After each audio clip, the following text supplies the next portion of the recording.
yesterday and said, "Hey guys, have you guys ever had like a pinched nerve?" I'm like, "Yeah, I'm 40, Drew. I've had one. Live life with a pinched nerve. Yeah, man, you sleep wrong and you sleep wrong and your neck or shoulder has something." And do you still have it? We think it's from golfing, Dusty. We think that he was golfing or something. What, you think it's the blue chew? What do you think it is, man?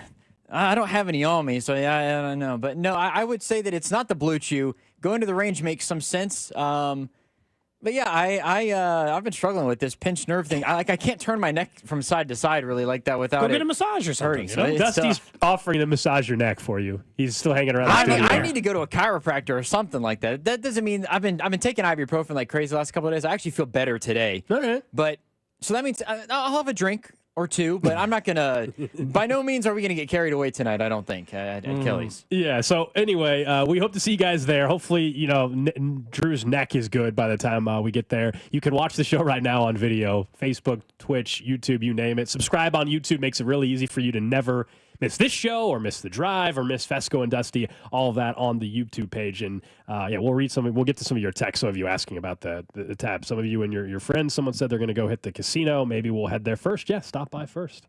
6:30.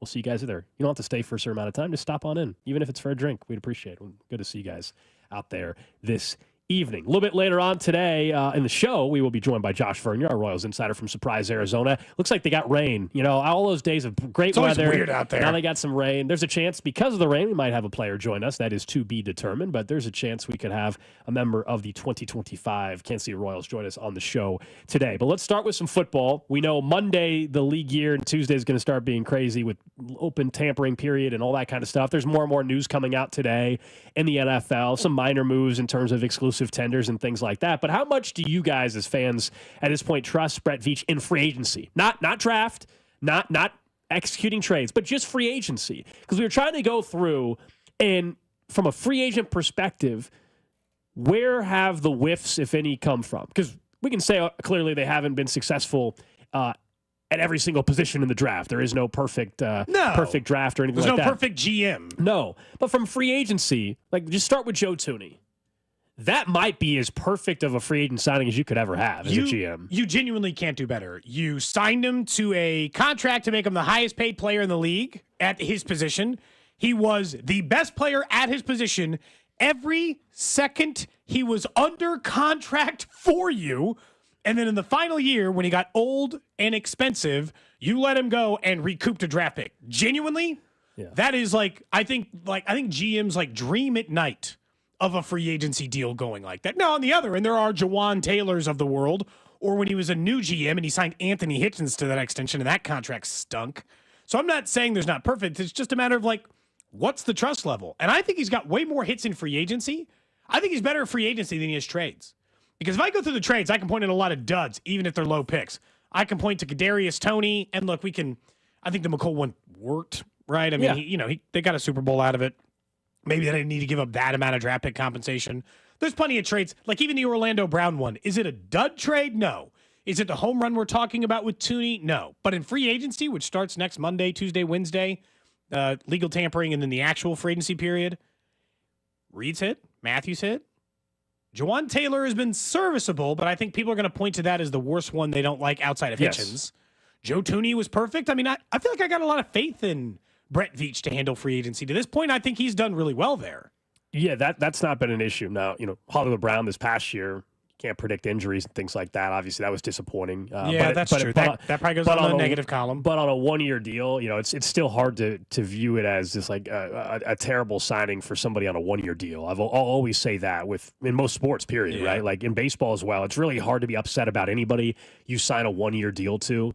It's hard for those to be all that bad, just because they don't devastate you from a financial perspective for years and years and years. It's a 1 year, less than $10 million deal, right? Right. Like so, the reason why also I think they've had success in free agent signings is, and it's why I don't believe some of the names at times get thrown out there are all that realistic, is typically they don't give multi-year deals to free agents that are over the age of 30. That's usually when you get yourself into trouble. Now, if you're an in-house guy, they make exceptions. Travis Kelce, they would not normally be willing to continue paying somebody, but he's an in-house guy, and he's also a future Hall of Famer and the greatest tight end in NFL history. There are exceptions. Yeah. But if you're not from this organization initially, on the street, they're probably not signing a 32-year-old to a multi-year deal. I say that as I recognize that a lot of us are sitting here wanting them to give a multi-year deal to Ronnie Stanley at the age of 31. Right? That would be going against what they normally do. Typically do, yes. So it doesn't mean that they can't change their path in a circumstance which doesn't leave them a bunch of options, which is left tackle. Yeah, maybe this is the offseason they do that. But typically why I think he's done so well in free agency is because they don't usually go multi-year if you're 31, 32 or older. And that's where you get in some trouble. It might be that because, like, if I look around the league, man, there are way worse free agent signings. And let's just take out some of, like, the big quarterback names who have gone bust for some of these teams. But, like, let's just say the Bills, right? Like Von Miller. Like, it's easy. It's really easy to screw up a free agent signing. It is. There are a lot of bad ones that don't end up working well for the team. And I'm not saying the Royals are void of zero of them. But if I made you rank out, like, let's just say the jobs of GM. They are the trade market, the draft, contract extensions, and free agents. Those to me are the big four things a GM does. Like, you know, because he's got to decide the right people to give contract extensions to. He's got to decide the right free agents, the right draft picks, and what we mentioned before. I actually think free agent spending might be what he does best because he very rarely just throws it into the dumpster. And with free agency, it is incredibly easy to give Christian Kirk $80 million and then let him play for you for 3 years, only get 1 year out of him as a starter, and then have to trade him for a 6th-round pick 4 years later. There are way more stories, in my opinion, of free agents that end up like that than go really well. And Brett Veach has got a longer history, I think, of having successful people come in at free agency. I think sometimes because they go cheap, right? Sometimes they're careful with it. They're smart. Like, they're you know, but like even Kareem Hunt was a free agent. Like, that's a good free agent signing. 1 year deal. Again, you just can't be bad. And one, it turned out to be a really good signing, but also 1 year deal. Would I want him on a 2 year, 3 year deal? No, of course not. But on 1 year deal, even the, you know, we're talking free agency here, but you look on trades, in season trades that are for a half a year, and usually you're only giving up 5th-round picks, 6th-round picks. Hard to be too upset with those. I'm of course referencing DeAndre Hopkins. The draft is a whole different conversation that we will continue to have as we get closer and closer to the draft in Green Bay and everything. Someone on the text line says, hey, we all complain about the Juwan Taylor signing. He hasn't been great, but at least he's been healthy. He's also on 2 Super Bowl winning teams. So what is he, just like garbage? The issue is more this year where it's $27 million because of the way they structure the contract and kind of and save some money a year or so ago. And then it's time to pay. I would say then that's a standard free agent contract. Yeah. You got 3 good years, you won 2, so better than average. You got 3 good years, you won 2 Super Bowls, and in the final year the contract sucked. Yeah, that's every free agent deal. Like, no offense, Gold, every single free agent, long contract, multi-year deal, we talk about a free agency. You and I say the same thing. It's a 4-year deal, but it's really a 3. Typically, that's the way it worked. They needed to move some money around on Juwan Taylor over the last couple of years, which made that 4th year a number they actually had to do something about. But typically, the last year of a deal for a free agent you signed is not supposed to be bad, but it is commonly, right? Like, he's not doing anything different than any other GM. A lot of times you give those extra years because you're trying to get him here or because you had to move money around to do it. He has not been a laughing stock, I guess the point. Hitchens was bad. I think Hitchens is their single worst free agent signing, period. He stunk from the beginning. He stunk the whole time, and they had to eat money on the back end. Like, he wasn't good ever. Juwan Taylor at least was your starting right tackle for a portion of it. Yeah, and Hitchens was at the time when they were trying to revamp the entire defense, you know, and there was, you know, the Spags brought in, not only did they go and they tried to correct things with the Frank Clark trade, and they brought in Tyrann Mathieu, who I still think, Tyrann Mathieu and Mitchell Schwartz, if we're just going historically, Mitchell Schwartz and Tyrann Mathieu might be the 2 best free agent signings in franchise history. There's other ones people will bring up, Priest Holmes, Joe Thuney, like 3, you know, multiple. Even more, yeah. Yeah, there's over the last 15 to 20 years, you can look, and there's probably been 3 of the best free agent signings in franchise history. And all of these are reasons why they've been able to go on the run that they have over the last couple of years. We mentioned maybe not giving a lot of money to players that are over the age of 30. That's a decision that Cincinnati basically just made, it looks like, yesterday. Reports are Bengals have given Trey Hendrickson permission to seek a trade. We'll see if he ultimately gets traded, but everybody believes that's going to be the end result. What do they get for him? Everybody's speculating early 3rd round, late 2nd round pick kind of situation would be the asking price for someone like Trey Hendrickson, who was a defensive All-Pro before, runner-up in Defensive Player of the Year voting. And if he ends up on a different team, it'll be the first time that's ever happened. Somebody that finished runner-up in Defensive Player of the Year and was an All-Pro since Kevin Green was not on his existing team in 1996. Like Kevin Green, how long ago was that? It is very rare for a team to move on from someone that was a Defensive Player of the Year runner-up. But they are basically saying we're not going to pay someone at the age of 30. What's unique about this is we all know, as we've discussed with Drew a lot, about their decisions, offense versus defense. We know they have the worst defense in football. They right now have tagged T. Higgins for a second time. They're trying to maybe get a deal done with Jamar Chase. Joe Burrow, of course, had a great season statistically, and yet right now they've done nothing on defense. In fact, if they trade Hendrickson, they're getting worse on defense. So I just don't – are we going to be sitting here in November once again saying, oh, wow, that's great, that offense is fun to watch, and poor Joe Burrow, he has no defense. They're only doing it to themselves. So on its own, the Trey Hendrickson thing makes sense. It's just when you are building your team the way they are, it to me is a mistake. But it might be good for the Chiefs. I mean, they were awful on defense last year and then traded away their only good player. Or not, they haven't traded away yet. They have allowed him to seek other trades. Look, if he ends up coming back because he thinks there's a number on the market for him that doesn't exist, and there is a market that exists for him out there, right? And he just or it doesn't exist and he just stays, well, then no harm, right? You kept the player happy by allowing him to see what his market looked like, see what's out there and available. But if you lose Trey Hendrickson, what's your plan? To sign 2 free agent defensive linemen who together do not equal his level of talent? This is going to upset you, I think. And I want to be clear. I am not saying this to upset you. I think you are. This is an actual... The fact that you're saying it means yes, you are. This is an actual theory I have about Cincinnati and what I think might be happening. Mm-hmm. I think that the reason that they are trading Trey Hendrickson and paying T. Higgins or trying to pay T. Higgins a long-term deal is I think if they get a long-term deal done with T. Higgins, that is done because they actually, in a year probably, are trading Jamar Chase. I think they're doing this because... So they're burning the team to the ground. Dude, listen, but here, tell me if this passed the smell test. Cincinnati Bengals in their entire history, they're going to pay $70 million a year to 2 wide receivers? That doesn't sound like anything Cincinnati has ever done. I feel like they want to make sure they have T. Higgins so they can trade Jamar Chase. If they don't get a long-term deal done with Higgins, it's a different conversation. But they're going to tie up $70 million a year in wide receiver. That doesn't even make sense. I'll be totally honest. If it wasn't Jamar Chase, like let's say the Bengals had A.J. Brown instead, or they had somebody else who didn't play with Joe Burrow in college and doesn't have that chemistry, then I actually might believe you because of the reason that you said. I mean, I think it's not far-fetched for you to have that opinion, but they're not trading Jamar Chase, nor should they, unless they're trying to get Joe Burrow to not like the franchise, you know? I mean, it'd be hilarious if that happened. I would say it's unlikely. Happened with Carson Palmer. But it would be pretty funny. My whole thing with whole thing was just quit on the team. With the way they're going about it is just I would be so upset if I were you, just because I don't understand how you can watch last year's team. Clearly, the number one problem was what? Yeah. Defense. Yep. And then now so far, it's early. The offseason technically hasn't really begun, but they have now so far only addressed offense, and they're already saying we're moving on from 15 sacks walk out the building? Runner-up defensive player of the year. And if your response is, well, they're going to have a bunch of draft picks, so they think they're going to hit on 4 rookies and they're all going to have an impact right away, good luck with that philosophy. Yeah, that always was the thing where they have enough money. And again, for the people who are like, they clearly didn't have enough money, they have enough money to pay Trey Hendrickson. They just don't think the value's there for him at 30 years old, which, again, is their prerogative. But it always comes back to the draft where your point, I think, is right, Gold, where I think the consensus is, why would you let that guy walk when you know that he's as good as he is?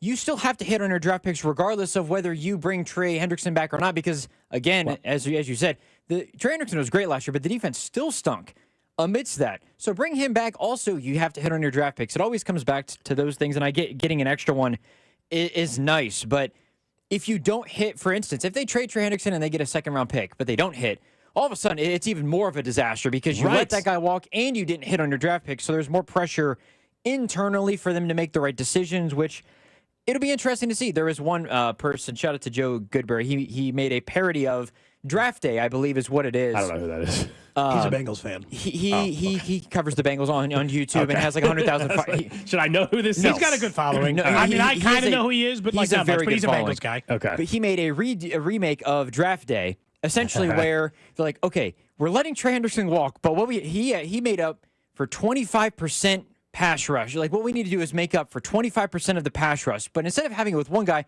let's do it with 3 different guys and bring him in. So it was a little funny thing. That's not how defense works, though. You need a dominant defensive player. They need a star. There's only so many guys you can replace that are going to give you that amount of production. If you take the offensive stuff away, like the idea that the Bengals don't want to pay a 30-plus-year-old defensive lineman is not unique. Sense. Yeah, it's not unique to them. Like, that's not a crazy... Yeah, that's like the Tooney thing. Like, it's not crazy to trade a 30-year-old defensive lineman. It's just that you had the worst defense, and you've already double-tagged T. Higgins, and maybe you're going to try to pay him and Chase, and it's just like, you're going to...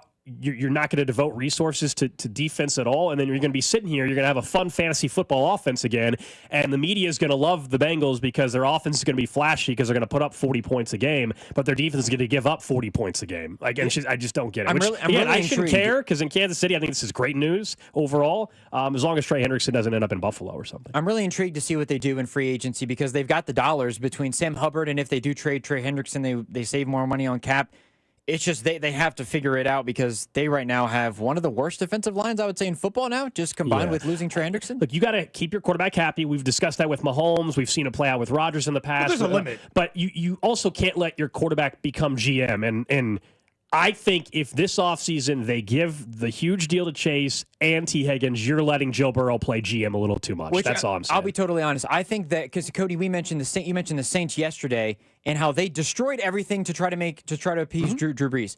I think Joe Burrow is that good of a quarterback where they have never won a single darn thing in their history. So as a result, they have the best, most talented quarterback they've ever had. I would say you listen to him and you do everything you can, and if you win one Super Bowl, it's totally worth you stinking the next 10 years and going 4-12 every single year. It's totally worth it. The only way this makes sense to me. Sure, but what team wins a Super Bowl with the defense that's bottom 4 in football? Well, no, but that's what I'm saying is they have the money to spend in free agency outside of just T. Higgins and Jamar Chase, along with the restructuring of deals, which Joe Burrow has said I'm open to and I'm going to do, to spend the money in free agency to do things. You, of course, would have just liked them to just spend the money on the guy that they already had in the building. Yeah, it would have made sense. I mean, maybe if they're trying to trade for Myles Garrett, this makes sense to me. Like, you're just going to bring in a different elite level pass rusher. How old is Myles Garrett, though? He's about the same age. But that would be. But if your guy's unhappy, it's different. But it does Myles if Garrett's it's like 29. One guy's unhappy and the other guy's not. And Trey Hendrickson's good, but who would you guys rather have on your team? Myles Garrett. Yeah, It's Myles not Garrett. close. So, I mean, it is Myles still, Garrett's in my better than opinion, him, an yes. upgrade, right? Like, so that's why I was saying maybe it made sense. So it's just the good news for other teams. I mean, it's just, if you were in the market for Myles Garrett or you were interested in signing Joey Bosa, now there's another name involved, and so you wonder what that does to the asking price. If you whiff on Myles Garrett, if you're Washington or Buffalo, now you have a chance. You could go then try for Trey Hendrickson, or you could try for Joey Bosa. There's a couple more options that we didn't know of 72 hours ago, I guess, the Falcons, that are available for that position. Commanders, Colts, I've seen. There's a lot of defensive linemen available in free agency and in the draft, and now via trade, right? It's like it is like if you need defensive line help, it's there. It's just like I think Goldeneye's entire point on this is like it's not just a defensive lineman; it's allowing one of the league's best defensive linemen in order to enter the market. I am convinced they're not paying Higgins and Chase. Like that, if they pay Higgins, they'll let Chase go. And if it's the other way around, I certainly hope you're wrong because I just think that they want like the safety net of Higgins before they even negotiate. $70 million a year. I'll be honest. $70 million a year at wide receiver is like reckless. I would argue. Cody, if they would have paid Trey and if they would have let Trey and T walk and paid Jamar Chase, that would be better than Jamar Chase leaving. Jamar Chase not being on the team after next season would be catastrophic, burn everything to the ground. Joe Burrow asks for a trade. It would bury the franchise for a very long time if they let him walk. I mean, I guess, but like you got to just tell your quarterback sometimes it's business, like sorry. Like well, I mean, he knows I'm sorry you don't get to play. That. I'm sorry you don't get to play with all your friends at work. That's just not how the NFL works. And if it's just, well, I only want these 2 friends, it's like, well, those friends cost $70 million. Make new friends. Like you gotta find somebody else that you like on this team, And I brought it back to the initial point, which is still the same thing. I think every other quarterback in the league, every conversation around quarterbacks when they're good and young is, at one point in their career, they will be asked to elevate the level of play of wide receivers that are lesser than the ones that maybe got them there because when you're on a rookie contract, you can afford them. That's 2 elite level wide receivers making elite level money. It's like at some point, the quarterback, I think, in every situation should be encouraged to be asked to raise the level of other. He should just make Yoshivas a better wide receiver, or whichever guy in the draft a better wide receiver, and start using those guys in the way they used T or not Jamar in this case, but like, you know. I think it's fair, but that's a who's the best quarterback in the league conversation more than we're just going to give you the best options and we're just going to let you roll. Like, I mean, look, I don't hate having the best options. It's cool. Yeah, it's nothing against Joe Burrow, but I mean, Jalen Hurts has 2 great wide receivers, and maybe that's the conversation of, hey, you know, Jalen Hurts has a lot of help. He has Saquon Barkley, but in the realm of winning a Super Bowl, I don't think it matters to the organization. Like, we're not going to not give Joe Burrow help because we know he's a great quarterback. We're going to provide him with as much talent as we possibly can. No team actively says we're not going to help our quarterback, right? No, even though it may look like that at the end of it. Maybe. No team actively is like, we're going to do everything possible to make life difficult for our quarterback, and nobody says that. But also, there's still a realization of, hey, you know what? We think T. Higgins, we think Jamar Chase are both great, but we also know we had the worst defense in football last year, and we still found a way to win 9 games. Maybe, just maybe, our defense is the problem. I know Joe wants blank, but maybe we need some defense if he wants to get to the playoffs. You know, we haven't been in the playoffs in 2 years. Might want to get back there. We might need a defense in order to do that. God, it's been 2 years already since they've been in the playoffs. They missed 2 years in a row. Yeah, because Joe Burrow was hurt the one year with and they had Browning playing. Yeah, I mean, look, we'll see what they do. They have a new defensive coordinator. They're looking to get younger at the positions anyways. They need to draft. We'll see how it goes. The real question always on that is, like, is it a scapegoat defensive coordinator, like the way, you know, we'll Shanahan runs a guy out every year, even though his team's in the AFC Championship game or NFC Championship game, or is it he was actually the problem? Someone on the text line gave up the Jared Allen comparison. Yeah, the Jared Allen is the last. It ended up being a Hall of Famer. He just got inducted, but the last player to get traded. Kevin Green was the example, but the last player to get traded after and then have multiple sack seasons and all like was Jared Allen. Like the comp to Trey Hendrickson was when the Chiefs gave up on Jared Allen. He ended up going and having a Hall of Fame career with the Vikings. Yeah, he just got elected to the Pro Football Hall of Fame. The whole thing for me of giving up good players to get more assets. It goes back to originally, do you draft Penei Sewell or do you draft Jamar Chase? And, Joe Burrow can't throw to Jamar Chase unless he has a good offensive line. He's had a bad offensive line his whole career, and Jamar Chase has been nothing but the best wide receiver in football maybe the last 2 seasons. And they went to a Super Bowl when he was sacked 90 times or 75 times in a season. So they should have paid Trey Hendrickson, but I get why they didn't. We'll see if they might still keep him. I don't think it's like he's just definitely gone. I mean, I guess technically now, hindsight being 2020, they should have traded him last offseason. I think this year that's their value, and the season was lost. Sure, but him having the year that he did, though, it didn't do them any harm, I guess, in not trading him. Other than it hurt them in their draft pick comp. Like if you knew what you know now, you would have traded Trey last year because you know not a playoff team, and you would have been a worse team, therefore gotten a better pick. But also, like I get it, they didn't know that going into the year, but. And that would have been like kind of crazy going into the year. Be like, damn, you just got Joe Burrow back healthy, and you're trading his only good defensive player. Do you guys have other good defensive players in Cincinnati? I mean, I wouldn't say, that's a serious question. In terms of Trey Hendrickson being, if you're talking like top 5, top 10 at the position, absolutely not. Like you'd like to stay on the team. Logan Wilson, Dax Hill, who was injured in the middle of the year, DJ Turner, who was injured in the middle of the year last year. Cam Taylor-Britt's good. He's just too inconsistent, which is why he's not one of the best at his position. I mean, there's a lot of solid players, but they're nowhere close to Trey Hendrickson's elite level at a position. So we'll see how it plays out next week. Obviously, the legal tampering period opens up on Monday. You think it's been crazy already. We haven't technically nothing's happened yet in terms of officially, but boy, oh boy, we've had trades. Christian Kirk gets traded yesterday from the Jags to the Texans, so that they jumped the line. So much for Christian Kirk being a free agent. The Texans said, we'll give you a 6th-round pick to go ahead and get him now. An in-division trade, too, which... and he ate the money, which was surprising. He ate a lot of the money as well. But up next, we'll talk a little Royals baseball. One pitcher who showed some flashes in a certain area, but could there be limitations still for him here in 2025? What do we make of what we're expecting from that pitcher? We'll also give you the latest estimate of what Trey Smith's long-term deal could look like. Cody and Gold. I didn't sleep well. I was drunk. Brought to you by Heartland Men's Health, the leader in men's sexual health. Thousands of men have been successfully treated for low T, ED, and more, all with discretion and compassion. Make your appointment at heartlandmenshealth.com. 96.5, The Fan. T-Mobile home internet is all about speed, value. What you doing, Zach? I'm rehearsing. There are so many benefits. You got to talk fast. T-Mobile home internet ranks #1 in customer satisfaction for home wireless internet by J.D. Power. Wow, you are good. Try singing it. T-Mobile has price lock. They won't raise your rate on internet. Hulu and Paramount Plus on them. Get T-Mobile home internet all in for just $55 a month with auto pay and any postpaid voice line. Additional terms apply. For J.D. Power 2024 award information, visit jdpower.com/awards.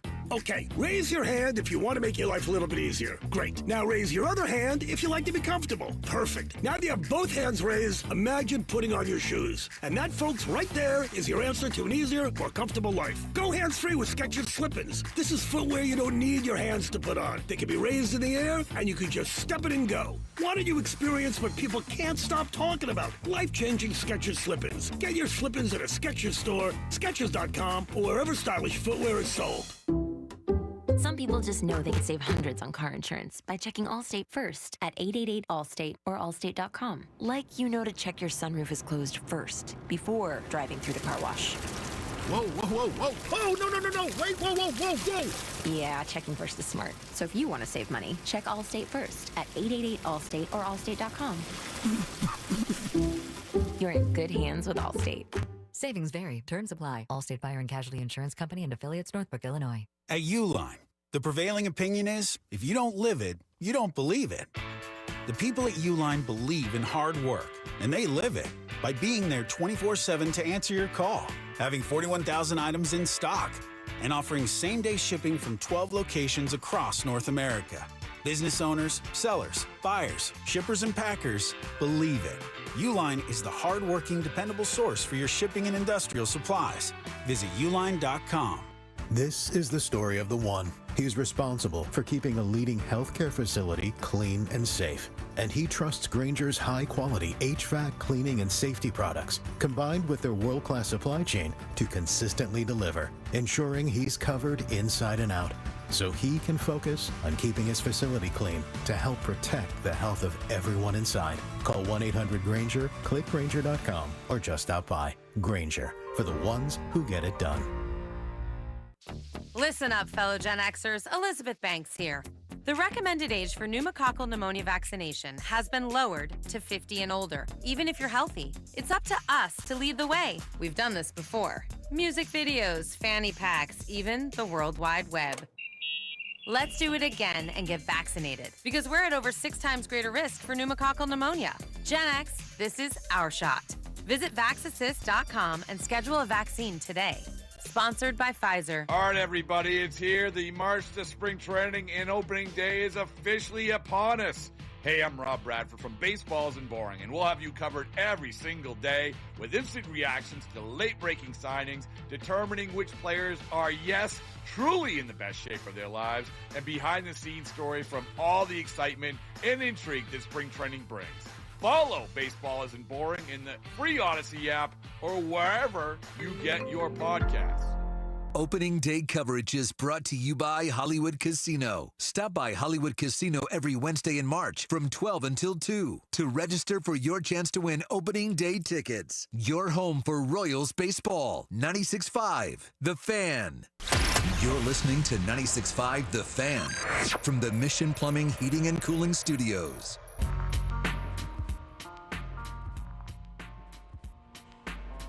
Just getting started here on a Friday. It's Cody and Gold. A reminder of Fan Club Friday coming up in the 1 o'clock hour. Our friends from Sazerac. We're going to have some good stuff today. Plus tonight out of Kelly. But yeah, we're going to have that. I know they got some swag they're going to be bringing out to Kelly's a little bit later on tonight. But we'll have a fun 1 o'clock hour. Much needed drinks today. I might have like 8. So I guess get there early. I'll bring every remaining 4-year-old Cody and Gold shirt I got. Let's say I found 2 more randomly the other day. Nice. You want to bring those 2? Now we're up to 10, maybe. Yeah, I believe I have 2 more. I got to see. In that same bag, I believe are shirts that might say MacArthur's 9th. They say something. They might say the vibes are great. Mm-hmm. I can't say for sure, but if I've got any remaining T-shirts, we'll see if we can go around that the have been building given by the station. Yeah, I'll dig through some T-shirts. I'll bring whatever I got tonight, and I'll bring it to us at Kelly's at 6:30 tonight. So I don't know how many I got, but there was a bag in the, that sat in the utility room for a while of the very few remaining Cody and Gold ones. Yes. So join us. The tab basically drinks last until the tab is gone. So hope to see you guys out there. But let's talk some Royals baseball. Bring tip money. Yeah, make sure obviously you tip your bartenders and waiters and everything like that. But let's talk about Chris Buhich. Last year, you saw a huge bit of improvement for him, and you basically look, in particular, not to get too nerdy with it, but his fastball changed drastically from a year ago, or from 2 years ago, I guess it would be. He sat out 2023 after 16 innings, had that early injury. Then he got a late start last year, and it was a small sample size of starts, as we talked with Vern the other day, but it was impressive. You're like, okay, this is starting stuff here. The question is, what do we expect out of him and what's realistic? Because there's a chance he's still limited again. And all these pitchers, now I guess from a mindset, at least going in this year that, hey, we were in the playoffs last year, so I almost have to tell myself that I've got another X amount of innings in postseason baseball this year. Like, that's a reality because last year I know that happened. So you got to pace yourself, I guess. But I wonder, how are the Royals going to handle Buhich? I think they should start him in the bullpen. And not because I don't think he would be the better back-end starter. I actually think he would be. But at some point, knowing everything I know about the way the Royals handle injuries, he's on an innings limit. I don't know what the limit is, but it's probably 130, 140. It's not start 30 times over 162 games kind of innings. So if you start him in the bullpen, send him down to the minors to stretch out for a couple of weeks, and then bring him forward so that he can be a real reliable starter the rest of the way. I like that plan better than let's just start him the whole time. And then if we start running into the innings cap, then what do we do? Last year they hit the innings cap and they stretched it a little bit because they were in the postseason and kept using him.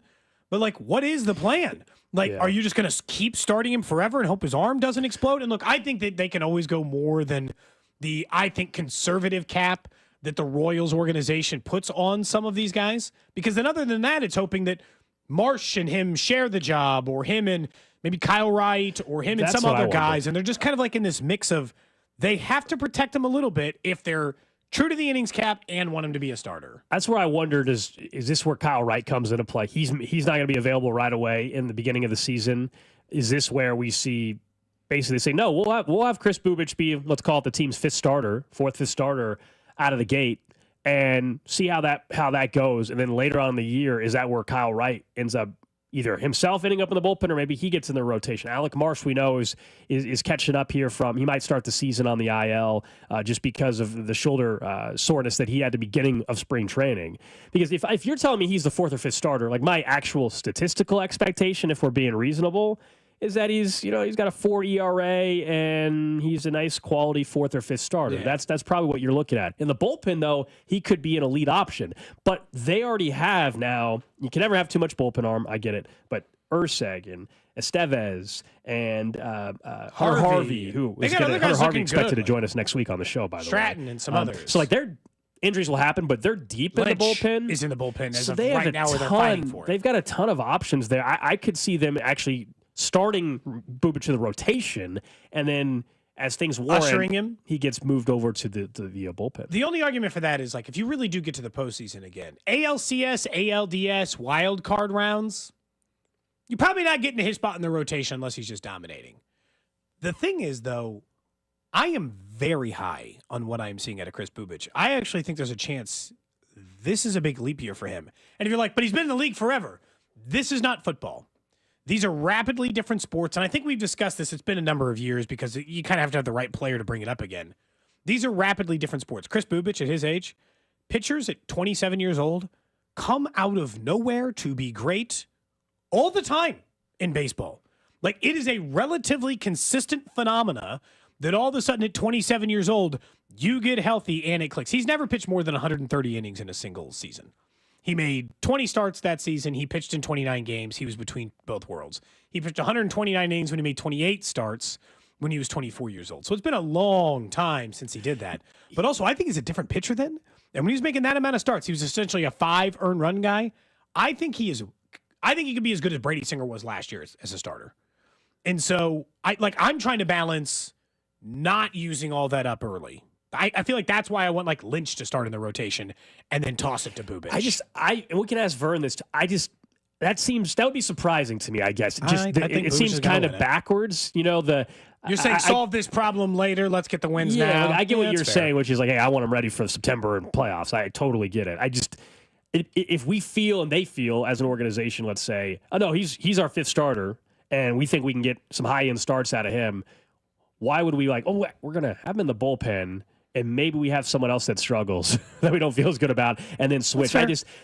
Ultimately, this gets sorted out because of injuries and, frankly, lackluster performance by somebody. Like, not everybody's going to pitch great in the back end of your rotation or in the bullpen. So this kind of works its way out. Marsh beginning the year on the IL also buys you some more time to make a decision on him. And, how does somebody else go the first month of the season? Do you make it through the first month without an injury to your rotation or bullpen? Hopefully, but if you don't, then that changes the whole picture for that as well. The good news with Buhich is, whether it's your scenario or mine, Cody, they've got some options because of what we saw in the bullpen. Yeah, and obviously all the other guys we just mentioned. Yeah, so even for him, though, he can very easily transition back to the pen. It's easier to go, to me, starter to the bullpen than start him in the bullpen and ramp him back up to be a starter in the middle of the season. It happens, and certainly at times last year in the minor leagues, they were kind of preparing him that way a little bit in the bullpen, but I'm not saying, a lot of times you're right. It is easier to just, backtrack. And for your sake, if you're like, boy, he is great. He has been great. You could skip starts. You could make decisions where he's not hurt, but he doesn't pitch, and conserve innings a different way. There's more than one way to do it. It's just he's one of the more interesting players this year because I think of all the guys we've talked about, MJ and Michael and all the guys who could exceed expectations this year, what their normal expectations are, he's my pick. So if you maybe choose any Royals player who I think is going to exceed their incoming yearly expectations, I think it's Chris Buhich. And so, I guess in that ways, I'm trying to, protect it or be careful or think out his entire year. And, that could be way off base. It doesn't matter, and he's just not very good. And, I'm protecting him for no reason, and they should just start him, which to your point is maybe there. You just start him and find out. If it becomes a problem, it's a good problem kind of thing. We'll get back to some baseball a little bit later on in the show, not only with Vern, but a couple other things we want to discuss with what we've seen today. It sounds like maybe the games will get rained out. But once again, Jack Caglianone, man, another just home run, impressive, just looks the part. If you haven't seen it, if you go to the Royal social media account, just the highlight, just seeing him stand in the batter's box, he just looks the part, man. He looks like a big leaguer and just confident and comfortable in the box. I'm convinced. I know it's only been a couple games. Right. I'm convinced in August he'll be here. I think so too. I'm like 2 weeks away from talking myself into you should be starting him on opening day in right field, and you're making a mistake by keeping him out of the lineup. I'm not there yet. He's never played right field. I'm just letting you know that I am inching closer and closer to that by the day, because I'm like, are you sure? I'm looking at your outfield power and your outfield offense, and I'm like, are you confident that even if he is a bad right fielder, and I don't think he would be, he's a good athlete, even if he was a bad right fielder, you wouldn't want to see that? And everybody I talk to pretty much says the same thing. The second you start seeing him in right field in games should be your indicator that it ain't going to be that long. Well, yeah, we'll see you soon, Jack. He has to learn right field first, and the quickest path to getting to the big leagues is being able to play the outfield. It's that simple. Yeah, otherwise, you're banking on an injury to somebody that you don't want to see get hurt, like Vinny or Salvi or anybody else that causes them to move around the DH spot. So, this is why we've talked about Fayetteville and Double-A and Northwest Arkansas and going down there. But he just looks the part, man. Mm-hmm. His power looks effortless. That's exactly right. Like he tries. Confident, smooth, effortless is a great word to describe it, Drew. It just... He absolutely looks like he could, from a hitting perspective, be good to go right away. But they do have to give him some reps at right field, I think, in the minors first. And then also they want to make sure he hits up in the minors. Yeah, let's see. Hopefully he's raking in Arkansas, and it's the end of May, and they already call him up to AAA at that point, and then he's on a fast track to the big leagues. I would love for that to be the case. So we'll talk more about Jack and also with Vern a little bit later on. But Trey Smith is tagged. We know that, and everybody expects an extension to happen eventually for Trey Smith. I know our guy Nate Taylor from The Athletic yesterday put out an estimate of kind of what he's hearing. 4 or 5 years worth around $23 million a year, which no surprise that would make him the highest paid guard in football. The franchise tag already makes him the highest paid guard in football. And if you're saying, hey, are you good with that dollar amount? One, for starters, is the Chiefs have to be good with it because they already made the decision as far as we're concerned, right? You decided to trade Joe Thuney and you tagged Trey Smith. So clearly they know what the market is because you know what? They don't have to compete against anybody anymore. It is just them negotiating with Trey Smith because the only other scenario is somebody giving the Chiefs 2 first-round picks. Like that's where nobody ever does that. Okay, nobody gives up 2 first-round picks for any position, let alone in this scenario with franchise tag for a guard. So they are the only people that can negotiate with Trey Smith. So they knew what the dollar amount was going to be. So $23 million a year for 4 to 5 years, probably a 5-year deal, if we're being honest. Yeah, that's the cost of what they already had to have factored that in. And if you were a Chiefs fan that wanted Trey Smith to be here long term, that's what it costs. But if I had told you before they had traded Joe Thuney, hey, they're getting ready to give Trey Smith 4 years and $96 million, how would you have felt? Well, before the offseason started, if we're being honest, I told you I wanted them to walk. Now, they have left him no choice now. He obviously is the guard. But I didn't think paying a guard $23 million would be how I would build out my team. Obviously went a different direction. And at that time, you would have thought that would have also included maybe having Joe Thuney on there as well. Yeah. So Had to have one it would have made even less sense to pay a guard $23 million a year. I actually still think this is a discount. So for as much as I have reservations the same as you as paying a guard $23 million a year, I still think this is a discount. I am convinced, and anybody you talk to and the people who run in NFL circles, that if Trey Smith had hit the open market as a free agent, somebody would have paid him $2 to $3 million more per year than this number. So if it's coming in at $23 million a year for 4 years, cool. That didn't seem all that bad to me. Like, and I know that that's not chump money. I don't think I'd want to get locked up for 5 years because then I feel like it gives you more time to maneuver the money and maneuver the cap in a way that you like. 5 years feels like a bit much to be sure on Trey, but he's been healthy every single time. He's played every year. He's been a consistent performer for you. 23 feels high, but like I just think it's a discount to the open market. And anytime I'm getting a discount to the open market, I don't feel all that bad for keeping a guy in-house. Like, and what would the Trey Smith extension have been is the other question. The Joe Thuney. Or Joe Thuney. And because reportedly Joe Thuney will get an extension with the Bears before free agency hits. So that could break today or tomorrow or 2 Sunday. for 42. Yeah, so like he's going to cost $20 million additional a year or $21 million a year. Paying that for Trey, for the guy who's way younger and you're going to get more years out of, and that $23 million a year in 2 or 3 years will actually be kind of fair. Like he'll be highly paid for those first couple, but by year 3, he'll be the 10th, 12th highest paid guard. That doesn't seem so bad to me. 913-586-7965. A couple people say, hey, I'll be honest, I view guards somewhat more important in football. I would have walked on Joe and Trey. Maybe not all at once, and I can stomach paying 1. I can't stomach paying 2. Yeah, ultimately, the Chiefs decided they're not paying 2, right? So that is the decision the Chiefs made. When the offseason began, I would have been totally fine with them not retaining Trey Smith for the dollar amount that it's going to require to retain him. And then, yes, the thought would have been you would have just extended Thuney and Kingsley would be playing right guard instead. Basically, just like the Chiefs chose to go younger and expensive. I would have gone a little older and only expensive for another year, basically, I guess is what I'm saying. Yeah. They've chosen a different path, clearly. And now, of course, you got to be fine with paying them. The Chiefs made that decision. So from their perspective. As a fan, right now, like we don't have this reminds me of the offseason, of course, after the Bucs Super Bowl, not just because they got blown out, but also there were plenty of fans that were antsy. Because we don't know what the plan is yet. Only Brett Veach and then no, and then even their plan A becomes plan C, which is what happened. And so that's where you get a little, like right now I saw someone say on the text line earlier, I'm not really happy or confident in what they're doing so far this offseason. Got to see the full picture. We don't know what the full picture looks like yet to really judge it. Like what do they end up doing at left tackle will change the way I think a lot of people view the entire offseason. What they end up doing in the draft, of course. Like we're only like 5% into this thing right now, so that's where I get. It's an incomplete picture right now. It is, and that goes back to like the Trey Hendrickson thing, like you said, and it's just I like the way they're drafting it up because I tend to think if you want an offensive line that you trust under Patrick Mahomes and for a while, go young, right? Like they want to put together an offensive line that's going to last a little while, and maybe Ronnie Stanley is still the guy they signed in free agency. And that's the one guy that's not the long-term answer. Every other offensive lineman is 27. 27 is the oldest. That's Jawan Taylor.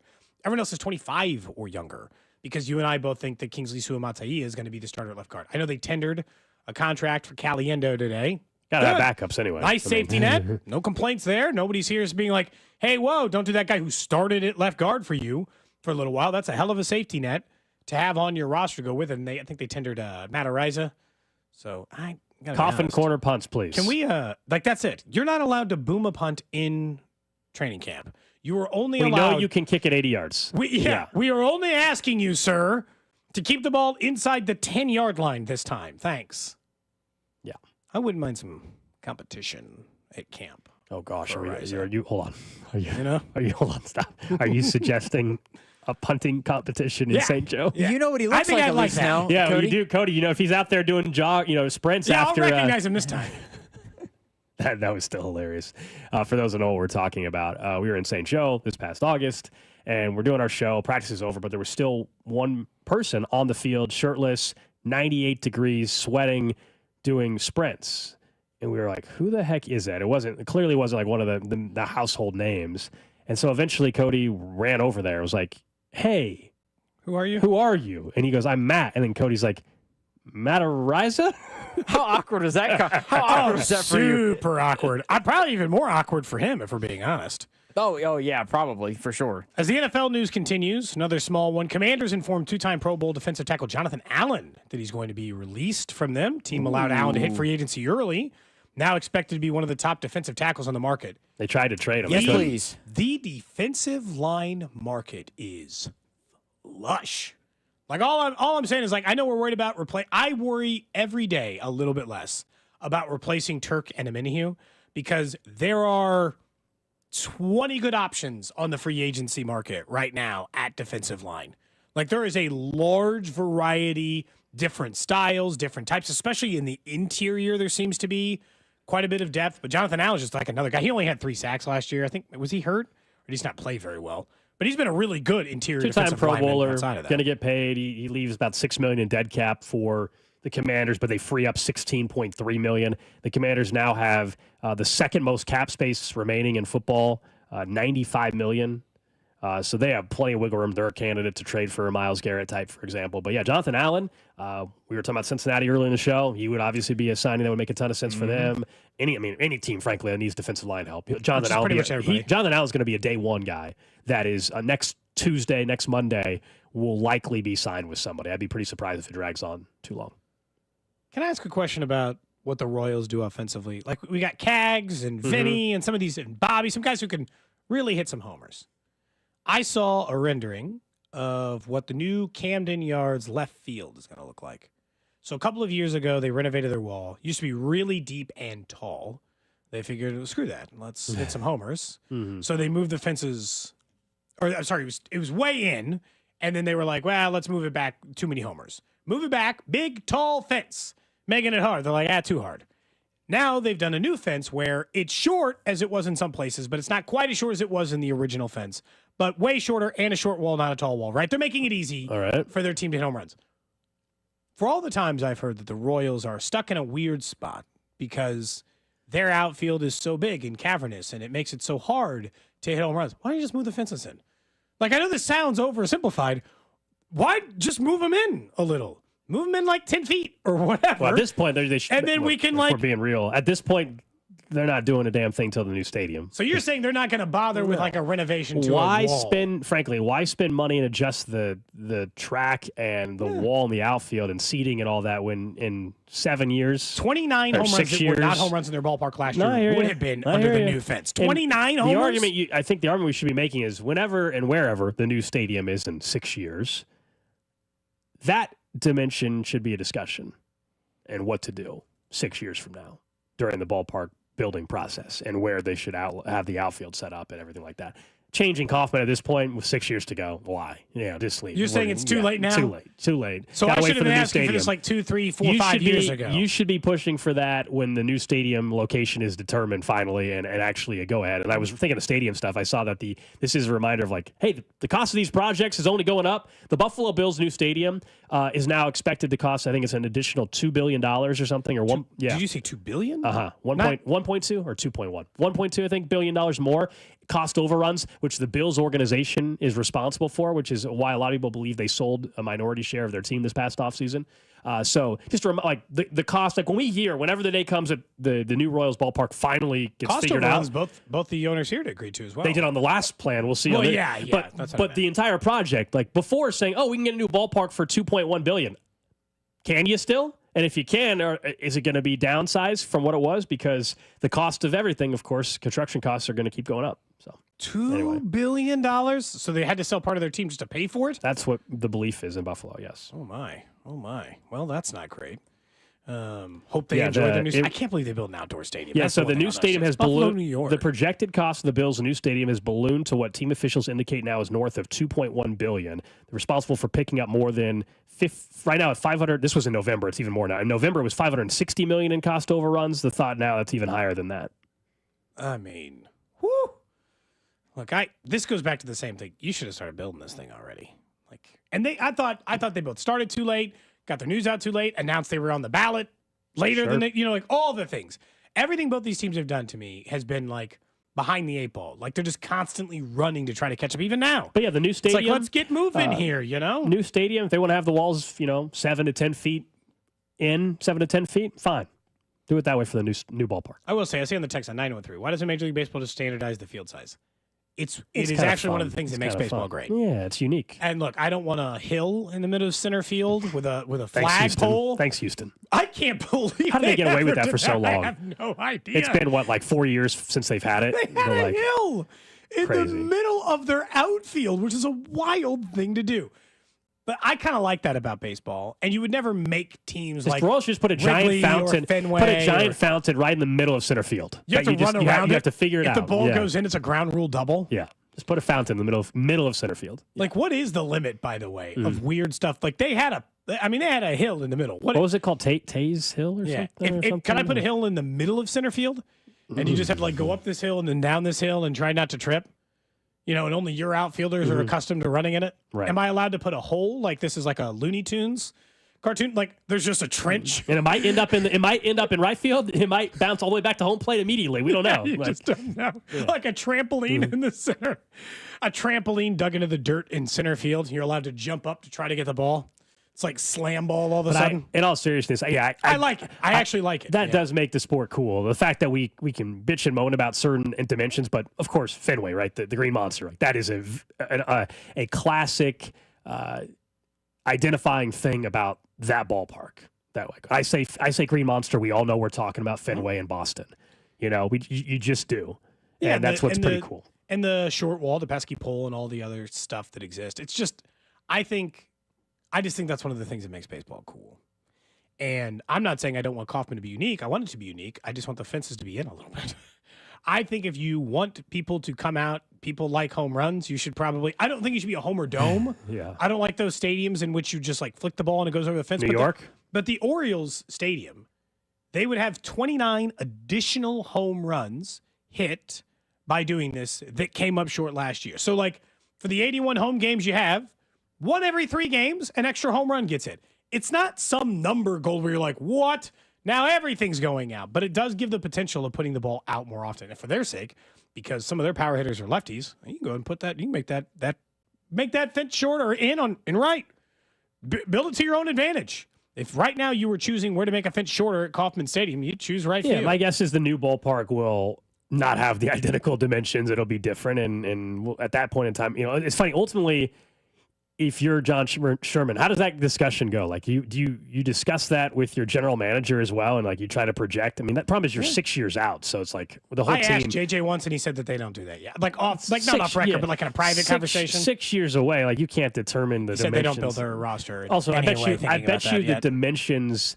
Look, I get they have to have the plans, but I'm guessing that's not the first thing they're figuring out. I understand you have to figure out the ballpark, but the field itself you can probably move around a little bit. Real question is, does the general manager have any conversation about it? So when they get to that point, they're like, how tall do you want the fences to be, or the walls to be, or how deep do you want them to be? Do you have any say on that as a GM? I don't know. Or is it just, these are the walls, man? I don't know what to tell you. Figure it out. Let's move the corners in a little bit so we can just see Jack Caglianone and Bobby Witt Jr. bombs. Mm-hmm. I like that. We never need one hit of our an guys opposite field home run. Yeah. So all of his are to right field, shorten the fence. Yeah. He says this is the year. Hit one in spring training, I guess. So, or in practice, I think in spring training. Good enough, It'll get there eventually. Someone says hitter or pitcher friendly park. Oh, I mean, for fans, hitter friendly. Yeah, come on. And they got some hitters right now, so. And for all the time they'd be like, we need a pitcher's friendly park. They had a lot of bad pitching. Correct. The park did not hold the ball in. Your pitching's bad. Your pitching's bad. It doesn't matter how pitcher friendly the park is. Up next, we get to the 11 o'clock hour. We'll talk some more Chiefs and the Chiefs wide receiver. They're not spending a whole lot of money right there. Should this be the offseason where they do? And another outfield bat is rumored to at least be linked to Kansas City. We'll tell you who that is next. This is Cody and Gold on your new home for Chiefs football. 96.5, The Fan.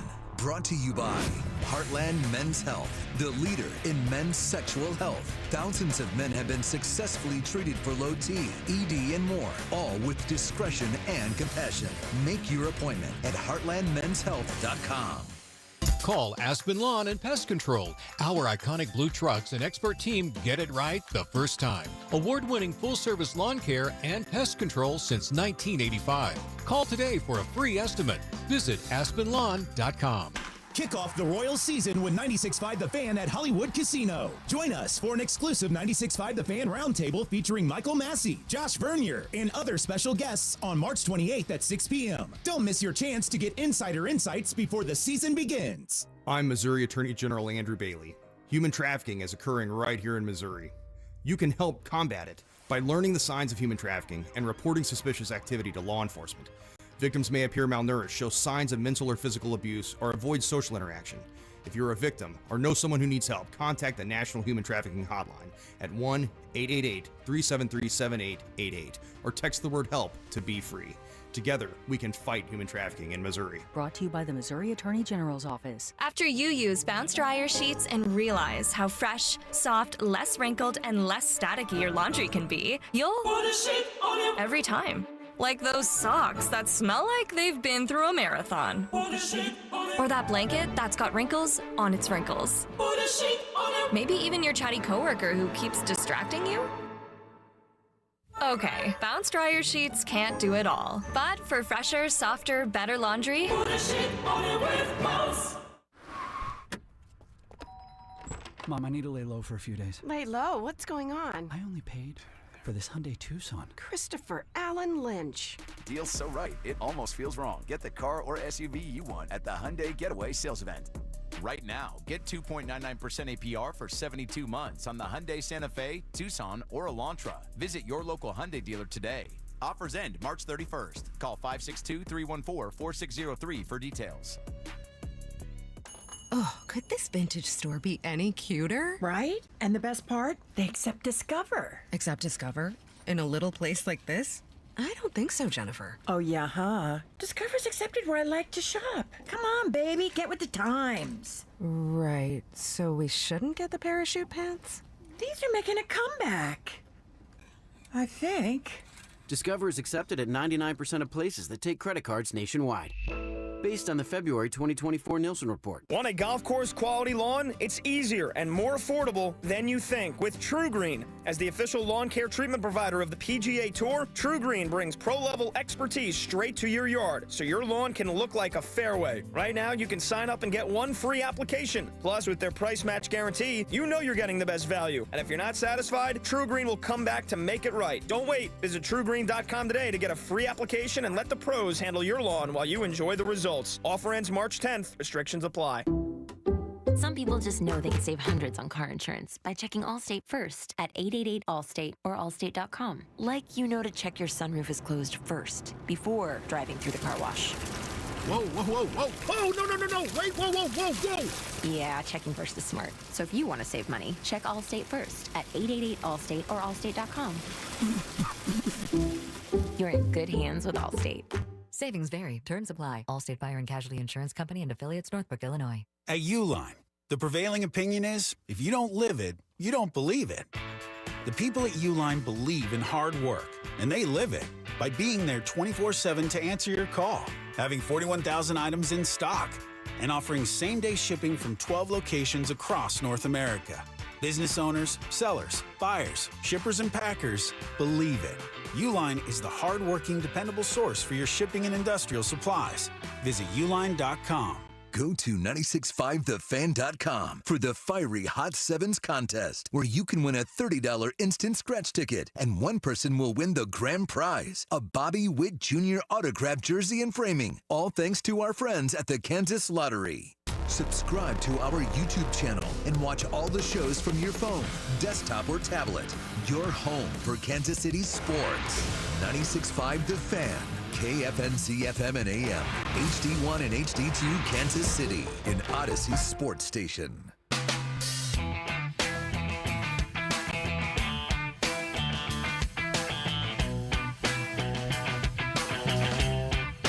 11 o'clock hour here on Cody and Gold. Alex Gold, Cody Tapp, Drew Nixon with you. We'll get to the trash of the day here in 20 minutes. We're also about 8 minutes away from talking about another bat linked to Kansas City, at least some discussions. And this one makes some more sense, but I still think with where the Royals are at right now, this might be more of an in-season move. We'll explain that in just a bit. We appreciate you guys hanging out with us here on a Friday. I hope everybody's having a nice day. It's going to be a 70-filled week next week, weather-wise, in the 70s, which is going to be incredible for the Big 12 tournament, which is going to set up nicely. Unfortunately for that guy in Utah that didn't like that the Big 12 tournament's not in Las Vegas. He got destroyed. The KC Star even did an article about him. This guy Did you see the weather in crushed. Utah today? No. Well, not in Utah. He wasn't saying Utah was better. I'm just saying he was saying Vegas. Blizzard. But yeah. Blizzard. He was complaining that Kansas City He was going to have brought that a to his blizzard. own city. Yeah, he said Kansas City was going to have a blizzard during the Big 12 tournament. We're going to have 70s Monday, Tuesday, Wednesday, Thursday, Friday next week. If it's quite the opposite. It's going to be the nicest week of the year next week. It might be warmer here than it is in Las Vegas. It might be, man. It might be. I kind of want to look now and just see. Yeah, I'll let you look that up. I'll let you let us know on that one. But let's talk some Chiefs football for a little bit here, and then we'll get into some baseball. Because while we see the names that are out there, the Chiefs right now don't have much money, if any, locked up at wide receiver. They only have a couple under contract. Sky Moore and Xavier Worthy and Rashee Rice. That's honestly it. So there's not much money in the NFL world tied up to wide receivers. And so, I saw RG3 last night tweet out that the Chiefs should go all in for DK Metcalf. Now, that's a no for me. I think it's a no for you. The question is not all in for DK Metcalf, because I think that's a no. But should they go all in at wide receiver this offseason because they don't have a ton of money committed? I don't think this is the offseason to do it because they have other issues. But a year from now, when Travis Kelce's not on the books, maybe making $19 million, then I think you can talk me into that way, way more. This offseason, I still don't think they need to be in the market of the $30 million a year, $28 to $30 million a year wide receivers. As sexy as, hey, Chris Godwin sounds to be in Kansas City. $25 million a year for him. That's what the most recent report is. I just wonder if his market just blows up even more than that. I don't think this is the offseason to go say, you know what, we're going to go spend big money on wide receiver. Almost identical temperatures in Las Vegas for Kansas City. Do you agree with the sentiment that at some point they should? Because, I'm not saying it's definitely not Aaron Rodgers, right? The entire time Aaron Rodgers was there, they didn't even draft a first-round wide receiver. They've already done that in Kansas City, so they've already managed one step further than that. All I'm saying is the current level of resources they've put into wide receiver over the last 3 years are actually in the net negative, I would argue, because they traded away a top 5 wide receiver in the NFL. They traded away Tyreek Hill. They've spent a second, and a first on that position. They have spent little to no free agency dollars on that position. Just dudes like Justin Watson or McCole Hardman or that level of guy, right? They've traded here or there, right? They gave up a 5th for DeAndre Hopkins. But the level of investment in wide receiver to this point has really been pretty low. And I do think I think 1 year, and it depends on which year it is, lines up cap-wise, this year actually makes a lot of sense to me.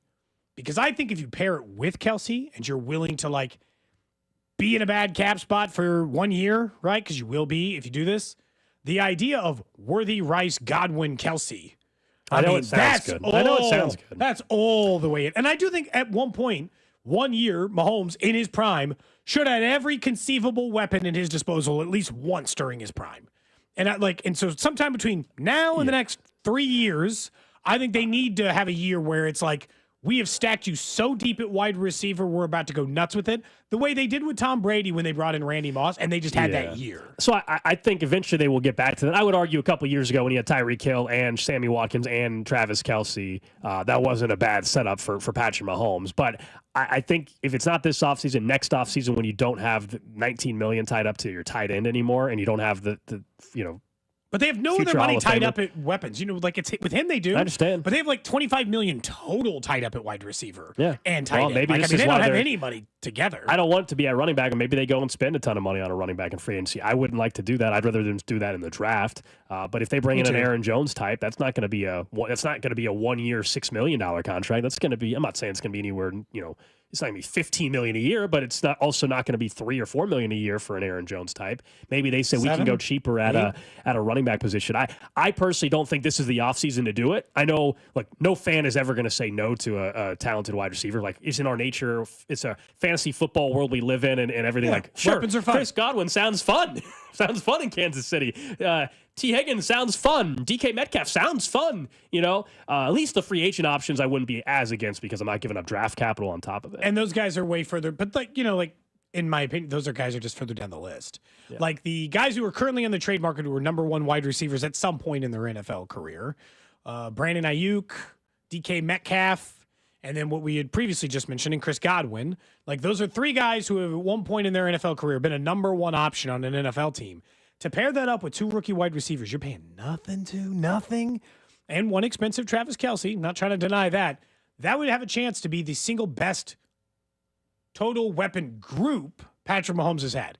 Still not arguing. I don't know that they're ever going to beat the 1-2 punch of Kelce in his prime and Tyreek in his prime. That's probably impossible. I don't know that they're able to recreate that.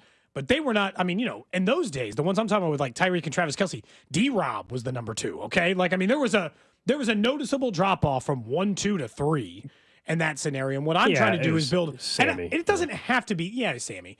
It doesn't have to be a super offense, per se, right? Every single year that Patrick Mahomes is the starting quarterback.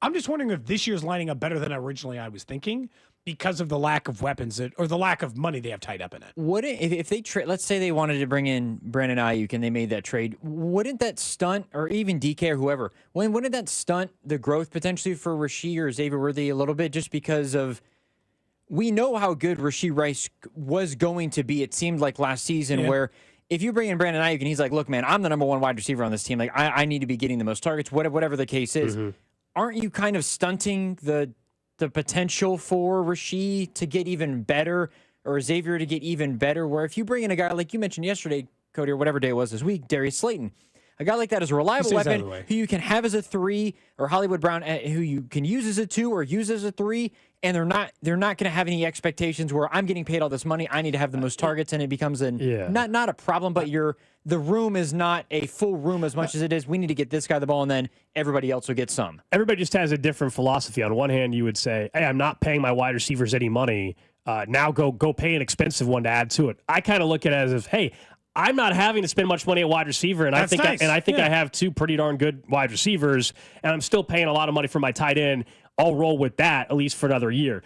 The Ayuk example is interesting because on the surface it's 4 years, $120 million, but the way the contract's structured, it actually doesn't really handcuff you very much. He's going to make 11.1 this year. Next year, 16, and then if it went bad, he would be 29, and it's a $9 million cap hit because and you would have to restructure. That's the first time you would have to give big money to either Xavier Worthy or Rashee Rice. That actually lines up great. So the Ayuk contract is misleading. In 2027, when he's 29, the cap hits $42 million. When he's 2028, it's 44. So the dead cap is 9. He's never getting to the $86 million of the $120 million deal Ayuk signed. He's probably never seeing. I was trying to look up an example, Drew, where you're like, does it stunt the growth? 2004 Colts had Marvin Harrison, Reggie Wayne, and Brandon Stokely. It didn't stunt anybody's growth, right? Yeah. Like, everyone was still a 10, 12-year NFL player. Some of them were future Hall of Famers, right? Like, yeah. I think you can. Again, I don't think it's something you do every year. Like the year they had Randy Moss. What was their tight end situation, right? They still had Gronk at that time. Like, they might have had Aaron Hernandez as well at the time. Here's the when he was playing on the field. I'm talking about on the field, guys. Here's the other part of it is that you could make the argument, and this is why, like I mentioned, Gronk. You could actually make the argument that they've already got 3 high-level investments as targets for Patrick Mahomes right now. Travis Kelce, at not just the money, just he's been a 1,000-yard tight end every single year. He's been in the league essentially, except for the 830 he had this year. He's pretty much a 1,000-yard tight end historically. And then you've invested a first-round pick and a second-round pick, and both those guys look like they're really, really, really, really good. So maybe you already have your trio. Maybe you already have your, in this case, Kelce is Stokely for the comparison. And your two guys that are Harrison and Wayne are going to end up being these two. Now, I don't think they're that good yet, but you get the point. Like, maybe they've already began that trio, and I should just think of Kelce as being in the trio versus like what would it look like if you had four guys? I think that was a really good to. example because if you look at the Colts too, they had those three guys. They also had Dallas Clark at tight end. So Kelsey could be Dallas Clark in this situation, and then you add Ayuk, and then you actually have a quartet of legitimate options. It's along the lines of making the room as good as it can be. Essentially, is what you're saying. If it's possible, just because right now the they're money not makes paying sense. Why not take advantage of giving Mahomes essentially all the weapons where it doesn't turn into that Aaron Rodgers conversation? You have all four of those guys for less than T and Jamar Chase are going to get signed. Gold, $70 million a year on them. Now, obviously, their cap hit this year would not be that. And as you pointed out, Ayuk's numbers a little better than I thought. You could get out of it in 2 years and only owe $9 million if it really didn't go well. Because you're never going to let him make $44 million against the cap, so that deal would have to get restructured anyway. So if you wanted the big name, then Brandon Ayuk is the name that you would want. You would not want DK. I wasn't planning on talking myself into Ayuk in this conversation, but now all of a sudden it does kind of make sense. Yeah. I mean, there's part of me that's a little concerned about what Ayuk was last year. There's a reason why a team's willing to trade a player. What is it? There's same way we talk about free agents. If Ronnie Stanley doesn't sign back with Baltimore, why is Baltimore willing to let him go? I know, but there's always examples like the Giants let Saquon go, and sure, he's great. Well, obviously that's the example of it backfiring. That's just the most in your recent face. one. Yeah, for sure. I mean, yes, there are reasons why they let him go and not pay him that amount. Sometimes I'd say it's like a 50-50 proposition. 50% of the time, the team has zero regret about letting them go at all. And the other 50% of the time, they're like, probably wouldn't hurt to pay him. Yeah, and Ayuk only played 7 games and was not very good in those. He's only got the 2,000. Do we know when he's coming back from the AC? Is he going to be ready to go? I think so. For the start of the season? That's the other part. Let's have a bunch of guys waiting to find out if they're ready September 1st, right? If they did that. I don't think there's no smoke at that. He tore it in October. Should be fine then. Yeah. Based on modern healing times, Gold, I think he's good to go. All right, let's talk a little baseball here. We know that the Royals outfield is going to be a huge topic of conversation. Once the season starts, it has already been. Here in the month of March with spring training, the latest name that's linked to the Royals, Joel Sherman of the New York Post, says the Royals tried, and clearly have interest still, maybe, in acquiring Mets outfielder Starling Marte. The reason why he's a little bit interested, this happened back in the wintertime. Now he's 36 years old. That might be like, okay. But two-time All-Star, hit 269, 327, 388. That was a slash line. 7 homers, 16 steals in 94 games last year. Final year of a 4-year, $78 million deal.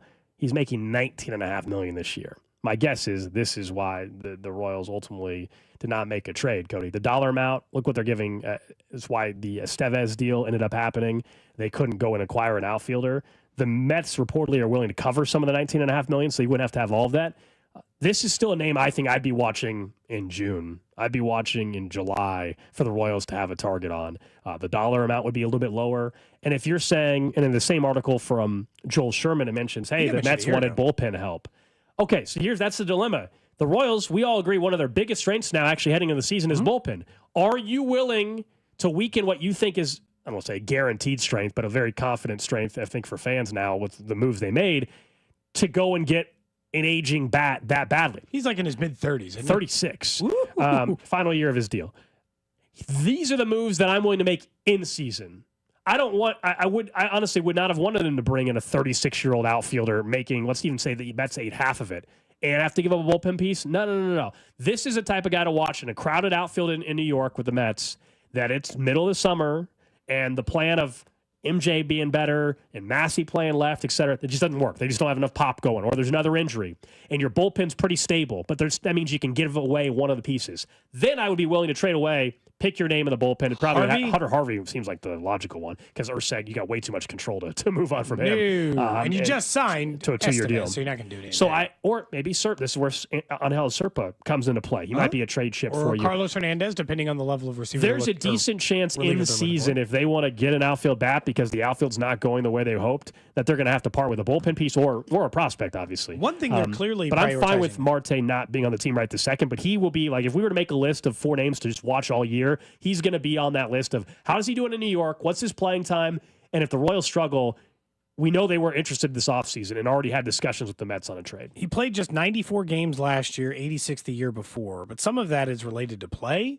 Some of it is related to injury. He's a career 342 on base guy. So, and he got on base at 327 last year. That's probably second or third on this team. I'll just be honest, without even looking. it's probably second or third on this team. He's a downgrade defensively, though, at his age. Big time. He is, because of his age. Worst outfielder in baseball, outs above average last season. Which, again, they seem to be willing to trade off this year in favor of offense. He seems like a nice fit, but I don't want to give him a major league player at all for him, if we're being honest, unless it is a guy who is phasing out of my bullpen. Like, you want Carlos Hernandez? Fine. You want a bullpen guy who's in our minor league system? Cool, we can chat. You want Hunter Harvey? I'm not even sure I'd be willing to part with that. What about Chris Stratton? Fine. Yeah, that level, we're talking. That level, like, because those are the guys I think phase out of the bullpen as the guys who are no longer starting for my team start doing that job instead as we're rolling towards playoff time, right? So if they're not the long-term answer, if they're not the top 4 guys I call in game 2 of an ALDS, they're on the block. But if they are one of the 3 or 4 guys I think make up an incredibly strong or potentially strong bullpen, for Starling Marte, no. Here's how I know that this rumor has got some juice, because when he was a free agent, the Royals wanted him. Yeah, they like him. And speaking to the people inside the organization, they wanted him then. So, like, when he was a free agent, he didn't make too much money, but they were interested in Starling Marte before. So if he is available for trade for a relatively low cost, yeah, I assume the Royals are interested. We know. I mean, this is the 4th or 5th name at least since the offseason began. You know, it's Marte, obviously Santander. Adam, what is Adam? I can't remember his name. What is? I know that they were interested in an Adam. God, what could it be? Adam Duval. That's him. That's him. Yeah, they were, and then also I think what's his name? Jesse was it Winker or whatever they were interested in at one point in the offseason. So there's been multiple outfielders. We know they have interest. I think at this point, though, they're just going into the season with what they have, don't you believe? And then we'll see if they struggle 2 months in, a month in, then let's keep an eye on these same names that we know they had some interest in, other than Santander. He's not going anywhere. But someone like Starling Marte, my worry with him is he might get moved to somebody else before the season because the Mets outfield is so crowded. So another name to keep an eye on, man. Add him to the long list of outfield targets for the Royals mid-season trades. Somebody is always pointing out, because they've got a lot of guys like Weimer, Andrew Waters, and all these other guys. This is like a real frank conversation that exists between AAA and Major League and all these other. They don't believe these guys are Major League players. You want to know why? Like, why can't Drew Waters play? Why can't Weimer play? Maybe him. Maybe he'll get some time later. Why? For the longest time, why doesn't Jorge Bonifacio play more? The answer is always simple. They don't view those guys as everyday Major League players. And for the most part, they're usually right. Because when you get them exposed to the point of they're playing 100 and 110 games, you find out why. You find out why they're starting non-traditional players in their spots versus guys who know how to play those positions. It's just they're not everyday guys. Like, they can come up, they can be organizational depth guys. The Royals thought maybe, hey, we can unlock something with Drew Waters' swing because he's a former first-round pick. But, you know, baseball usually tells you whether or not you're able to go. Trash of the day. All right, we go to Florida for the trash today. Orlando, to be specific. So this goes back to February 26th. Orlando Police Department responds to Tiffany & Co. Oh. The Mall of Millennia. You ever buy anything for somebody? I have not. Special lady friend at Tiffany & Company? I have not. Have you? Have you bought your wife something from Tiffany? That's a no. That's a no. Honestly, I was trying to remember. I don't think so. She's gotten like a pretty famous bracelet. I think she got that maybe when she graduated college from like her parents, but I don't think I've ever gotten her anything from Tiffany. So February 26th, officers respond to Tiffany & Co. According to the affidavit, by the way, they responded on a robbery call. Okay. According to the affidavit, a gentleman named Jathan entered the store, asked about some diamond earrings and rings. He told the employee he was representing an Orlando Magic's player of the NBA.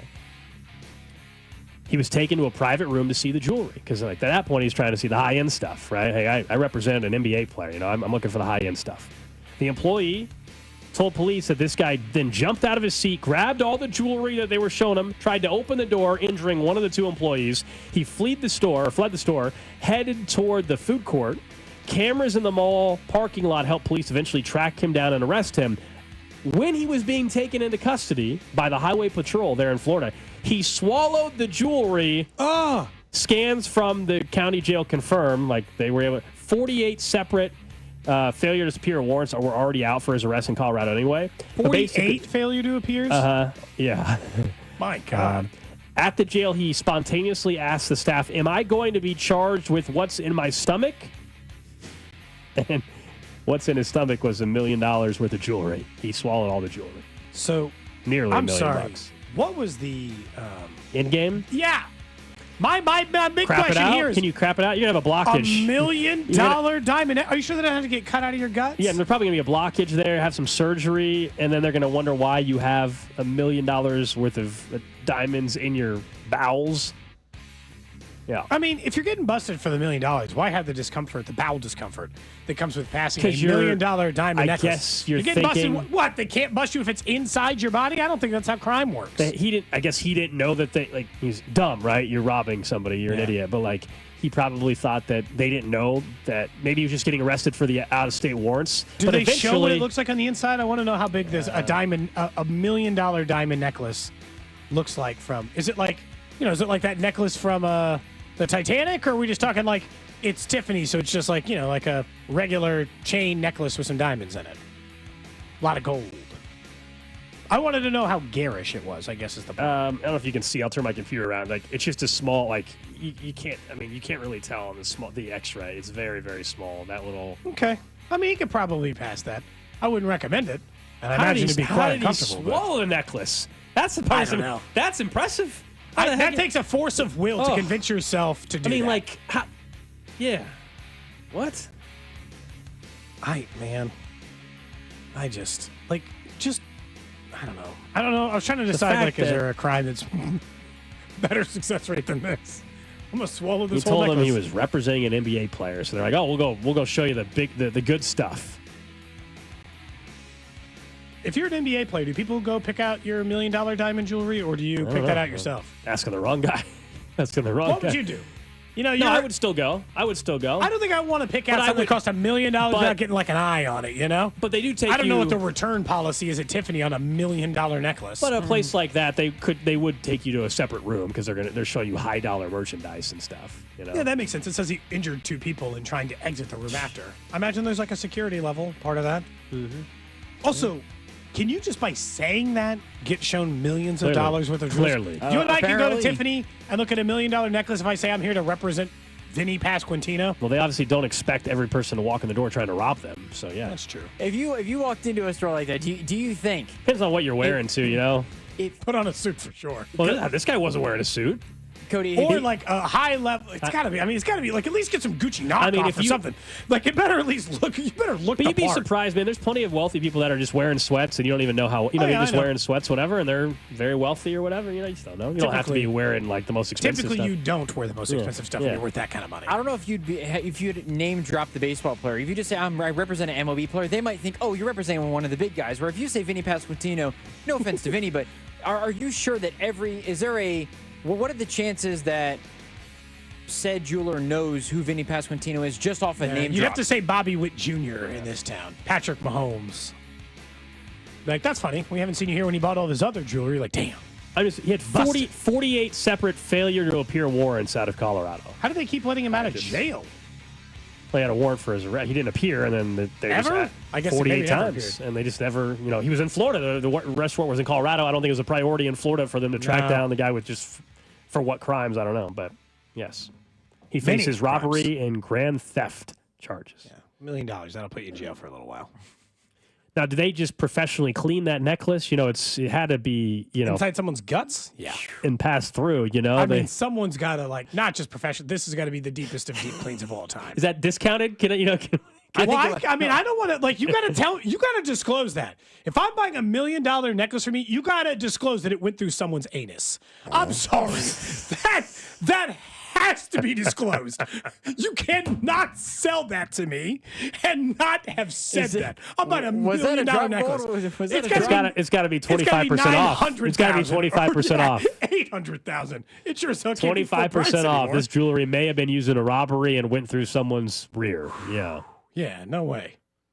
There's got to be a discount. I'm sorry. There's got to be a discount.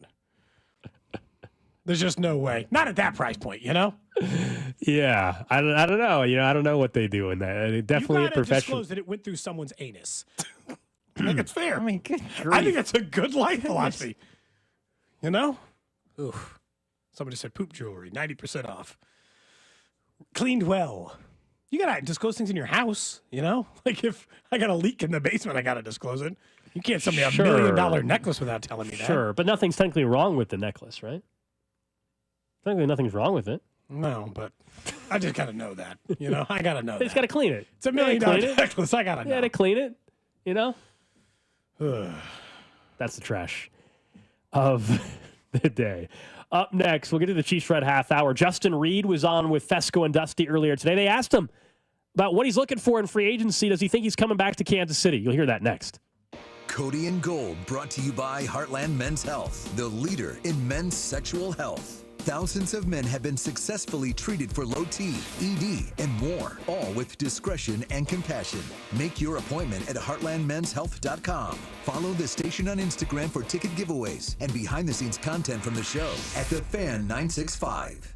Men, this is Jeff for Heartland Men's Health, and you've heard me talk a lot about how treating low testosterone can improve your sleep, your workouts, your energy levels, and more. But today I want to talk to you about your sex drive, because low testosterone can have a significant impact on your desire for intimacy. It can even be a factor in erectile dysfunction, and if you're in a relationship or wanting to be in a relationship, a low sex drive could really be a problem. The good news is that if you're like most guys, treating your low testosterone could really change the way you feel about sex, giving you back the flame and desire that is so important when you love someone. So if you're feeling sluggish and tired, if you're not sleeping well, if your workouts aren't that great, and most of all, if your sex drive is more like a putt, make an appointment at Heartland Men's Health and have your testosterone levels checked. Your initial visit is only $99 and includes blood work and a medical consult. And if you start on testosterone the day of your appointment, your visit is free.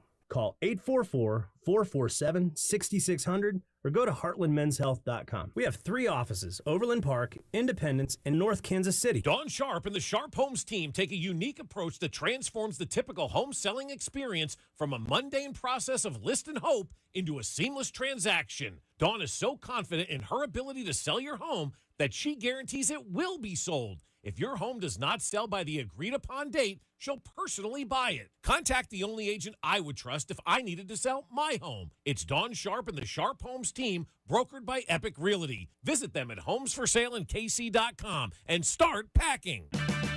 Choose Syntec Full Synthetic Motor Oil designed for today's engines exclusively at your O'Reilly Auto Parts store or O'ReillyAuto.com. O'Reilly Auto Parts. Hi, it's me, your USPS Ground Advantage shipment. Just left the warehouse. I know. Just got the notification. Made it. Yes, I know. I get all the updates. Stay in the know with USPS Ground Advantage service. Visit USPS.com/in-the-know. At Fisher Investments, we may seem like other money managers, but we're different. Are you really that different than the rest of us? We are. As a fiduciary, we always focus on what's best for our clients. What services do you offer besides investing?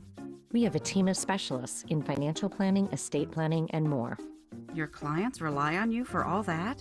Yes, we ensure clients receive unparalleled service at every step of the relationship.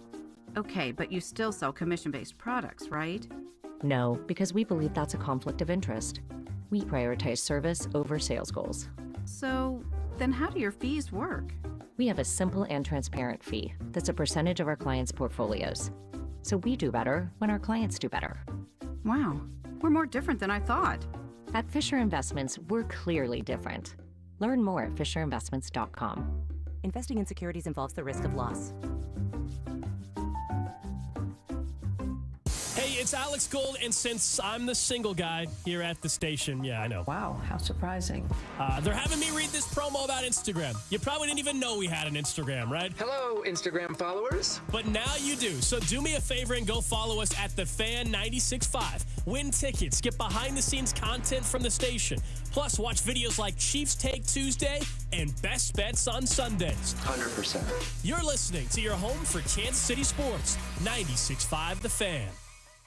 Royals coverage sponsored by Renner Garage Door, forward and back, RENNER. It's almost Andy Reid. The offseason is a perfect time for a $100 tune-up from Renner Garage Door. Get a free replacement quote today. Call or click rennerdoor.com, Renner forward and back. RENNER. Opening day coverage is brought to you by Hollywood Casino. Stop by Hollywood Casino every Wednesday in March from 12 until 2 to register for your chance to win opening day tickets. Your home for Royals baseball. 96.5 The Fan.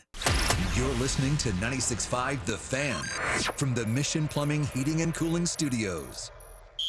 Welcome in to the Chiefs Red Half Hour. Every day at 11:30 with Cody and Gold on your new home for Chiefs football. 96.5 The Fan. Be sure to head over to 965thefan.com for the Fiery Hot Sevens contest, where you can win a $30 instant scratch ticket, and one person's going to win the grand prize. That's a Bobby Witt Jr. autographed jersey plus framing, all thanks to our friends at the Kansas Lottery. All right, it's the Chiefs Red Half Hour. Earlier today, if you caught some of Fesco and Dusty, they had Justin Reed, Chiefs free agent, on the show, talking a little bit about the season, about his future, about his foundation.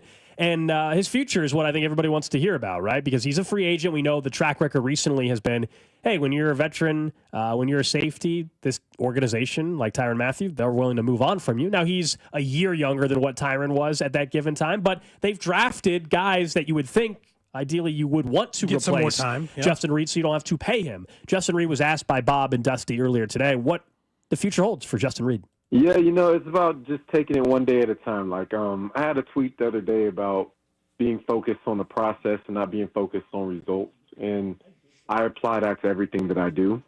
And right now the process for me is, continuing to stay healthy, being focused on the moment, playing a bit of golf, being a father, also just getting, things in order in my personal life because, when it's football season, that's just 100% the focus, and sometimes you push things off to the side, and all season is an opportunity to catch up on those things. So I don't think too much about free agency itself.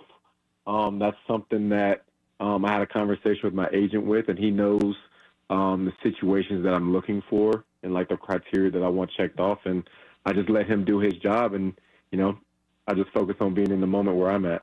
I think a lot of fans have expected him almost not to return. Now, Nate Taylor had the report earlier in the week that he's unlikely to return, and Justin Reed responded in tweet form and was basically like, well, that's news, as if he hasn't heard anything, obviously, with the new league. Now, they followed up with that question and said, all right, you said you want a situation. You know what you're looking for. What is that situation? I look for a situation where I can continue to grow. Like, I'm not a guy who ever wants to be comfortable with where he is and not always seek improvement.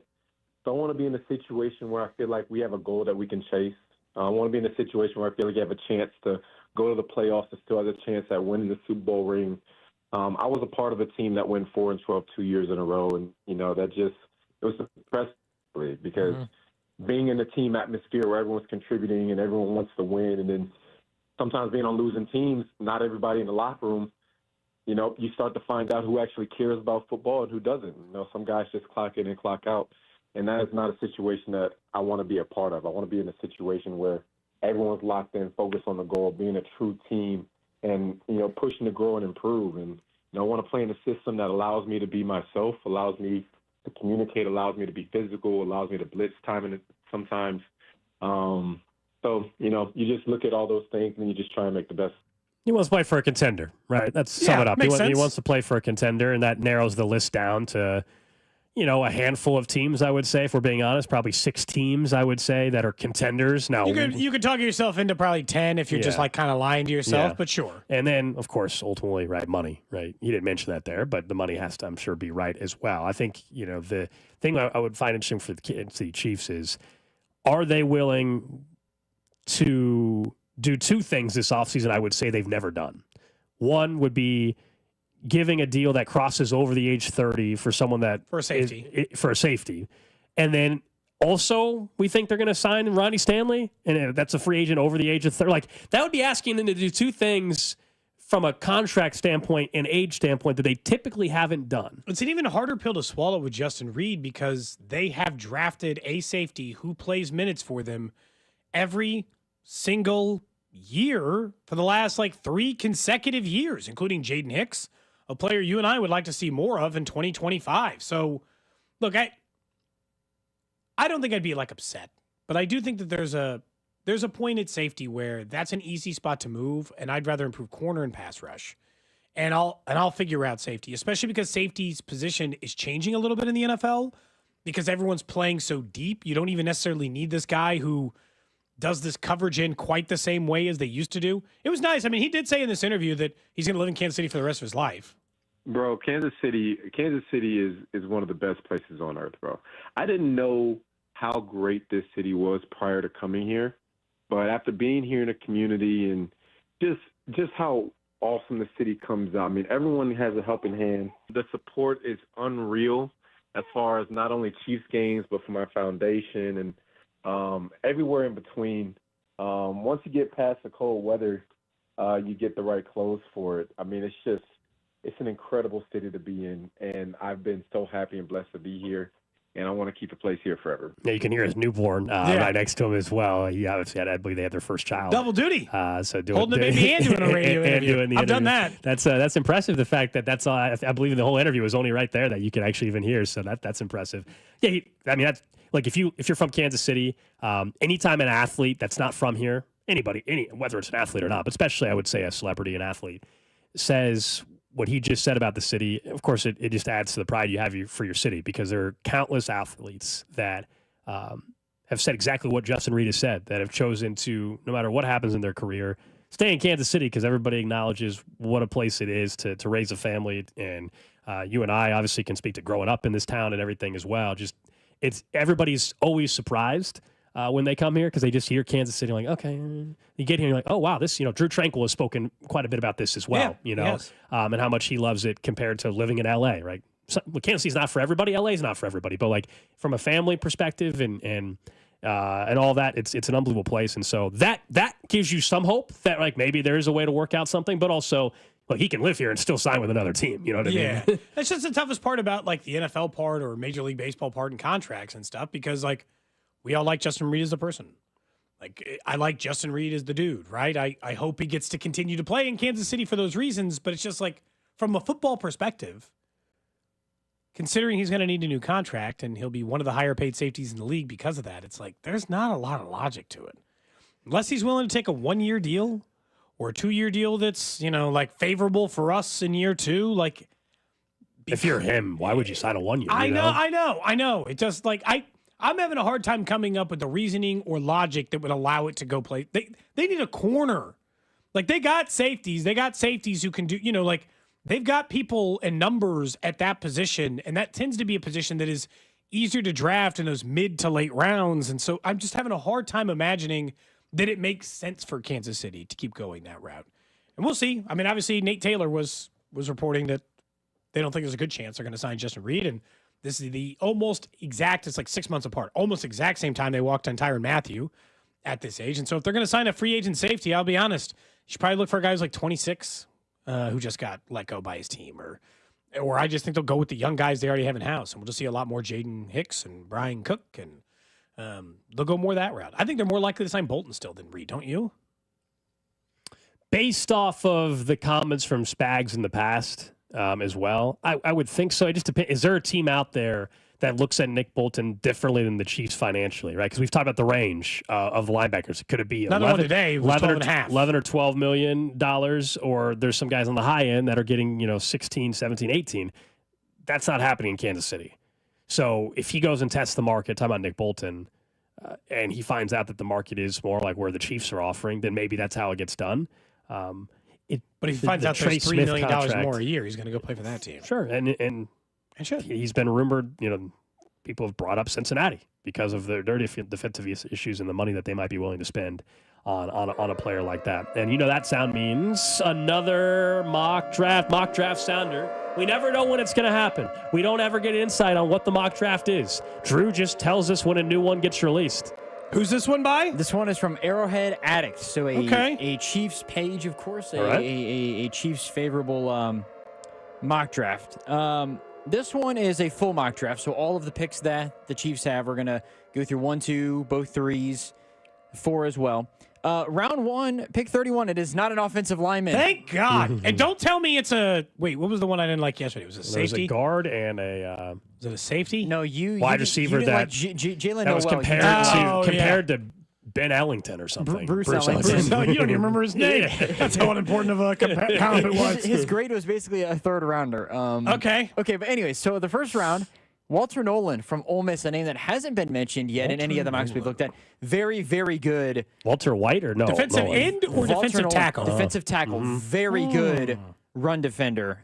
He was at Ole Miss. Of course, Ole Miss had a fantastic defense. He's been mocked in like anywhere from the 15 to the 22, 23 range. So if he slipped to 31, that'd be a really good spot for the Chiefs to get another guy alongside Chris Jones, one that's got a high potential. I don't hate that. Defensive tackle. Anybody on the defensive line is okay with me at pick 31. I mean, I don't know if this guy's any good. There's one thing about him, though. There's been some. It's not a concern, but there's some questions about how much he loves the game. That's one of my favorite draft ones as well. You know, He doesn't love the game. One of those. My Walter favorite. doesn't. You know, Chris Jones next to him loves the game. He can just kind of like. Does he actually love the game? The comp for him on NFL's Lance Zierlein. John Franklin Myers, who's played with the Jets throughout his Who is NFL. Zierlein trying to impress with his freaking comps?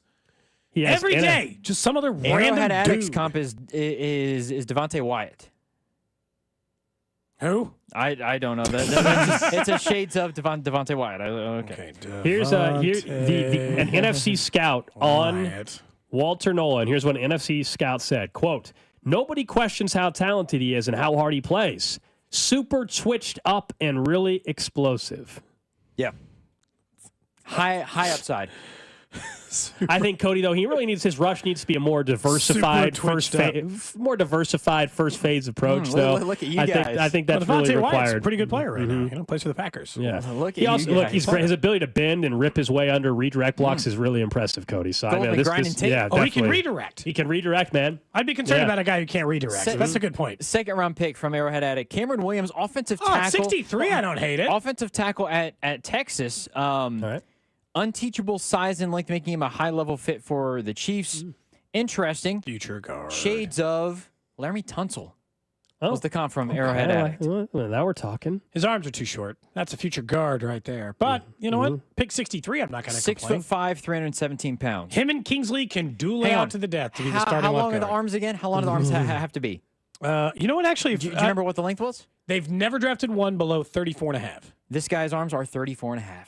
Never mind. Welcome, Cameron Williams. He's also got 11 and 3/8 inch hands. His hands are almost a foot wide, I guess. Man, it's nuts. I mean, they did say unteachable size, and like you can't teach size, Gold. If you didn't know That's right. You're either big or you're not. That's what I hear. You can't you can't coach me to just be 6'6" tomorrow. You are either that size or you're not. And look, if you're not, there's something for that. Like what, Drew? Blue Chew. Gotcha. Just out of Turn curiosity. oh into yes. How many more men in America do you think would be in excellent shape if you could work out and like max out a height? Like, let's just say, like, if I worked out, I would also get taller. There's a max, right? I'm not going to just become like 8 foot if tall. there was a machine at the gym where you just knew if you spent 30 minutes on a day, every year you could add. If you were just like a gym rat, you could be 3 inches taller. Yeah. How many people do you think are just gym rats now? Plenty of people would be. Oh, I think there's a lot more people than you think that would all of a sudden. Yeah. Let's go to the third round, shall we? Pick 66, a name that Cody has criticized. Jalen Noel. Oh, wait, now he's In the available third at pick 66? Yeah, see, we're fine with him in that round. Just not somebody yesterday had him at 31. That's the problem. That was Trapasso. Trapasso. Shades of Golden Tate is a comp. I think that's a solid third round. Yeah, sure. Third round is fine. No issue with the third round. What's the second third round pick? So from KC Mo as well. I'm still convinced that's Correct. why people keep putting him in there. He's out of Edge Bark Hill. rusher Jared Ivey at pick 95, their actual third round pick from Ole Miss as well. So you bring in Nolan, you bring in Ivey as well. Two guys that played well together at Ole Miss. His comp is Danico Autry from Arrowhead Addict. Okay. Last guy? Who's the last third round guy? That was the last third round guy. We're going to round 4.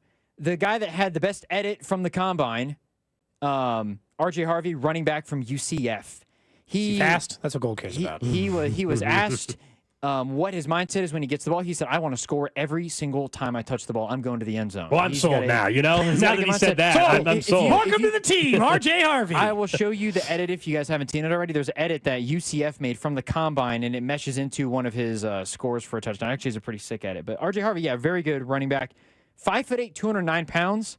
Comp is Devin Achan, according to one site. You know, That I like. that. Arrowhead Addict said Justice Hill, another quicker guy, smaller, faster running back. Then 7th-round pick, linebacker Cody Lindenberg from Minnesota. Not necessarily a throwaway, but linebacker depth, they had that in the round 7. So here's my favorite thing about RJ Harvey. Arrowhead Addict. Drew, they list strengths. Here it is. Big play threat on every touch. Capable of taking to the house from anywhere on the field with breakaway speed. I mean, music to my ears. Also, music to my ears. That's almost the exact style of running back. Also, in regards to the way Gus Malzahn runs his offense, over 60 catches in his 3 seasons as a starter. So he's been very productive in the passing game, something obviously that can make him more dynamic in the backfield for Andy Reid. Back-to-back seasons over 1,600 yards total. Okay, so a 4th-round running back. I mean, this is filling a lot of the needs. I actually don't hate this from whoever did this at Arrowhead Addict. I kind of agree Someone with your said approach. that Arrowhead Addict, the Chief Saholic used to write for Arrowhead Addict. Bryce Carter did this mock draft. I don't know. I'm not sure. Does that make them more or less reputable? They got rid of him. I'm He not doesn't work sure. for them now. Someone said earlier that Honestly, somebody would probably do a lot of lead page writer clicks. is currently on leave. Will return eventually. Can I just say that? Is that actually what it says? If you run any That's of what these the text line if says. you run any of these sites, you run Fansided, SB Nation, you run any of these sites, you would do numbers to pay Chiefsaholic to do a weekly opinion piece From on jail? the Chiefs. From jail? Yeah, dude. Tell He doesn't me, have access to anything. Tell me, you have access, dude. He listens to this show, It's not, Drew. it's not You know? Siberia. They have TVs and access to the internet. Like in in the fairness- documentary, it mentions he listened to Mitch Holthus call Chiefs games from jail. Yeah, I mean, they got access to stuff. They get iPad availability, depending on what part of prison he's in. But like, you know, He's streaming the show on YouTube right now, you know? he's helping us get the ratings. He's got a meter. Oh, my God. That's the real reason we're. That's the real reason we're shooting up the ratings. We do really well with the prison population on this show. They love our show. Yeah. Talking about hiding jewels, body cavities. You know. A lot of listeners out of Florida for some reason. I don't know why. Who knew? Yeah. There's a lot of Florida men I'm just- listening. all I'm doing is pitching an idea in which I believe it would get quite a bit of traction. That's all. I believe a lot of people would make it weekly clicking. Would you read it after like the first one or two, though? The first Like one or you two, want I'm in Chief- immediately. Honestly, we'll have to talk off air about this one. We should have a Chiefsaholic mock draft, actually.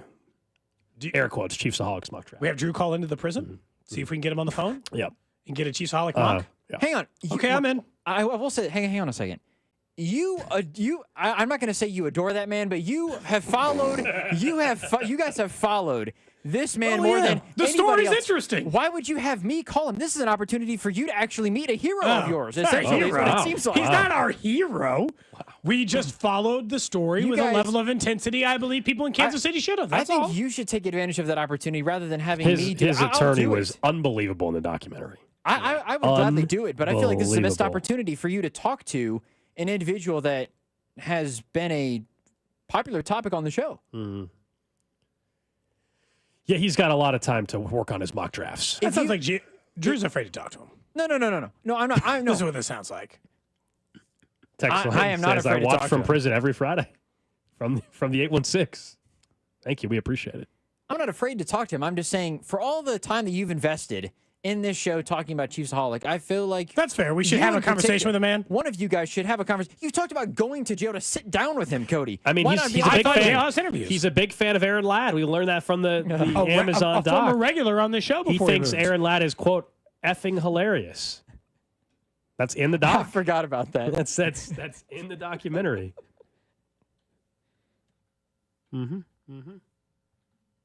Very interested in the mock, so we'll keep an eye out on that. Very, very, very interested. Out of all this, I guess RJ Harvey's the guy now that I'm going to try to look more into. Maybe this is the guy I want. Yeah.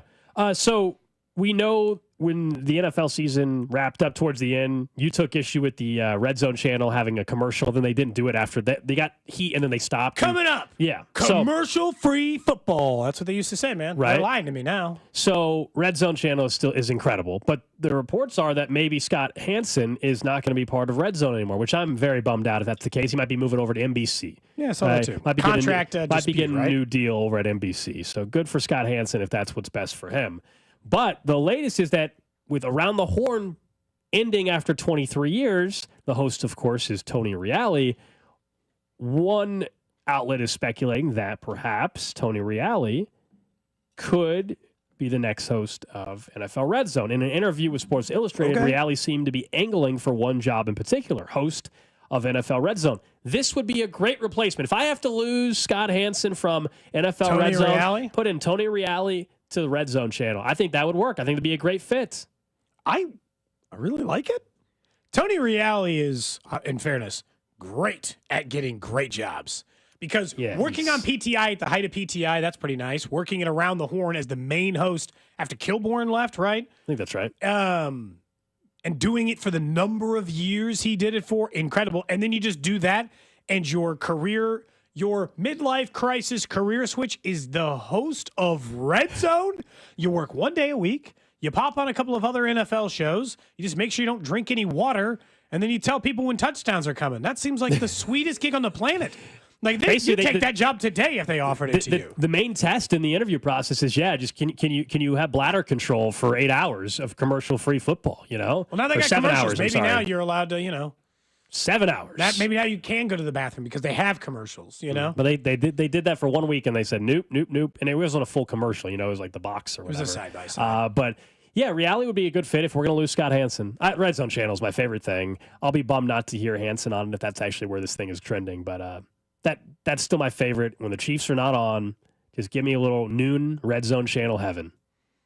I still find it sometimes as like sensory overload. Not all the time, but there's times I'm like, it's just too much. Like, it's just so much information to take in and too many sounds all at once berating you. But like, I just think, it seems like a kind of near perfect fit. And if I'm Tony Reale, it's like, you're young enough. He got in this industry young enough. I mean, he's still got like 20 years left of working life, at least, probably, even though he's made, I'm sure, tons of money working it around the horn. He's 46. Yeah, he's got 20 years probably. 15, let's say, 15 years left of doing media stuff, 15 years of Red Zone and then retire. If you get that job and do a good job, barring a contract dispute, which is reportedly what's going on with Hansen, right, is that he wants more money and they're hesitant to give him a little bit more. Such is life, right? Like, it's the normal media negotiation stuff, right? Pretty standard, I'd say. But like when you're going through those things, you go through that. People are mentioning Siciliano since he used to doing the other version. He's doing other stuff now. I still thought Hansen was better than Siciliano, but if you told me that was the DirecTV version one. If you told me Siciliano somehow got out of whatever new gig he's doing and went back, I already know that works because he's done it.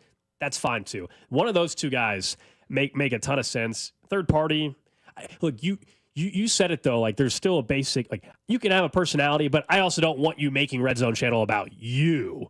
You know what I mean? Like if you're the host. No, but that's also what Tony Reale's entire show was. I know, that's what I'm saying. That's why these guys would be good. About him. That's why these guys would be good. I don't want them bringing in me. I'll just use I don't want Charles Barkley doing NFL Red Zone channel. Okay, that's great for inside the NBA and what Charles Barkley. It would be hard to watch the games. It would be distracting because he's a huge personality. That's not what you need for Red Zone channel. That's all. I got people over in the text line offering you a burger tonight, Gold. Someone says they work at the kitchen across the street from where we'll be tonight at Kelly. Says if you need a burger to let them know. Oh, he's over at a beer kitchen. Ooh, nice. Yeah, we'll be at Kelly's this evening at 6:30. We've got a bar tab until the bar tab is gone. Yeah, $1,100. Technically $1,096. Listeners of the show, we appreciate it. We're going to just round up, at least on that end. Yep, for you guys for making us the #1 rated show, which we obviously very, very, very much appreciate.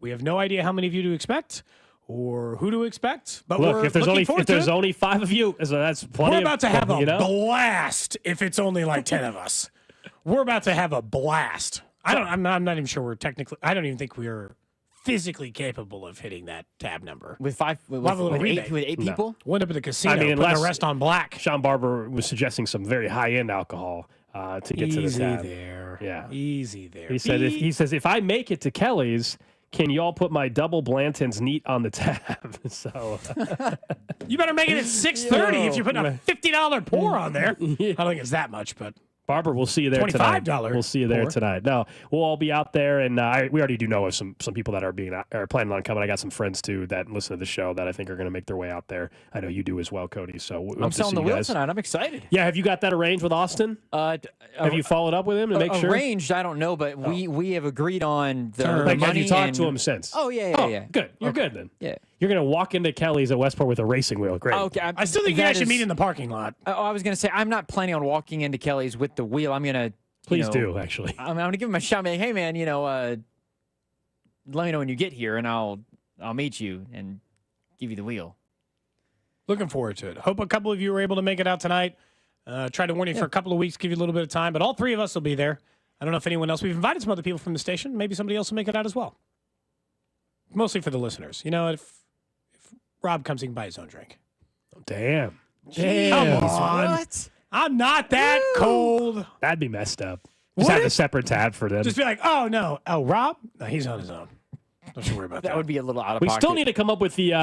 We still got to come up with the phrase that people have to say to access the tab. You know, we still got to come up with like a secret password. password. We got to come up with something. Otherwise, if I'm at the bar and I hear that you got $1,100 tab, I'm gonna say, yeah, I'm on their tab. I'm on those guys' tab over there. I like to think the sandwich board will deter them from doing it. That's true. So, what are you guys gonna do if 300 people show up? Well, then the tab runs out when the tab runs out. I don't have a contingency for that, except for everyone gets less drinks and we start buying our own and still have fun. Yeah. No, I'll be honest. As much as we would love that, I don't think 300 people don't think we're gonna have to worry about 200 people are showing up. So, let alone 300. If they do, great. Cool. I haven't been to Grand Canyon Tour Guide is the password. It's a long password. There's a million show references. All right, up next, we'll get to what's trending and talk more about what Cincinnati is willing to do with one of their star players. This is Cody and Gold on your new home for Royals baseball. 96.5, The Fan. Brought to you by Heartland Men's Health, the leader in men's sexual health. Thousands of men have been successfully treated for low T, ED, and more, all with discretion and compassion. Make your appointment at heartlandmenshealth.com. Hey, Missouri sports fans, I've got good news. Underdog is available to play in your state. This basketball season, it's your chance, right, to win over at Underdog, one of the leading sports apps. You can play in your state. That way you have a chance to do it. We know next week there'll be basketball played in Kansas City every single night starting on Tuesday. You know, why wait to get into the action now? Over at Underdog, you can start looking at those NBA or college basketball picks and selections for over the weekend. Maybe Anthony Edwards, higher than 26.5 points. That's all you have to do. Pick your favorite player, go higher or lower than their favorite stats, points, assists, rebounds. Create those selections, mix and match across sports if you want, and try to win. So you can turn $1 into $1,000 because you can play with as little as $1 over at Underdog. Download the Underdog app today using that promo code TAPP, T-A-P-P, and unlock a special offer for up to $1,000 in bonus cash when you make your first deposit. Join in on the fun when you sign up with that promo code TAPP. Claim that special offer and get up to $1,000 in bonus cash with your first deposit. Must be 18 plus and present in the state where Underdog Fantasy operates. Terms apply. Concern with your play. Call 1-800-GAMBLER. Visit www.ncpgambling.org. This is the story of the one. As a quality technician in a food processing center, she knows that making the right call is the best way to avoid a recall. That's why she trusts Grainger's world-class supply chain to deliver the high-quality supplies she needs to help keep her production line, her equipment, and her customers happy and healthy. Call 1-800-GRAINGER, click Grainger.com, or just stop by. Grainger, for the ones who get it done. I'm Kareem Abdul-Jabbar. I learned about atrial fibrillation the hard way. My symptoms would come and go: shortness of breath, fatigue. I kept going. Then I got so lightheaded, I couldn't. My doctor said I have AFib, so I'm about 5 times more likely to have a stroke. Other symptoms: irregular heartbeat, heart racing, chest pain can come and go, but the risk of stroke stays. If you have symptoms, tell a doctor. Visit notimetowait.com. Sponsored by Bristol-Myers Squibb and Pfizer. At Fisher Investments, we may seem like other money managers, but we're different. Are you really that different than the rest of us? We are. As a fiduciary, we always focus on what's best for our clients. What services do you offer besides investing? We have a team of specialists in financial planning, estate planning, and more. Your clients rely on you for all that? Yes, we ensure clients receive unparalleled service at every step of the relationship. Okay, but you still sell commission-based products, right? No, because we believe that's a conflict of interest. We prioritize service over sales goals. So, then how do your fees work? We have a simple and transparent fee that's a percentage of our clients' portfolios. So we do better when our clients do better. Wow, we're more different than I thought. At Fisher Investments, we're clearly different. Learn more at fisherinvestments.com. Investing in securities involves the risk of loss. Go to 965thefan.com for the Fiery Hot Sevens contest, where you can win a $30 instant scratch ticket, and one person will win the grand prize, a Bobby Witt Jr. autographed jersey and framing, all thanks to our friends at the Kansas Lottery. Come join us for the Royals Roundtable, plus meet and greet with Michael Massey and Kyle Isbell at Hollywood Casino Friday, March 28th, starting at 6. Your home for Royals baseball. 96.5 The Fan, KFNZ FM and AM, HD1 and HD2, Kansas City, in Odyssey Sports Station. What's trending? What's Trending is presented by Baker University, where graduates earn higher salaries and land jobs faster than any other university in Kansas. Applied today at bakeru.edu. Number one, around a couple minor moves in the league today. The Chiefs have tendered a contract to punter Matt Araiza and Mike Caglianone. No surprise with either of those. Just some minor stuff. Housekeeping. They have one other player that's eligible for exclusive rights, free agent. That's like Spencer Schrader, the kicker that they brought in at one point during the season. I doubt probably not going to utilize that, but this was just kind of some housekeeping stuff the Chiefs had to take care of before the league year starts up next week. Again, Caglianone is the most no-brainer thing of all time. He started for you last year, so if worst-case scenario had to start for you this year for the whole season instead of half, well, it could be worse, but also I still think it's going to be Kingsley. Next up on What's Trending, Missouri versus Kentucky tomorrow at 11 a.m. for their final regular season game. KU at Arizona at 3:30, and K-State will take on Iowa State at 12:30. All three of those, their regular season finales. UMKC season also ended last night in a 70-61 loss to Omaha. What happened? Things fell apart months ago, man. I don't know what to tell you. Months ago, the Roos stopped playing good basketball. They started losing all the time. They were down like 15 or 20 to Omaha, went on a 10-0 run, got it back within 7 or 8, never really made the rest of the way to come back and lost by 9. I think our show's slightly to blame. We were playing a Roo up in early February to try to get them a last-minute push for the tourney. Yeah, and we didn't go. We didn't go. We didn't give them the support that they needed. That's on us. This is like a Jerome Tang thing. We should have been out there supporting the Roos, and then they would have played better. Yeah, we'll take some blame for that. I think that's fair. Elsewhere in What's Trending, the Bills have agreed to terms on a 4-year, $50 million contract extension with linebacker Terrell Bernard. He is only 25 years old, so a nice It's a good Nick addition. Bolton comparison. Yeah, price-wise. Contract-wise, maybe so. That's not a bad comp. I'd be curious to see where that's at. But the Bills reshuffling their defense around, but they're going to keep Bernard around. Next up on What's Trending, Stephen A. Smith is saying they signed a 5-year, $100 million extension to remain over at ESPN. That is just straight up starting guard money for being honest. He's getting the same amount of money as Trey Smith's gonna get. Unbelievable. In the free agent market. He's their bell cow. He's the single biggest face of the entire company, I think, at the moment. As a result of that, he's getting paid a whole lot of money. Yeah, it's incredible. Props to him. No doubt. Props to him. Lastly, on What's Trending, some news in the Olympic world. You're like, what are you talking about? Have you seen this story? Ryan Wedding, he was an ex-Olympic snowboarder for Canada in 2022. He finished 24th, but hey, he was still Olympian, 24th in the giant slalom. He's now added to the FBI's 10 most wanted list amid drug trafficking and murder accusations. This dude was on the Canadian Olympic team just 3 years ago. Well, didn't go great after that, I guess. Offering $10 million for information that leads to his arrest and or conviction. Quote, Wedding went from shredding powder on the slopes at the Olympics to distributing powder cocaine on the streets of U.S. cities. Get out of here. Those statements that sometimes they put you out don't with have to these write it like that. Yeah.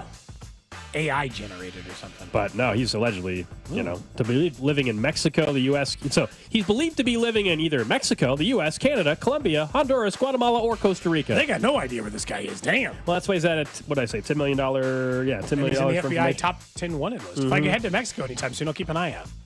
Yeah. That's What's Trending here on Cody and Gold.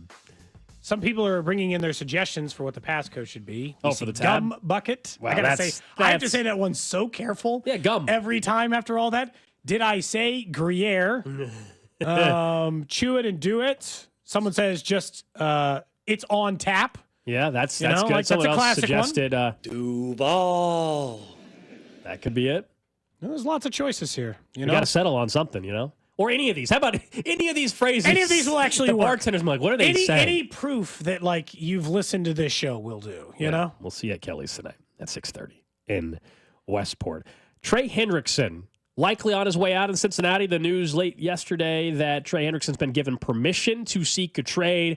30 years old, one of the better defensive edge rushers in the game, and he's in unique company of maybe being moved, right? There's not often a guy is a runner-up for Defensive Player of the Year, and his team then the next offseason is willing to move on. The last time a defensive All-Pro who also finished runner-up Defensive Player of the Year voting changed teams in the offseason was Kevin Green back in 1996. That's nuts. So it just doesn't happen. I think on the surface, if I tell you a team doesn't want to pay a pass rusher that's 30, you'd be like, okay, that makes Elite sense. level money, whatever it costs, high-end defensive end money. But one, it doesn't happen very often, as we just pointed out. And your defense was so bad, you would think you would want to keep a guy that had, what did you say, 15 sacks last year or something like that.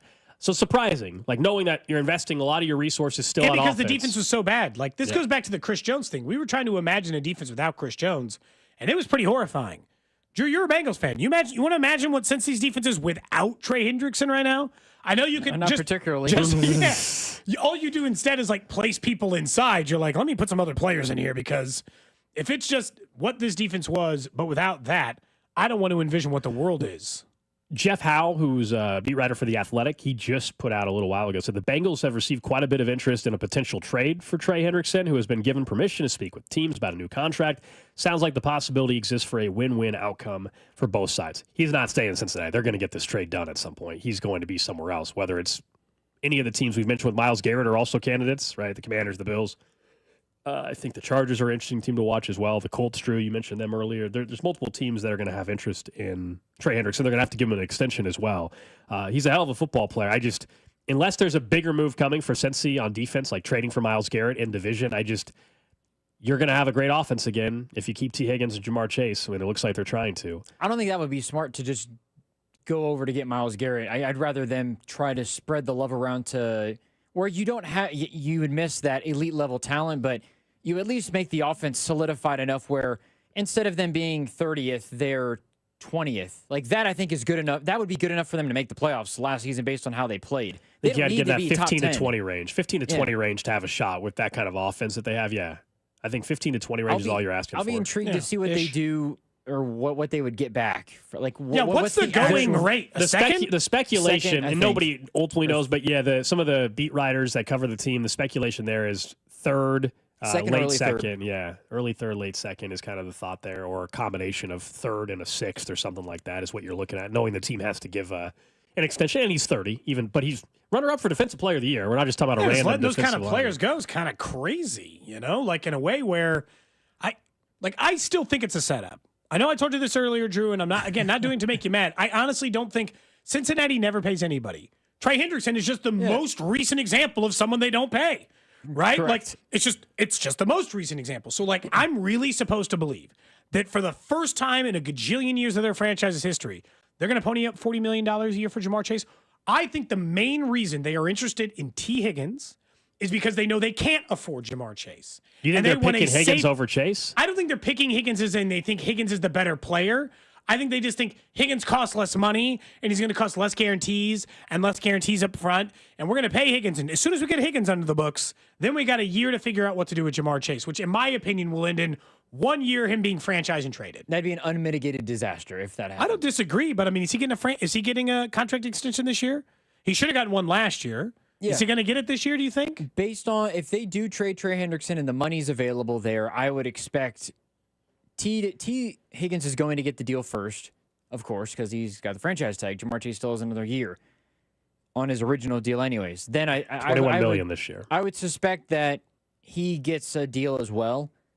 I would think that both of them would be paid, but quite frankly, I wouldn't be surprised if it was just T. Higgins and they let things play out again with Jamar Chase again and they tag him and then they do the same thing next season that they're trying to do with T. Higgins now, just because that's the way that the Bengals seem to do their business, which, yeah, it's not great. Like it's questionable. What can you think of a team, just out of curiosity, can you think of a single team that's ever tied up 70 million, like not even that, just like 50 million, $70 million a year in two wide receivers. Evans and Godwin is probably the closest. I mean, how much is... I was just trying to think of like an example of a team doing that. Paying two high-end wide receivers at the same time. Evans and Godwin is probably as close as I can get. I mean, they're paying A.J. Brown a lot. The Eagles are paying, I believe, 8 players $50+ million They have 8 players on $50+ million contracts right now. A.J. Brown was on a 3-year for $96 million, so he's making $30 million a year. And Devonta Smith. They just extended him, didn't they? They just extended Devontae. Yeah, and I think that so his will probably look a little bit higher than what I think. Let's see, $30 million a year for him. So I mean, I guess it's not out of the question. I've just never seen him do it. 3 for 75, so 25 and 30. I mean, that's a far shot from 70. It's different. Yeah, obviously, it's different than 40 and 30. And both of those guys are on 3-year deals. The Eagles also have a legit defense, though, so it's know what I mean? Because they drafted it. Right. That is but the ultimate difference. It wasn't a one-off season thing. Yes, they're secondary. They nailed Quinion Mitchell and Cooper Jean. But they drafted Jalen Carter. They drafted Jordan Davis. Right, but it took a couple years. I guess my thing is like the thought they were a 9-win team for like 4 years in a row. The thought that Cincinnati is going to just now say we're going to take 4 picks this offseason and get a bunch of young rookies, and we're going to be good next year on defense, I think is not realistic, is all I'm saying. Sure, but isn't that it's a long-term plan? Sure, but that means are they going to go 3 straight years without making the playoffs? I mean, the Bengals have won 9 games each of the last 2 seasons, similar to what you just said, Cody, with the Eagles doing. I mean, that is the blueprint. That if they're going to follow a blueprint, the Eagles is the blueprint that they should follow. Of course, that relies on them drafting well, which they have shown they haven't been able to do. That's why the Chiefs and the Eagles have made multiple Super Bowls over the last few years, because they've drafted well and they've spent the money where they see fit, and it's all worked out in their favor. I mean, that's just the question for the Bills. That's the question for the Bengals. That's the question for the Ravens, even for the 49ers. The biggest problem with the Jamar Chase deal is the same problem that existed last year. They were willing to match. They were willing to make him the highest paid wide receiver based on average annual money made per year. They were $50 million short in the guarantees. Not like for a guy that good, it doesn't make any sense why you wouldn't just give him the guarantees. They were $50 million short in the guarantees. Yeah. So, like, what? Like, no deal, right? For somebody that good, you give them the guaranteed money because they're just that good. That's what's going to be. I mean, can they even get T. Higgins done? Same problem, right? If they don't get him done by Monday or Tuesday, it might be a problem. It might just be a franchise tag played out. They get the money to pay him on the franchise tag for the year, but then they're just like sitting around with 2 wide receivers who aren't signed. If they give him the contract, they pay him less money than they would on the franchise tag. So they're technically saving money by extending him. Yeah. Oh, yeah. But I'm just similar to how the Chiefs will save money by, actually extending Trey Smith. But it's the cash up front thing. It's always the cash up front thing. That always runs into a problem for owners who don't have the liquid cash. And I don't know if he's the poorest owner, but he's one of them, right? He's not poor. Let me just be clear. He inherited the team. He did not buy the team. So, yeah, that is something to point out. Yeah. Normally, that's just slightly different, right? I mean, you have plenty of money, but you don't have the kind of money like whoever there's NFL, the Jags owner, or the Panthers owner, or whatever. Yeah, David Tepper compared to even Mark Davis in Las Vegas. Yeah, they're very, very wealthy, but there's still a different level to wealth in the NFL circles. Like Jerry Jones compared to any of these guys, even Clark Hunt compared to Dave Tepper. Like there's just a difference. Yeah, like Clark Hunt's probably worth $1 billion or $2 billion, and Dave Tepper's worth like 7 or 8. And when it comes to like ponying up escrow money for a contract, I don't think that number never plays. I did want to emphasize one thing about Kelly's tonight. Somebody was pointing out like, hey, where are we going to meet? Where are we going to go? We have a private space. There'll be a sign that tells you where to go. So the Cody Gold listeners will be gathering on the patio. If you hear someone singing, very loudly. If you're past Quintino on the speakers, you'll know you're heading to the right location. It's actually a speakeasy now. You got to hear something on the speakers. Oh, boy. I still got to go into Spec's office and rate it for any of the random T-shirts we have from Reagan. I'm bringing whatever I can tonight, It's going to be a good time. We'll see you guys out there. I want to get back into some other positions, though, in the NFL that are being discussed heavily. And that, of course, is wide receiver, not just the defensive end market, but the wide receiver market's getting more and more interesting. A couple new reports just in the last, hour or so I want to discuss. The latest from Brady Hendrickson. He's a writer that covers, I believe, the Seattle Seahawks. The Raiders have contacted Seattle about a potential DK Metcalf trade. Probably no surprise with the connection with Pete Carroll. Sure. So that's a team to keep an eye on. That's the same thing with the Tyler Lockett deal. And also the latest from Ian Rappaport is, as of now, the Rams are more likely to just release Cooper Kupp than find a trade partner. And that makes sense. We went through the numbers for Cooper Kupp, not only his age, way too high, but the contract is almost untradeable. I mean, it just is. It's different than the Deebo Samuel contract that allowed them to trade him for a 5th-round pick. Cooper Kupp is making $29.7 this year and $27 next season, and he'll be 33. And we know the acquiring team to be less than that, but still way too much. So that's not surprising. You could see Cooper Kupp maybe get cut before Monday. The first team who should call on Cooper Kupp is the New England Patriots. They desperately need wide receiver help. They need a safety net for the guy, Drake May. And they are reportedly in on some of these potential trade wide receivers. Why not get at least one guy in-house without giving up an asset? And you got to find out on May this year.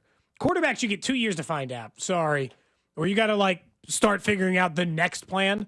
Load up. Give Drake May a chance. Give him a lot of weapons. Give him some good NFL players and figure out whether you can do it. I get the injury risk and all that. And I'm not saying don't get a young wide receiver or draft one too, but if I were the Patriots, that'd probably be my first call.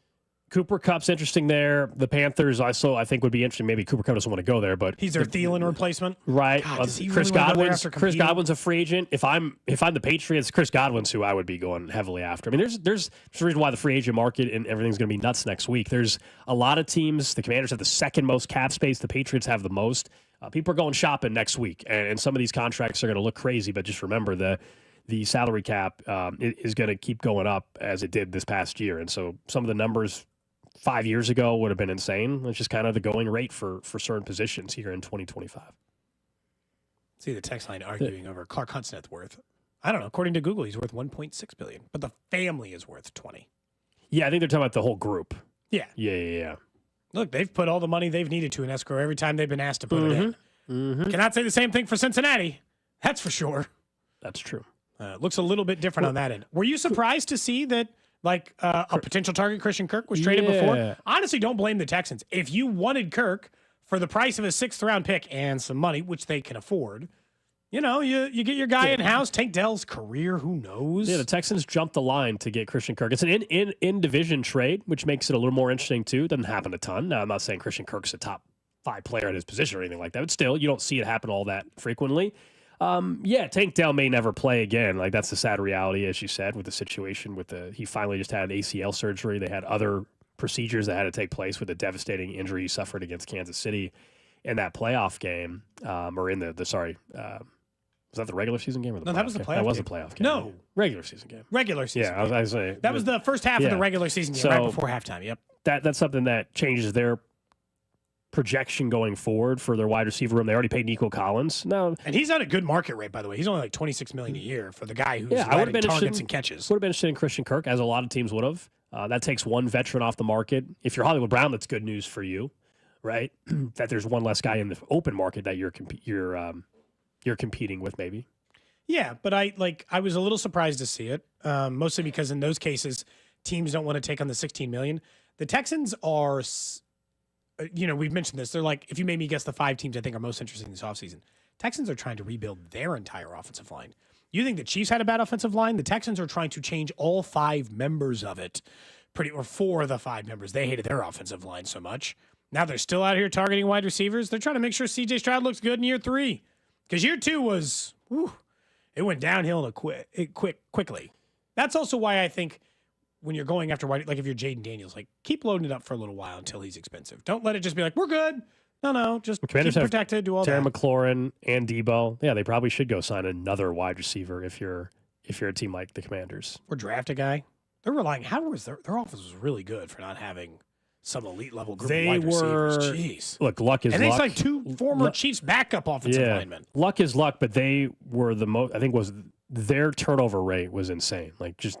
They recovered every single fumble. They converted. So they got a little regression to the mean in the turnover department. The same percentage or better than the Lions did on 4th down. It was just insane. They, to their credit, they took advantage of it, but they had some stuff go their way. They had multiple games where they just didn't punt either. I mean, they had no punts. They went for a ton of 4th downs and converted on a lot of them. Everybody gave the Lions a lot of credit for it, but the Commanders were right there with them in terms of aggressiveness on 4th downs and the conversion rate.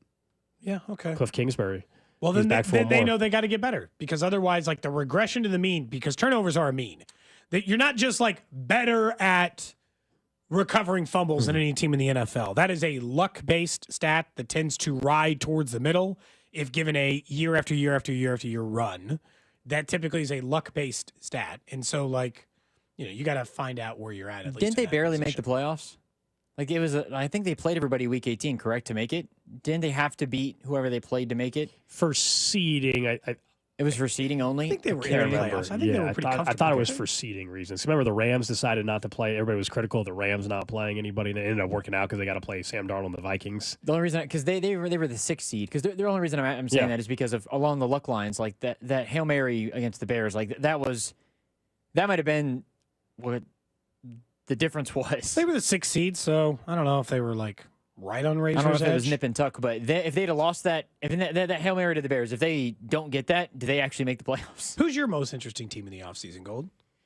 Well, when we talk about storylines, I actually thought Cincinnati was high up because just how are they going to navigate building that roster? And it's an AFC team. So it hasn't gotten less interesting now that they're putting Trey Hendrickson on Cincinnati the trade was high on that list because of the decisions they have to make with Chase and Higgins and Hendrickson, even though now it looks like they've made a decision on Hendrickson, which is going to be eventually to trade him. So that's probably that team. Outside of that, I get what you're saying on the Texans. I think the Patriots are interesting only if are they going to just truly just build up a whole offense and make that division at least a little bit more competitive. When's the last time that division was even kind of competitive?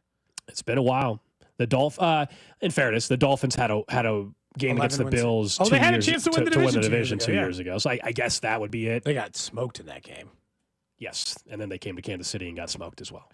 I'm thinking of that. That was the same time. That was a tough. That was the same Miami that year. That was the same time frame of the story that had somewhat of a conclusion this week. You know the story of the people in the backyard, the Chiefs fans that were watching that Dolphins game. Wasn't it from the Dolphins game? Yeah. And the three individuals that died, they went over somebody's house, right? And 2 of them were found outside, or 3, whatever, frozen. And then everybody was like, we had Dana Wright in here talking about it at one point from KMBZ, and it was like it's kind of this mystery. Everybody had an opinion on what it was. Like, did they overdose? You saw this week, I guess it's somewhat of a conclusion, which is 2 people were charged. And basically, it was cocaine one was laced the with homeowner, fentanyl. and one was like the person who maybe supplied the drugs. That sounds like what it is, yeah. Dang. But that was one of the. It was on TMZ again the other day. It was like a great mystery of like what the heck happened here. Well, it took a full year to get charged. That's got to be I'm not saying you don't deserve to be charged with it, but like to live life where you're like these people died at your house, then you're waiting a whole year just living your regular life, I guess. And then now they're charging you like, oh my God, but yeah, there should be a conclusion to the story. I don't think 3 people should die of a drug overdose and in a cold and like nothing happened. Yeah. They said it was fentanyl. Oof. So they all just took a toxic combination of drugs that they should not have taken. I think another team that might be interesting is maybe the Vikings. Because they're not going to tag Sam Darnold. McCarthy. It seems like they want to bring Darnold back, though, based on reports, but they're not tagging him. Do they go out with McCarthy? Like, how exactly does that whole thing pan out? The minute you didn't tag Sam Darnold, to me, just move on. Like, I know there's speculation, as you said, they're going to bring him back and build a team around him and all this. Like, to me, just go with J.J. McCarthy now. Just roll with it. You should have tagged Sam Darnold and see if there was a market. They clearly didn't think there was. So if you bring back Sam Darnold, the only thing that tells me is you hate J.J. McCarthy and you think he stinks. That's what it tells me. It tells me you think J.J. McCarthy stinks. So I guess good luck getting him traded or trying to start him in a couple of years. But if in and I know you didn't get a good look at him last year because of the injury. I get how that works. But you're like, what you saw in the draft, and now you've seen him in meetings or whatever. Like, you think he stinks if you're going back to Sam Darnold for multiple years. He had to re-repair the ACL had surgery, and then he had a setback and had to get another procedure done midseason, right? That was... So J.J. McCarthy was never, even before the injury, was never going to be the week 1 starter. It was going to be... Yeah. Sam Darnold was always going to start. It's just the injury happened, then it made it clear that Sam Darnold was starting all year no matter what. And then he played great. So then it was like, oh, wow. I still think the last 2 games of the season cost him so many of the opportunities. Years and money. Yeah. $50, $60 million. He was playing really, really well. And then he looked like old Sam Darnold for 2 games, and it changed everybody's opinion. But if you're not going to tag him, which they didn't, I would let him walk. Go with J.J. McCarthy. You drafted him very high. Make it work. I think Kevin O'Connell also is a really good head coach, so I think he can make it work with the weapons that J.J. McCarthy would have. You're talking about throwing some pretty good weapons. Jefferson Addison and Jefferson. And Hawkinson is there. Now they'll have a new running back because Aaron Jones looks like may not re-sign there. Still. But you can draft one. There's a bunch, yeah. Mm-hmm.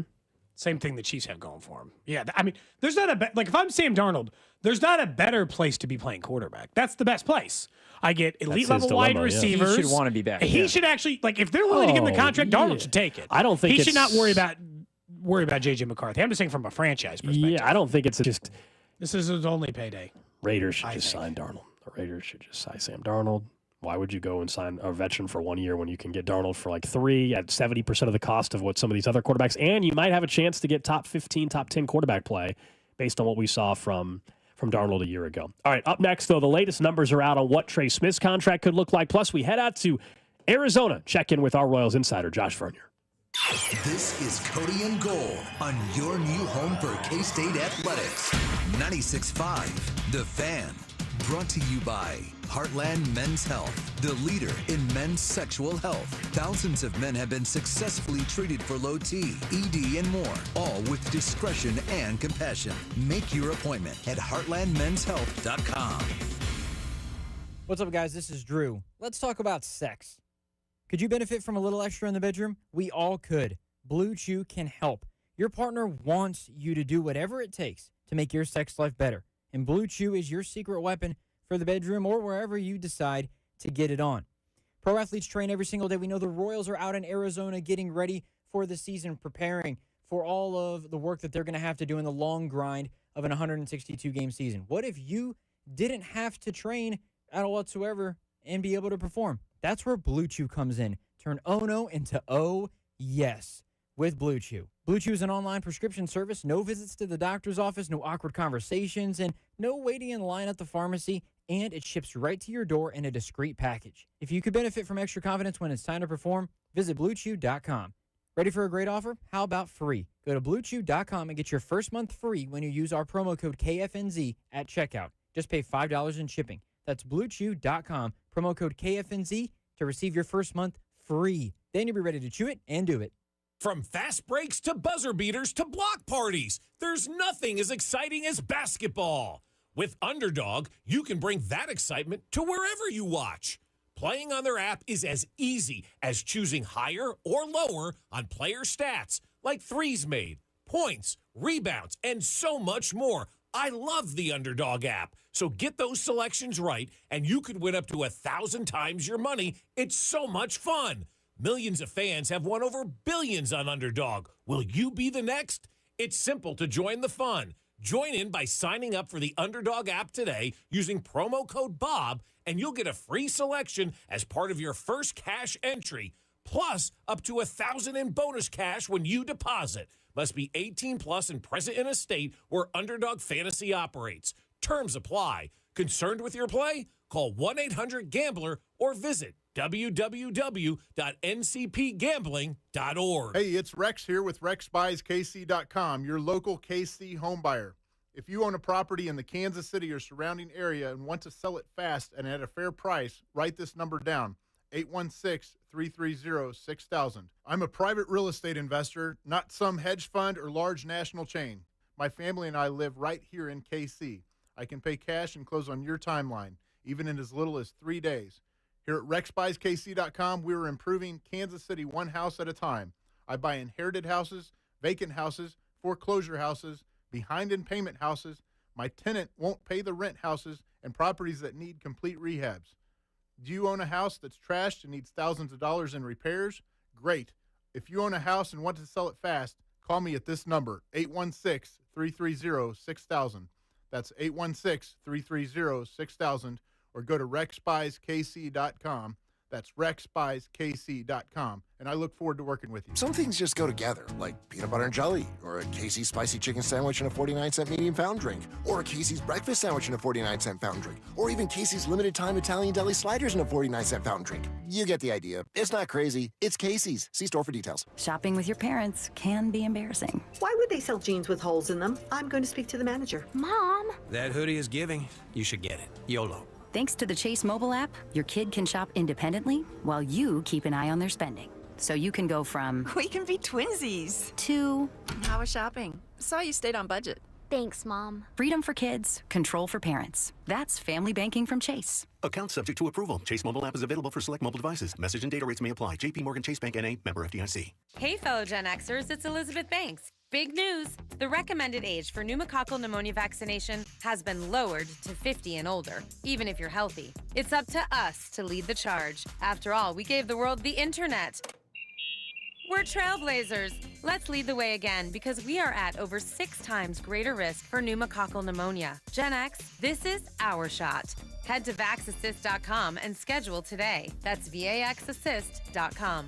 Sponsored by Pfizer. For a limited time at Verizon, you can get our best price ever. That's 4 lines on unlimited welcome for just $25 a line per month with autopay plus taxes and fees. You'll also get the new iPhone 16 Pro, 4 of them for the entire family when you trade in up to 4 phones from our top brands. That's a new phone for everyone, only on the network you can count on. Verizon. Visit a store today. 20 monthly promo credits applied over 36 months with a new line on unlimited welcome. In times of congestion, unlimited 5G and 4G LTE may be temporarily slower than other traffic. Domestic data roaming at 2G speeds. Additional terms apply for phone offer. See Verizon.com for details. You ever try fixing your car and realize you're missing that one part? Yeah, been there. That's why eBay's my go-to. They've got millions of parts, guaranteed to fit. I'm talking brake pads for when yours have seen one too many miles of stop and go. Oil filters, because you don't mess around with your engine care. Even got this cold air intake on my watch list. I might just go for it. To keep the ride cool and your DIY streak hot. Find all the parts you need at prices you'll love. Guaranteed to fit every time. eBay. Things people love. Eligible items only. Exclusions apply. After you use Bounce Dryer sheets and realize how fresh, soft, less wrinkled, and less staticky your laundry can be, you'll put a sheet on it every time. Like those socks that smell like they've been through a marathon. Put a sheet on it. Or that blanket that's got wrinkles on its wrinkles. Put a sheet on it. Maybe even your chatty coworker who keeps distracting you. Okay, Bounce Dryer sheets can't do it all. But for fresher, softer, better laundry, put a sheet on it with Bounce. Spring forward with real unlimited data from Straight Talk this tax season and get a free Samsung Galaxy A16 5G or Moto G Power 5G 2024 with select plans. So you can stream games during Mad March hours, check the weather for April showers, and watch gardening videos about May flowers. Straight Talk, real unlimited data. Available at Walmart and straighttalk.com. Offer valid through 4/15/25. Taxes and fees apply. Requires purchase of single line Gold Unlimited plan or higher. For network management practices, visit straighttalk.com. Opening day coverage is brought to you by Hollywood Casino. Stop by Hollywood Casino every Wednesday in March from 12 until 2 to register for your chance to win opening day tickets. Your home for Royals baseball. 96.5 The Fan. You're listening to 96.5 The Fan from the Mission Plumbing, Heating, and Cooling Studios.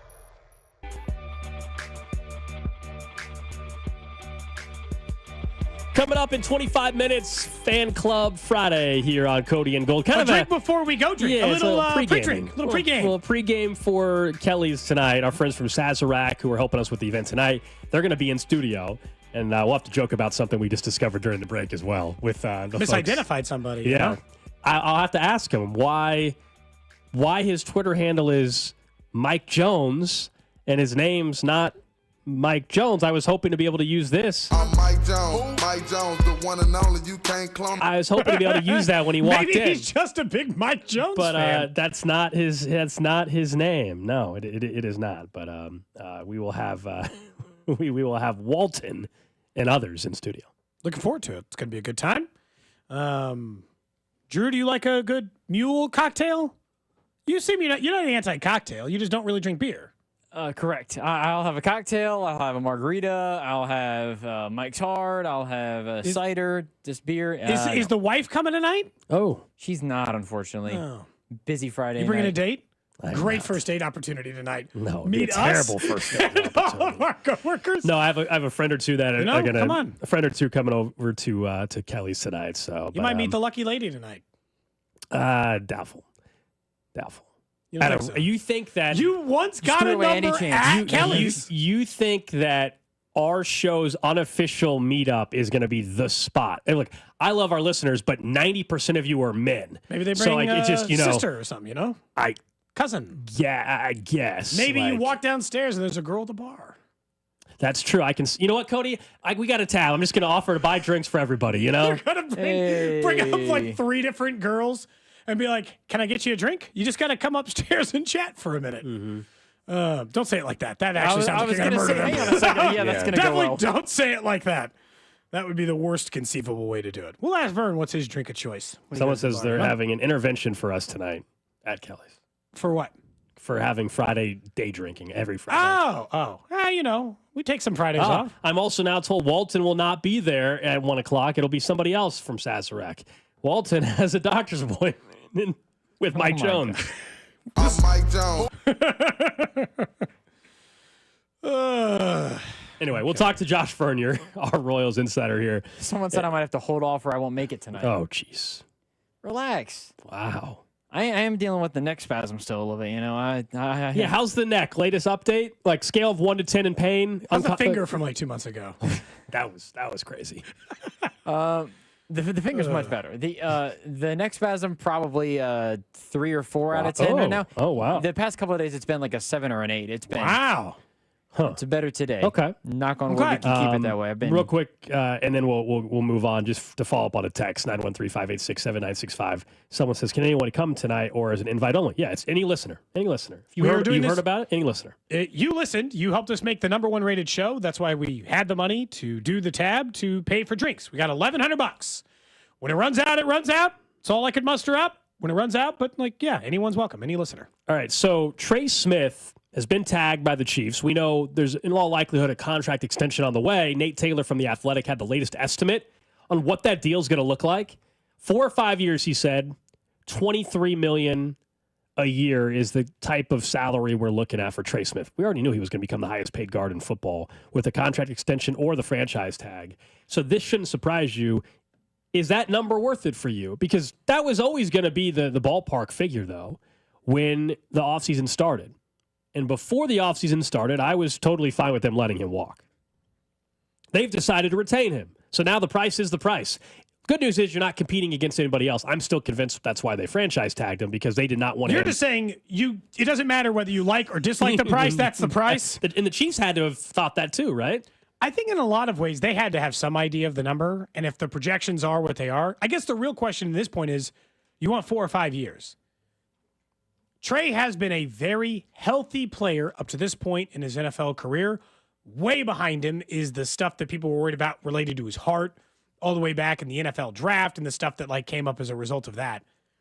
Look, I'll be honest, I'd prefer it at 21 or 22, the top guard money. But I told you if he had hit the free agency market, I think someone was going to pay him 25 or 26. Mm-hmm. So I still think you got a $12 million to $15 million total discount on Trey Smith. I actually kind of love the number. $23 million is an okay number to pay for an elite level guard. That's not out of the number. They'll have no right tackle money after next year. They'll have center, but it's going to take a little while to do it. And then, the rest of it just kind of fills in the gaps. And so when you look at it, I think it's not a bad price to pay. It is a pretty standard price to pay. I think Joe Tooney's probably going to get $20 million a year. Yeah, 2 for 42 is what they're talking about in Chicago. So, really all I'm asking is, would you have rather had Joe Tooney at 3 years and 60... because he was owed $26 million this year. So let's say Joe Tooney at 3 years and $67 million, or Trey Smith at 4 for $94. And it's I'll take the 4 for $94. He's 26 years old. Price tag seems about right. Cap keeps going up. Yeah. I think it's a number I can live with. It's a little high. Yeah. It's a little high. Because I always thought it was going to be more. I think it's a 5-year deal, but we'll see. Now it could be 5 years, and it's basically a 4-year deal, and gives him some more flexibility by extending it out to a 5th year. He's 27 years old. He's one of the best certainly run blocking guards in football. He's one of the better guards, period. But when it comes to run blocking, he's about as good as it gets in the league. Talking about Trey Smith, the guard market. Hopefully, we look in 2 years from now when the cap keeps going up, and we say, oh, you know what, that number's not too bad. That's kind of how we felt about the Joe Tooney deal 4 years ago or whatever it was. I think this is why it's so important to get McDuffie done. I think at some point we're going to look at a cap number that's going to explode for corners. Just pay McDuffie now before it does. Well, that was the discussion. Jump is a couple million, kind of like Trey did, but don't let it get totally out of control. That's what's happening with Trey. It's going up. It's going up a decent amount, but it's not out of this world up. That's what the Chiefs should be trying to do. Does Trent McDuffie? He knows the same thing we do. Does Trent McDuffie want a deal now? If you're the Chiefs, you want to go ahead and jump the line to make sure that some of the other guys don't get a deal and push the number higher and higher and higher. I don't know if Trent McDuffie's willing to get it done is sooner than later. If you're him, there's an injury risk if you play out the next year instead of a new deal. But if we're sitting here and we're waiting until August, even by then, some of these other corners could have deals even if we wait till we're in St. Joe. So that'll be the couple weeks down the road, month down the road thing to watch. First, they got to figure out this left tackle situation and others. But yeah, the Trent McDuffie thing is another priority, I think, at some point this offseason. The Chiefs, I think, would like to get it done. It's just whether or not he does. I think it's a market deal. Like, a lot of this would be like, if you don't like that deal, you never want a Trey Smith anyway. If you didn't like that deal, you want a Joe Tooney instead. The number itself should not scare you away. Nate Taylor reporting that it's 4 to 5 years at $23 million a year. Yeah. Sorry. That's the cost of doing business. And I kind of like the length. I understand sometimes it's nice to sign a 3-year deal. We're just talking about the wide receivers like in Philly. Both A.J. Brown and Devonta Smith are on a 3-year contract extension. The appeal of doing it is, one, the money eventually gets better and better based on the cap going up, Gold, which is important, obviously, for a variety of reasons. But it's not just that. It's that Trey Smith is young. Signing him up for 4 or 5 years means you pretty much get him for all of his 20s, and then you're going to make a decision on whether or not you want him to continue to be a member of your team. My guess is he'd go then. Yeah, you'll have the next Creed guy. is probably going to be, but you have the next guy. You got plenty of time to solve that problem. But it's like you buy yourself his entire 30s. That's a great time to buy someone's entire NFL career. If I just said, whole contract I'm giving you is when you're 26 to 30, sign me up. That's how the Chiefs have typically operated. It's why earlier when we discussed Justin Reed, if they continue with how they've operated, most likely Justin Reed's probably hitting the free agent market unless they go against what they've done. Usually when you cross over 30, unless your name is Travis Kelce or Chris Jones and eventually Patrick Mahomes, they're typically not giving you top-tier market deals, or at least, I would say top 5 to top 7 market deals at your respective position. And it's been a fairly successful way to operate for Brett Veach, I would say, over the last 5 to 7 years. We'll get back to some football, I'm sure, during Fan Club Friday as well. But let's head out to Arizona, talk some spring training baseball. Of course, coverage of spring training here on 96.5 The Fan, brought to you by Park and Go, KC's premier airport parking destination. Our Royals insider, Josh Vern, joins us. Vern, let's just get it out of the way. Yesterday, we asked you about Salvador Perez. All good? Yeah, Salvy's fine. He was itching to get back into a game, and he'll do that, it appears, coming up in just over 1 hour from now. The tarp is on the field, but for some reason they're still going to play this game. It's so cold. It's colder here. It's colder here than it is in Kansas City. I think you guys actually got us beat. I must tell you a funny story about Salvy, as there was a young woman from Venezuela. She does sports coverage in Venezuela. The Royals have as many Venezuelan players as any team in Major League Baseball. As Salvy, the legendary Salvy's on the team, and to a young single man, this would be a very attractive woman. So, as not you though. No. No. So as the guys are going through their little, stretching and wind sprints and whatnot, there's some snickering going on as we're all observing, and she's standing there as well. Salvy takes it on himself. He grabs Drew Waters by the arm and drags him over to her, because I'm guessing Drew Waters was chirping a little bit, feeling himself, talking about what she looks like and what he would do. So Salvy drags Drew over, introduces him to her. Drew Waters just beat red in the face. Mike Garcia's doubled over in laughter. Angel Zerpa right there next to him. All the Venezuelans getting a good kick out of the gringo opening his mouth a little bit. That's great. That's fantastic. That's what I really do love about Salvy. He's always just so unapologetically himself, which means he's not afraid to embarrass Drew Waters in that circumstance. Vern, do you think that Gold is going to meet his future wife at Kelly's tonight? No, I don't. Okay. How long do you think an $1,100 tab will last, considering we've invited people on the show for the last 2 weeks? Not long. Not long at all. I'll say what time it starts at 6? 6:30. 6:30. I'll say, looking at the ratings, you guys will probably have it spent in 90 minutes. Okay, you're thinking 8 o'clock. We'll set the over-under at 7:59.5, Yeah, I think it can go quick. You know better than most. You bought some beers at Kaufman once, and the tab ran up fast. Backfired. Wasn't it your card? Forgot you to have set to use a your limit card? like you guys. Yeah, you used your not card. Smart. Yeah.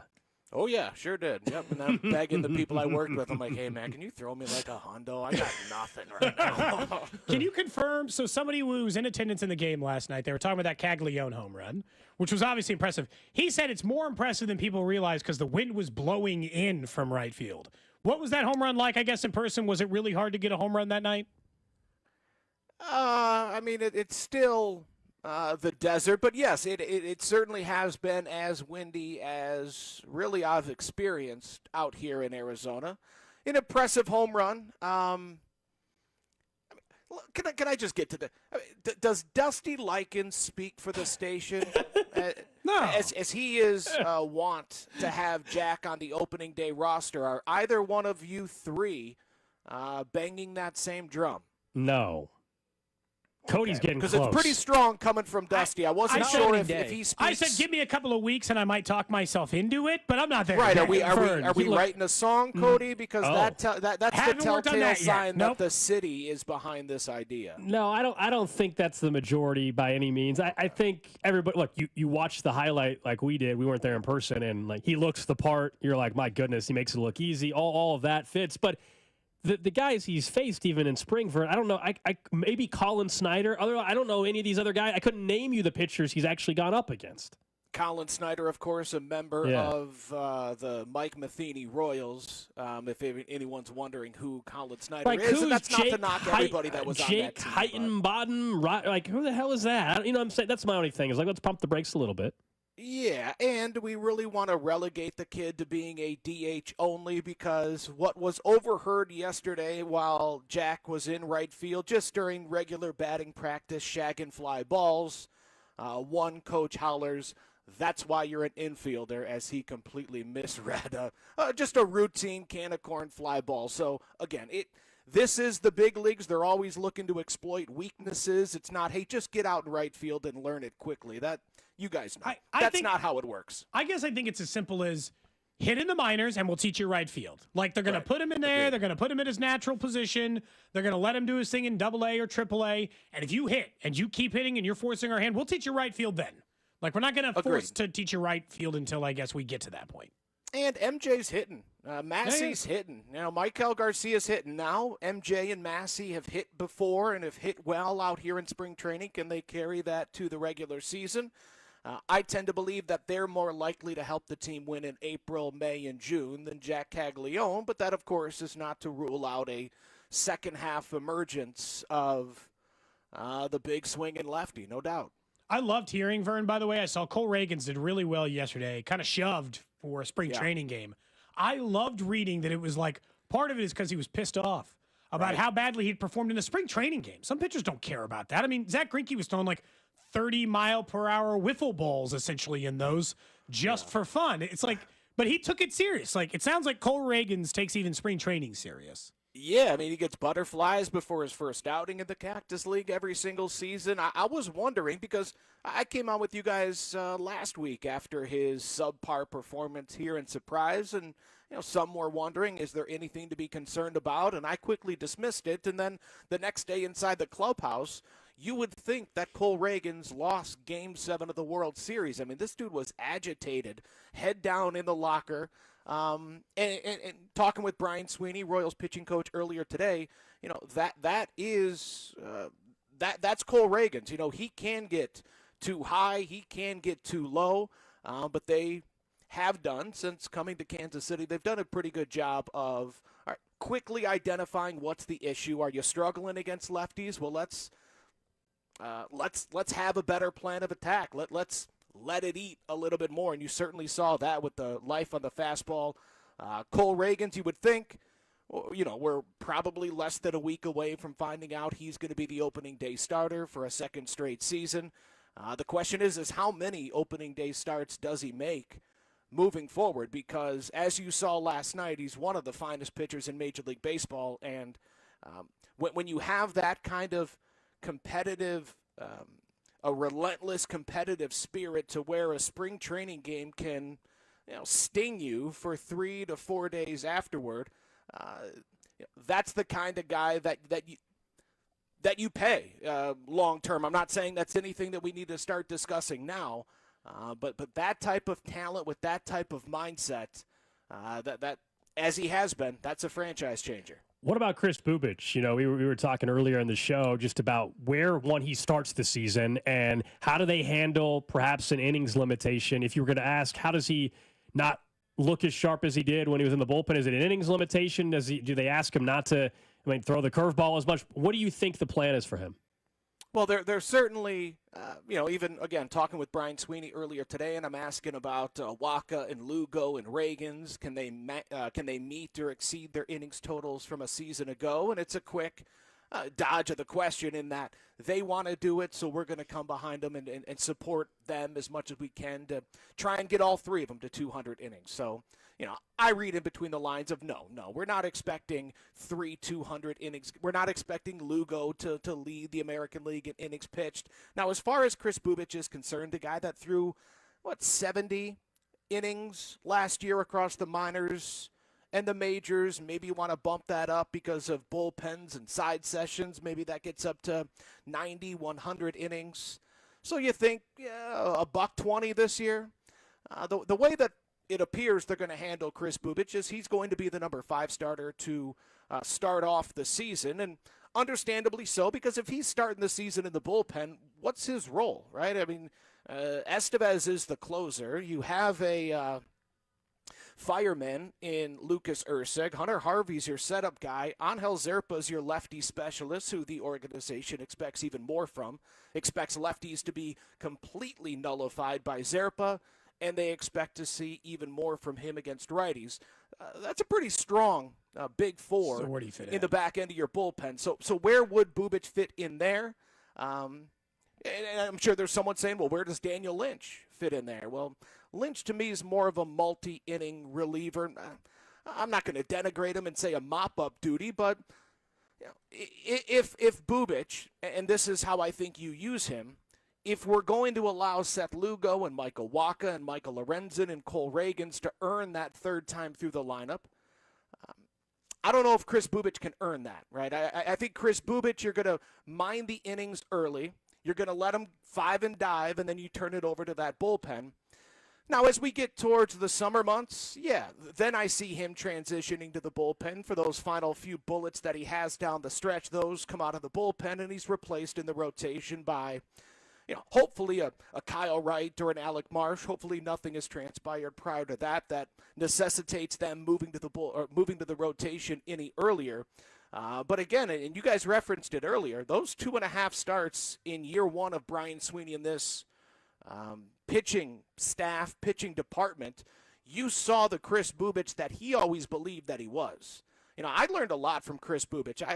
I'll remember taking countless phone calls of, Vern, this pitching coach has to go. Mike Matheny's got to go. This guy's got to go. They're not letting Chris Buhich throw the pitches that he wants. And, man, that used to drive me up a wall. It's your big league career. Don't let a coach tell you what you can and can't do. And, I would tell that to Chris, and he would kind of, grit his teeth and smile and go, yeah, Vern, that's a good point. And then Matheny and those guys are removed. Brian Sweeney comes in. He allows Chris Buhich it supports Chris Buhich with the slider. To go along with that devastating changeup and a good fastball. So now when he has that type of support system behind him and they're telling Chris the things that he always believed, that's why you saw as good of a 25-year-old lefty as we saw through these parts in quite some time in those 2.5 starts back in 2023. So there are high expectations for Buhich, as we talked earlier this week. I think, by the end of April, we could have a discussion of, man, is he the third best arm on this team right now? Just like we did at times with Brady Singer last year, just like we did at times with Alec Marsh. Buhich has maybe not the overpowering stuff of a Marsh or at times a Brady Singer, but the way that he can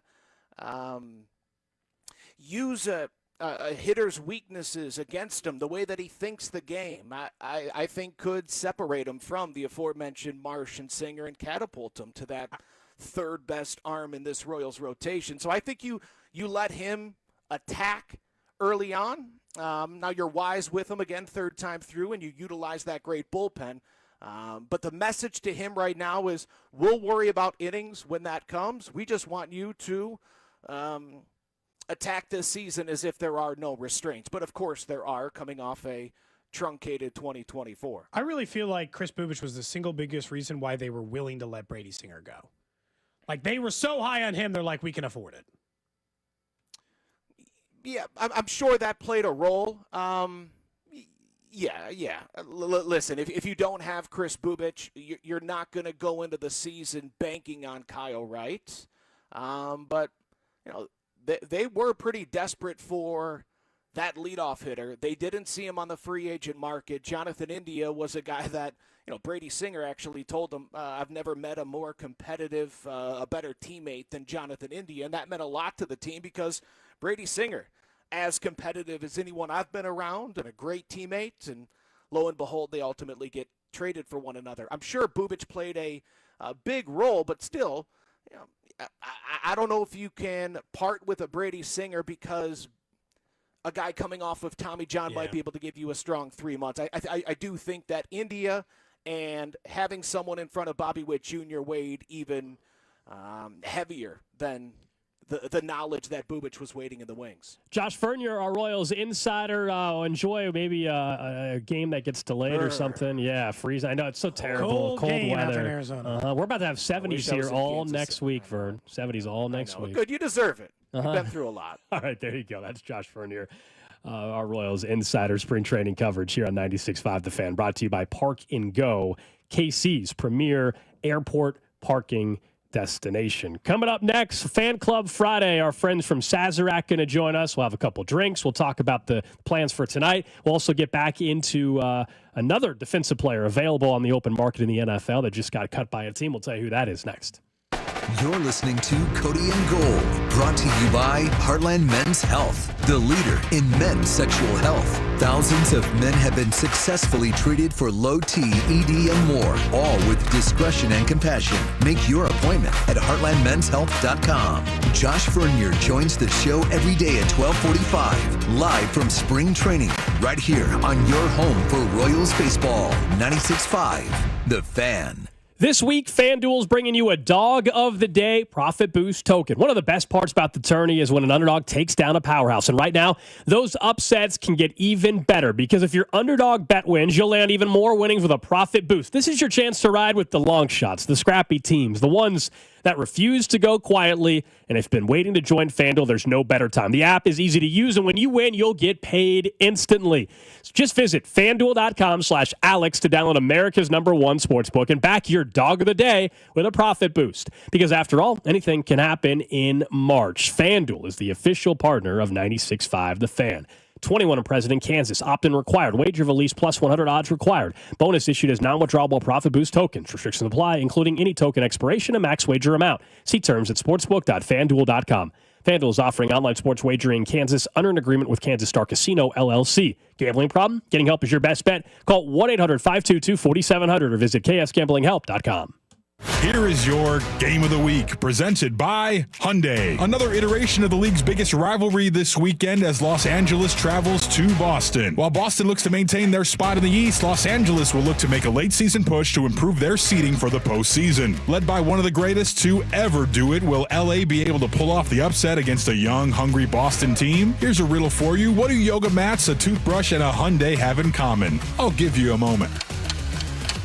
Time's up. If you guessed they're all fun, well-designed, and super useful, you guessed wrong. The answer is you can order all those things on Amazon. And the best part, you won't even have to break down a car-sized Amazon box after because you'll pick up your Hyundai at the dealer. Hyundai, now available on Amazon. Visit HyundaiUSA.com or call 562-314-4603 for more details. Limited availability. Pick up through participating Hyundai dealers in select markets. Now you can buy a new Hyundai at Amazon. Visit HyundaiUSA.com for more details. For a limited time at Verizon, you can get our best price ever. That's 4 lines on unlimited welcome for just $25 a line per month with autopay plus taxes and fees. You'll also get the new iPhone 16 Pro, 4 of them for the entire family when you trade in up to 4 phones from our top brands. That's a new phone for everyone, only on the network you can count on. Verizon. Visit a store today. 20 monthly promo credits applied over 36 months with a new line on unlimited welcome. In times of congestion, unlimited 5G and 4G LTE may be temporarily slower than other traffic. Domestic data roaming at 2G speeds. Additional terms apply for phone offer. See Verizon.com for details. You ever try fixing your car and realize you're missing that one part? Yeah, been there. That's why eBay's my go-to. They've got millions of parts, guaranteed to fit. I'm talking brake pads for when yours have seen one too many miles of stop and go. Oil filters, cause you don't mess around with your engine care. Even got this cold air intake on my watch list. I might just go for it. To keep the ride cool and your DIY streak hot. Find all the parts you need at prices you'll love. Guaranteed to fit every time. eBay. Things people love. Eligible items only. Exclusions apply. Go to 965thefan.com for the Fiery Hot Sevens contest, where you can win a $30 instant scratch ticket, and one person will win the grand prize, a Bobby Witt Jr. autographed jersey and framing, all thanks to our friends at the Kansas Lottery. Hey, Royals fans, it's Vern. The Hot Stove Show is back every Thursday night at 6 o'clock from spring training all the way up until opening day.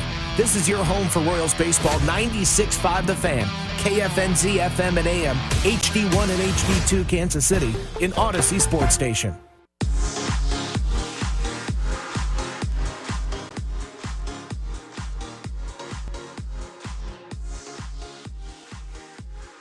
One o'clock hour on a Friday. It's a Fan Club Friday here on Cody and Gold. Alex Gold, Cody Tapp, Drew Nixon with you. We're going to have some fun over the next hour. We'll talk a little football, too. We'll mix that in, get back into some of the news in the NFL today, including Trey Hendrickson being shopped by the Cincinnati Bengals. And can you believe, in our group chat, for, 6 months, Sean Barber, former Chiefs linebacker, has been trying to convince Drew that they should trade Joe Burrow. And do you know who now is saying that nationally? Who?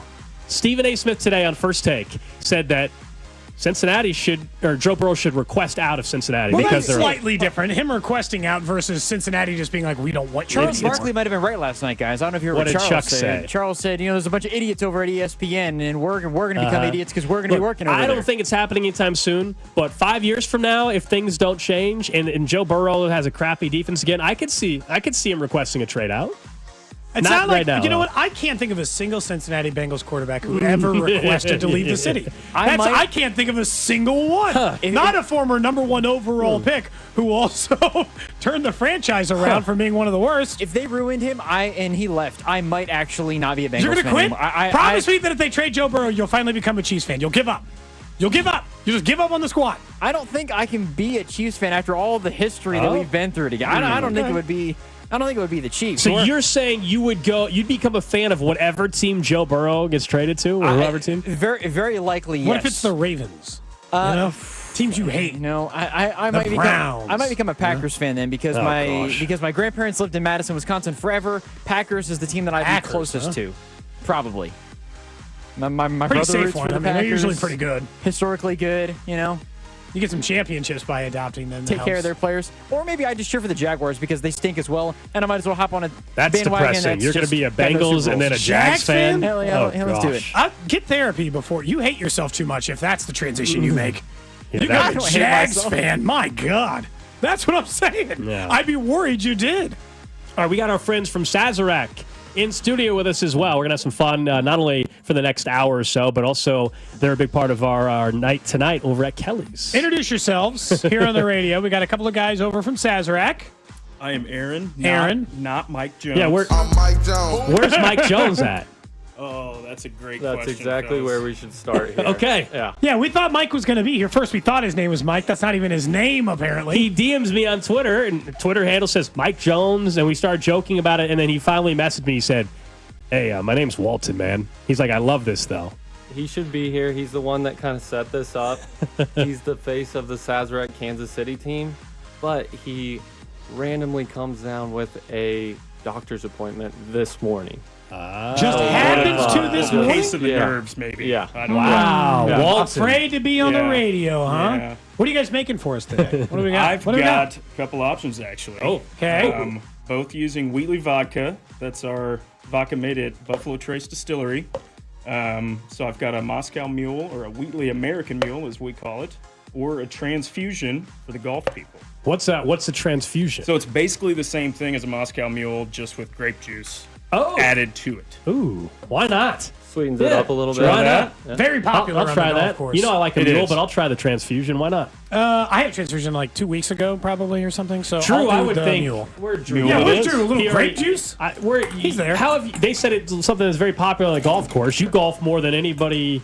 I on bet the Drew show. doesn't drink on the course. I bet he's a straight edge. I think I've said this on the show. I do not drink when I golf because I take it too seriously. Okay, Tiger Woods. I mean, have a few Dude, like drinks. a guy that I've golfed with is like a scratch golfer, and he drinks as much as the rest of us on the course. He's not taking it more serious than you. He's a scratch golfer. He must take his golf game pretty serious. Well, yeah, normally, yes. I mean, if he's able to drink while also shooting scratch, I mean, that's pretty impressive. Did he even say what the doctor's appointment was for? I don't know if this is HIPAA or Text not. line's convinced that he's actually golfing right now. He could be golfing. He could be. It's a little chilly out there, but it's possible. His boss is probably listening too. So. Yeah. Oh, wow. I don't know. I can't say for You know, sure. he probably is at the doctor's office. Uh-huh. He confirmed to me, sent from the bed, practically dying. Well, I So- heard it the other day, Alex, when you said Mike texted in saying we had all this swag. And I'm like, is somebody poaching on our event here? Like, what's going on? And then Walt texted me and said, oh, that's me. Like, but why? yeah, he sent goes, us "Oh, a my-" photo. Does he not want people to know, or is he also just a Mike Jones fan? That's kind of what I assumed at first, because why not? We had to explain to Drew. Drew, I don't know if you were just playing with us, but we had to explain I that was. Mike. I know. Mike Jones, the one and only. You can't clone. It's one of the best instrumentals in rap history. Yeah. I was a little bit worried. Now, so this is the Wheatley vodka, American vodka. This is, I'm not a huge wrestling guy, but people that are listening might know. This is Cody Rose is like, they have a partnership or something. Is that right? They sure do. Yeah, they sure do. It's the official vodka of the WWE. All right, Oh, there we wow. go. Not just Cody Yeah. Rhodes. Wow. The whole WWE. Plus, I support all people named Cody, as you know. That's just fair. Across the Fair. board, universally, You have I to. support Cody's. There's not enough of us in adulthood, you know? It's not a serious adult person's name, as I pointed out. So, you know, I do radio, he does wrestling. We don't even have real people jobs. There's no, like, Cody in, like, account development, you know? There's no one in, like, a real job. You gotta have, like, fake work. We'll get to the random question of the day in this hour as well. We've got something planned for that as we're getting the drinks made, or at least the folks from Sazar are kind enough to play bartender. Cody, I'll say this though: when you bartend in here, I don't get options. They give me options. It's not a full bar. I got options today. Now normally you'll give me some Yeah. options in a can. I got actual handmade cocktails right here. I will say, if you would like options, let's build a bar. Let's just In the build an studio. actual physical bar here in the That'd corner. be We got pretty space. impressive. Let's build an actual bar. It's an every stock it Friday with liquor. thing. Why not? I mean, at some point, it actually kind of makes sense that I could stand Convenience. behind there, have the shakers, have the Yeah. mixers. For a couple $100, we could stock a little mini bar back here. The problem about- is we got to have other people promise they're not taking it, you know? Well, good luck with that. You think they're getting in on it? No. Okay. You don't think they'll chip in? No. I'm just Does asking. Drew want transfusion or mule? Whatever you think's better. You should get transfusion. Get sure, him the one with sure, juice. Sure. Go ahead. You know, we got to make sure that Drew makes it through the night. He's worried about his neck, you know? We're I'm concerned telling for his you, it's- safety. Are you guys coming tonight, I assume? Yeah, we'll be there Okay, tonight. I didn't, yeah. know, I didn't Nice. know who from Sazerac would be present, but I'm glad you guys are going to make it. I want to see this drink competition between Cody and Drew. Yeah, I'm convinced if I were to set odds on this right now, I'll have to get my wife to somehow call off get of an work Uber in or have order her to- pick you up. Yeah. Yeah. I'm convinced if we were to set odds, Cody winning the drinking competition would be minus 500. Wow, Drew you think I'm would a be- heavy favorite? Yeah. I'm a bigger favorite than Shohei to win MVP. That's right. That's right. Hold on. Are we talking? So this is Dang. the thing. I think you have to go off percentages. Like if you have a drink that's like 10% alcohol and I have one that's 5, I think we I think have you're to doing a say drinking drinking the contest. You same- go drink for drink. Same Yeah, drink. match them. Yeah. Match them. Okay. You got to have the exact same drink, whether it's beers or just the same Well, cocktail. beer, Cody would be minus 20,000 because I wouldn't finish. No, we one beer. just drink the same thing. I think Yeah, I it's gotcha. like we drink, I don't care, gin and tonics, or we drink mules. You Mules. choose one drink, Cranberry and vodka it's just Sprite. whoever. Okay, can it be a real drink? No, cranberry vodka Cranberry Sprite. We're vodka going. Sprite, fine. I We've still got think I can plenty- win that contest. We'll just use Wheatley vodka. We've got plenty of liquor right here. We can do it. right now, I'll do the show. 1 hour. The bosses will love it. Yeah, our Oh, yeah. boss will absolutely love Cody and Drew just right here. You know, we'll get It's the not a camera snitch set line. up. It's not a snitch line Friday, but this is probably worth mentioning now because he's not going to get us in trouble now. Plus, I think he's busy today. I just like these mugs, by the way. So he might not be listening anyway. These mugs are awesome. When Alex turned 30, we wanted to set up like a, oh, it's fun, right? We'll have Alex, it's his 30th. I brought in like presents and drinks. And the point was he was going to have to drink the entirety of the show. And I was giving him shots to take. And the boss is like, hey, you guys are that's performative, right? He's not actually taking those shots, to which we responded, of course not. We would not have Alex drink the entire show. We'd already done many shots. We had to stop Several hours at that point. We were many deep by the time he had asked if we were really doing it or not. So see, Cody, they also brought better mugs than you do. These are nice. Like, kind of has like a, what do you call this? Like a matte finish on the mug. This is nice. You know, this is first class right here. Cody needs a sponsorship. I have these kind of cups at my house. You don't have matte finish ones like these. No, I don't. I don't have them that look like this. I do like Buffalo Trace. This is good, by the way. Transfusion. So what all is in this again? So same thing as a Moscow Mule. It's got vodka, lime, ginger beer, but you add grape juice to it. Okay. Yeah. That's really good. Somebody says we can build the bar. Put a lock on the cabinet like everyone else is a teenager and we're going out of town for the weekend. Could do that. Definitely could do that. Just to build a bar with a padlock on it. What is your guys' the text line too, 913-586-7965. What's your dream Chiefs offseason? Everybody's trying to figure out, they think they got the master plan. What would you guys know? We know Trey Smith's been tagged, likely going to get an extension. Joe Tooney's traded, but next week this all really opens up. What's the priority? Who do you want to sign? Who do you want to trade? Who do you want to extend? I'm kind of with you guys. I want to keep Hollywood if the price is right. You would think that we could be able to get him on the same sort of deal that we had. I don't know. I always temper down my expectations now because in the past I was like, oh, we got to go get DeAndre Hopkins. And go get the biggest name on the block. Josh Gordon. Josh Gordon. You know, and we've done that, and sometimes it doesn't always work. I do feel like anytime they go after like the 30-year-old wide receiver, they're always like 3 years late.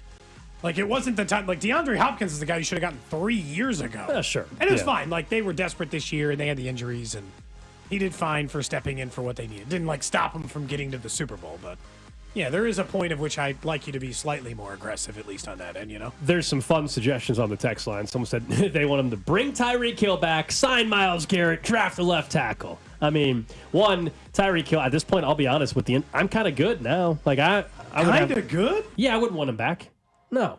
Myles Garrett, I would love to trade for. I mean, if he were just on the street. Myles Garrett in a trade would be fun. I just don't think they're going to do that with the money that would also be required, plus the draft pick compensation. Man, Tyreek Hill in an injured year had 81 catches for 959 yards. The year before had 1,813 touchdowns. I just don't want all that. You don't want the noise? I don't want all the noise. Yeah, less drama. Way less drama without Tyreek. Great player. Obviously helped to win a ring, but they've won a couple since he left, too. I'm good. You know? Either of you guys golfers, by the way? I am. Okay.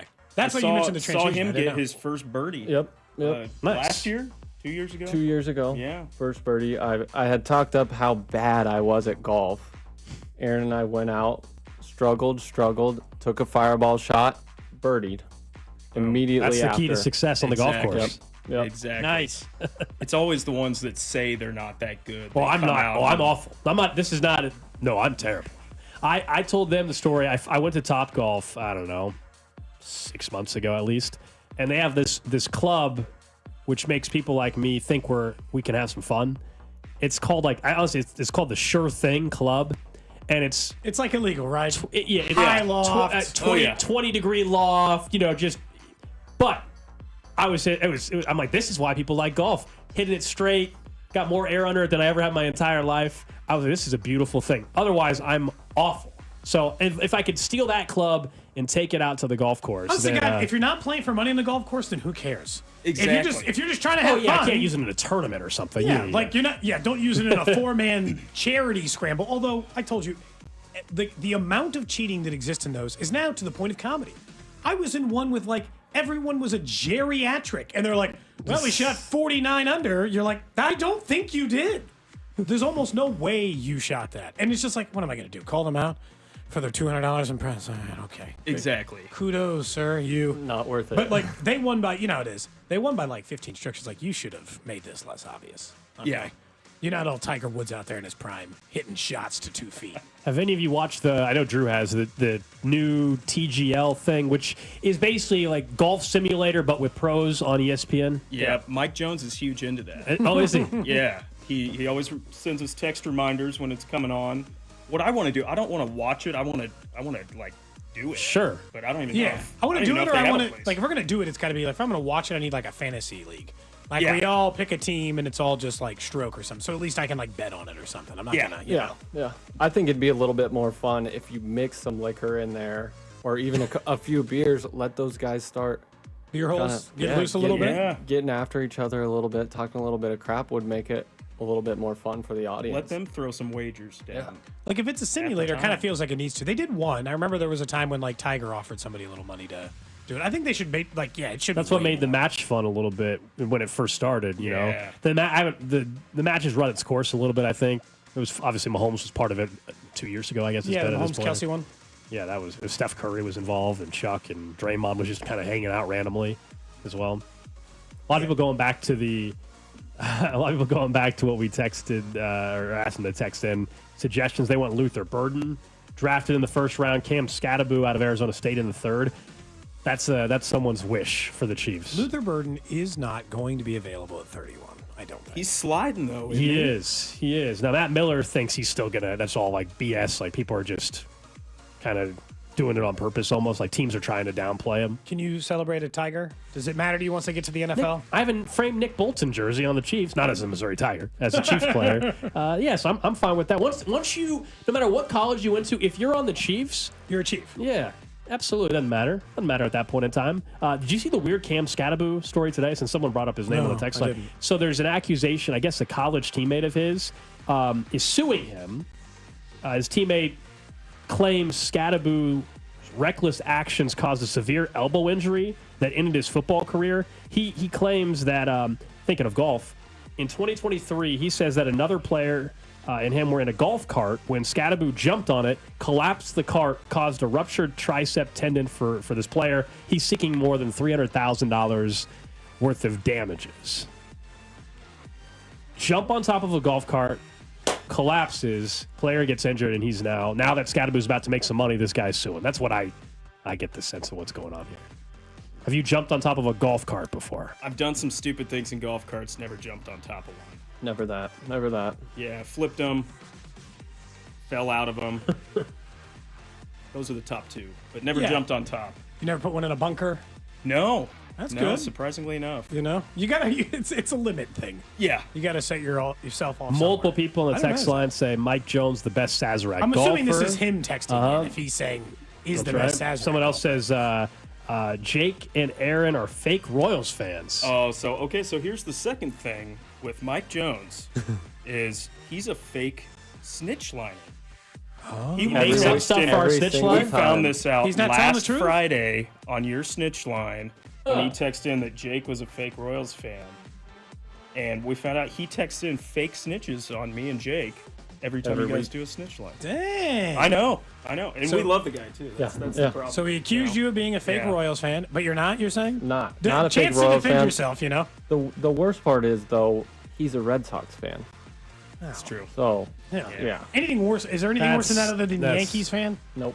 That's disappointing. That's you know? like second to last. I'm glad he's not here now, actually. That's really disappointing. Red Sox We'll fan. let him know. That's no good. He's excited about Alex Was he a Red Bregman, Sox I'm fan? sure. Did he grow up in Kansas City and he was a Born Red Sox and fan? raised, Parkville, Missouri.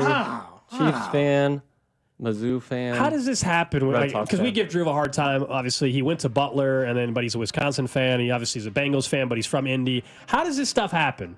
How does this happen when you live somewhere your whole life where you're born there and you end up being a fan of all these different teams and schools from different states and cities? His favorite player's got to be like Manny Ramirez or David Ortiz in order for that to even Pedro. For that to make sense, yeah.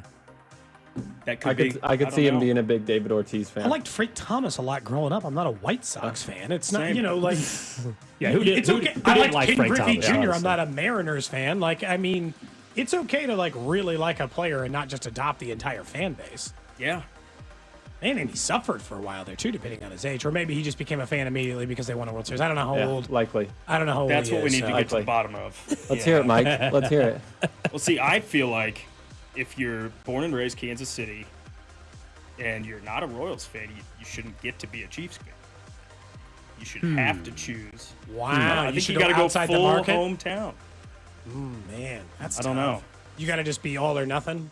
I think so. See, I grew up, didn't even think there was an option to be anything other than a Chiefs and a Royals fan. A lot of parents do that. They don't really give you much choice. My house was full of like mixed, because like my mom grew up in like California, or like she was born in California, so she was a Raiders fan. And most of my life, like she really liked Jeff Hostetler. My dad is a Broncos fan, but most of my siblings are Chiefs fans, except for one. We're a real mixed bag in this group. Kind of like Vinny Pasquantino told us, like his whole family, it's like everyone's got like a different team NFL team they seemingly root for. But he was like, he grew up in a place that didn't have a team, at least. Like he was in a part of Virginia they didn't have, like, he didn't grow up in a city that had an NFL team. So I guess at that point, at least, he just said, Vinny Testaverde's got the name Vinny. That's my guy. No, our family's fully aligned. Like, everybody's a Chiefs fan. Everybody's a Royals fan. Could you marry someone who wasn't? Could you marry a Broncos fan who also loved the White Sox?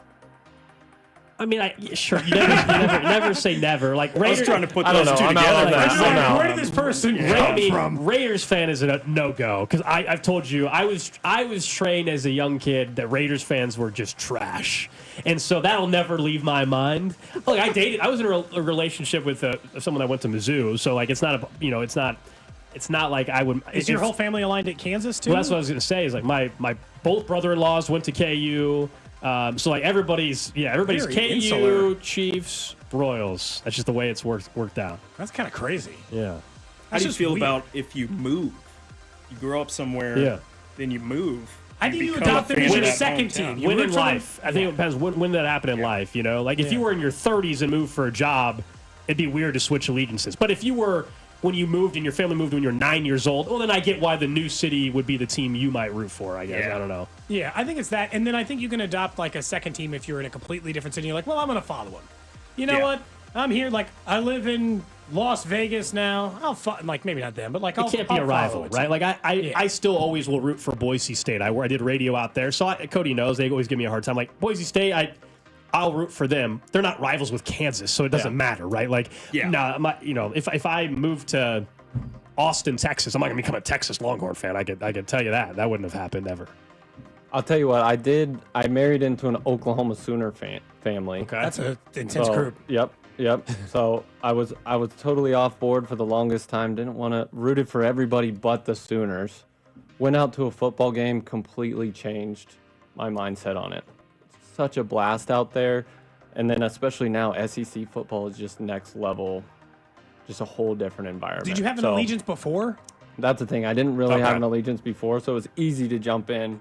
Yeah. Once I kind of had a reason to. Like if I took on a hockey team and I'm like, I'm going to make the Kraken my squad. If Kansas City got a team, I'd be like, it's been nice knowing you, Kraken. I'll see you later. I've adopted you later in life. I'm going to now take the Kansas City team as my team and move on to the next thing. But it would have to be like a certain amount of time, right? Like you said, if you're 9, your allegiances might sway a little bit. If you're 30, I mean, I feel like you're pretty firm in there. Right. But like I went to UMKC, I didn't have like a strong. We grew up watching, the most sports we watched were Colorado and Kansas. Those are the two sports we probably watched the most of. We also watched Missouri. Like there wasn't like a strong allegiance anywhere in my family. Yeah, and if you went to a D2 school, like if you went to Washburn in Topeka, okay, you can be a KU fan as well, right? And Ichabods, there you go. Go Bods. One of the most unique mascots in college sports, the Ichabod. Did you cover them a little bit while you were there? No, I did not individually. My co-host did play-by-play for them, but that was the whole Michael Wilhoit thing yesterday we brought up with the Broncos, former Broncos linebacker coach. But yeah, no, I didn't really. Punched a cop? Yeah, that's why he got fired. Yeah, makes sense. That's a you can't even make it to day 2 situation, huh? You're not going. Sean Payton was asked about it at the combine at the time. It was like the day after. He's like, oh yeah, we're well aware of it, and then 2 days later they fired him, understandably so. We're looking into it. Immediately fired. I guess that's why some teams move faster than others. And this one, it's an assistant coach. If it was why deal with the PR hit for why are you going to protect or retain somebody that it's just not worth it? You just find some other guy on the street that did it. How are you enjoying your infusion? This is great. This is good. Drew, how are we doing over there? I don't know how to get Drew his drink. I'll run over there in the break. One of us will. Okay, we're going to go to break in a few minutes. We'll get you. You haven't had it. You'll like this. It's very good. Drew's just sitting in there, thirsty. Oh, no, I feel bad for him. I've got a drink over here. I've got a water bottle. I'm good. Water bottle? It's fan club. We drink during this. I know that, but I'll just get it during the break. It's fine. I'm a little worried Drew's going to pass out tonight. Oh, my gosh. That whole drink for drink thing, it's... You guys got to relax. I'll be fine.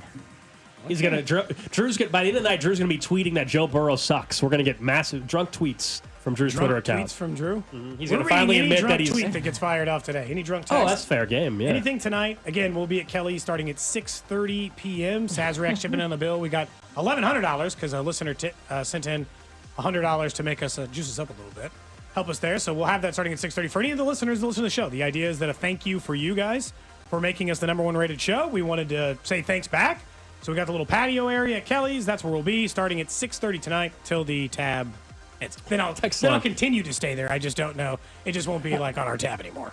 913-586-7965. We got the guys from Sazerac hanging out with us here on a Fan Club Friday. Text line says, Gold has such specific criteria for a wife. She doesn't exist. Has to be a Kansas fan. Has to be a Chiefs fan. But I didn't Otherwise, say you can't fit in with a family. But I didn't say gotta that. Like Kansas. No, gotta like I just told you. Chiefs. Gotta like Royals. I dated someone that she was a Missouri grad. I told you that already. I don't think sports allegiances are preferred, but I've told you this as well. Look, if you hate sports, probably not going to work. But I actually, and I've talked to somebody else that's they agreed, like industry-wise, when they met their wife. I don't want someone like a complete sports nut. I like also escaping sports when I go home for a little bit because it's what we talk about for every single day. You want to watch Bachelor in Paradise together, you know? Sure. Thursday night. But also, like, if you just if you hate sports, it's probably not going to work, right? Because if you're just like flat out you hate it, so there's a balance. I don't know if it's specific criteria, but there's certain things. The whole team thing isn't the end of the world. It's like it's more I would say the type of person. Fair or not, I don't think I would even be interested in that person if they were like a Raiders fan. I truly mean that. I just don't think we would go on a date. She's a 10 out of 10 at the bar. She's like, that guy's cute, and she's in a Raiders shirt, and you're out. I think when we started talking, we would not be compatible. 100% agree. Different lifestyle, you know. Different lifestyle. You know, fresh out of prison. I mean, just all kinds of stuff. There's a record there somewhere. Yeah. Pulls that jacket off. There's a Raiders shirt on. That's exactly right. Yeah. We have a coworker who's a Raiders fan in this building. You don't think he's a bad person? No, but he's also a Cardinals fan. What the hell's going on? He's a Raiders and a Cardinals fan. I'm also not trying to date him, so I don't care. You know, doesn't matter.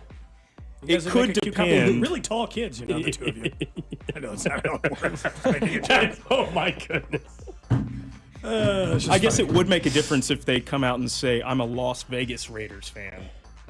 Yeah, because that's just I like the NFL. And it was in Vegas. I didn't have an NFL team, and they moved here. That would change it a little bit, right? But if they say Oakland Raiders fan, that's like the black hole throwing batteries at Chiefs players. That's what I'm talking about. That's the trash I'm talking about right there. If they said they batteries, were, they would throw battery. Talk to Sean Barber and some of the old school Chiefs about going to O.Co Coliseum or whatever it was called, 100 different names, I think. In fairness, if they said they were a Los Angeles Raiders fan, they'd be like 50. They would be. That might not work anyway. They would be 16 years old. Anyway. He keeps his Bumble profile from last time I checked it. The last time you had a dating profile up, you were keeping your dating range. So I'm 34, by the way. You were keeping it from 26 to 37. Yeah, we're now at 28 to 36, 37. Okay, so similar range. Yeah, you bumped up to 28, huh? I had to. I'm turning 30. I'm 34. I just turned 34. Anyway, up next, we'll get to a quick What's Trending. We'll talk more about everything going on this weekend, and maybe we'll talk some Royals baseball, including Jack Caglianone, who once again hit a home run. That's coming up next. This is Cody and Gold on your home for Kansas City sports. 96.5, The Fan. Brought to you by Heartland Men's Health, the leader in men's sexual health. Thousands of men have been successfully treated for low T, ED, and more, all with discretion and compassion. Make your appointment at heartlandmenshealth.com. Call Aspen Lawn and Pest Control. Our iconic blue trucks and expert team get it right the first time. Award-winning full-service lawn care and pest control since 1985. Call today for a free estimate. Visit aspenlawn.com. Are you ready to make a difference in the lives of children battling cancer? Join us in supporting Braden's Hope for Childhood Cancer and Jersey Mike's 15th annual Month of Giving. Grab a sub from any Casey, Topeka, and Lawrence locations on Monday evenings from 5 to 8 p.m., and 15% of all sales will go back to Braden's Hope. You can also make a donation in-store or through the Jersey Mike's app all month long. Donate today and join the mission to conquer childhood cancer with Braden's Hope and Jersey Mike's. Ready to jet off on your next adventure? Make travel easy with KC's best airport parking. It's Park and Go. All spots are covered, so you're protected from the elements. Plus, their quick, convenient shuttle picks you up right at your car and takes you straight to the terminal. Great service, great price, zero hassle. Open 24/7. Reserve your spot now at bookparkandgo.com. That's bookparkandgo.com. Park and Go, family owned and operated. Listen, you've been making house payments for years, right? And right now your home's value has never been higher, right? That means you're likely sitting on a small fortune in equity. And good for you. That's cash you could use to help secure your retirement, solve all your financial burdens, enable you to travel everything you want. The catch is, you're not ready to move. No problem. You don't have to with TrueHold. Sell and stay leaseback program. It's a genius financial strategy. You sell your home to TrueHold while its value is high. You bag all the equity in cash now, and you can stay as long as you like with an easy, affordable lease. And TrueHold pays property taxes, insurance, and maintenance. TrueHold unlocks your wealth without uprooting your life. Get a TrueHold offer now while your home's value is sky high. Call 1-855-300-9993 or visit TrueHold.com. The smarter, faster way to cash out without moving out. TrueHold.com. What's up, guys? This is Drew. Let's talk about sex. Could you benefit from a little extra in the bedroom? We all could. Blue Chew can help. Your partner wants you to do whatever it takes to make your sex life better. And Blue Chew is your secret weapon for the bedroom or wherever you decide to get it on. Pro athletes train every single day. We know the Royals are out in Arizona getting ready for the season, preparing for all of the work that they're going to have to do in the long grind of an 162-game season. What if you didn't have to train at all whatsoever and be able to perform? That's where Blue Chew comes in. Turn oh no into oh yes with Blue Chew. Blue Chew is an online prescription service. No visits to the doctor's office, no awkward conversations, and no waiting in line at the pharmacy. And it ships right to your door in a discreet package. If you could benefit from extra confidence when it's time to perform, visit BlueChew.com. Ready for a great offer? How about free? Go to BlueChew.com and get your first month free when you use our promo code KFNZ at checkout. Just pay $5 in shipping. That's BlueChew.com, promo code KFNZ to receive your first month free. Then you'll be ready to chew it and do it. Fabrice. Fabric Talk. Hello, my love. I am your living room carpet. I see everything. I feel everything. After a while, I smell like everything, including Sir Pickles, who you snuggle with while binging that dating show you can't stop watching. So, how about we freshen things up with Fabrice Fabric Spray? Oh, and a big spray for my pals, couch and ottoman. Ah, yes, refreshing. Breathe happy, Fabrice. La la la la la. I'm Brian Tedesco, CEO of Blaupunkt Americas, the pioneers of the car stereo. Today, we're not just about sound systems. We are revolutionizing the e-bike scene with Blue Bike. Thanks to AmericanEagle.com, our online presence now features a dynamic e-commerce website that showcases the quality and affordability of our foldable e-bikes. And our collegiate e-bikes, just perfect for the college fanatic. These e-bikes offer a new way to experience freedom on two wheels, no matter your age. When we needed a top-notch website to match our cutting-edge e-bikes, we turned to AmericanEagle.com. They made the impossible seem easy, tackling digital challenges like pros. Check out the Blue Bike website to see AmericanEagle.com's amazing work in action. Need the best in website and digital marketing solutions? AmericanEagle.com is your go-to. They've been a game changer for us, and they can be for you too. Visit AmericanEagle.com or call 877-WEB-NOW-1. That's 877-WEB-NOW-1. All power, zero compromise. Ego cordless outdoor power equipment features advanced lithium battery technology that exceeds the power and performance of gas without the noise, fuss, or fumes. From blowers and trimmers to mowers and pressure washers, one battery powers over 90 tools. No wonder it is the #1 rated brand in cordless outdoor power. Power beyond belief. Visit egopowerplus.com to learn more or to find an Ego retailer near you. That's egopowerplus.com. Huge news. Right now at Wendy's, you can get a Son of Baconator for just $3.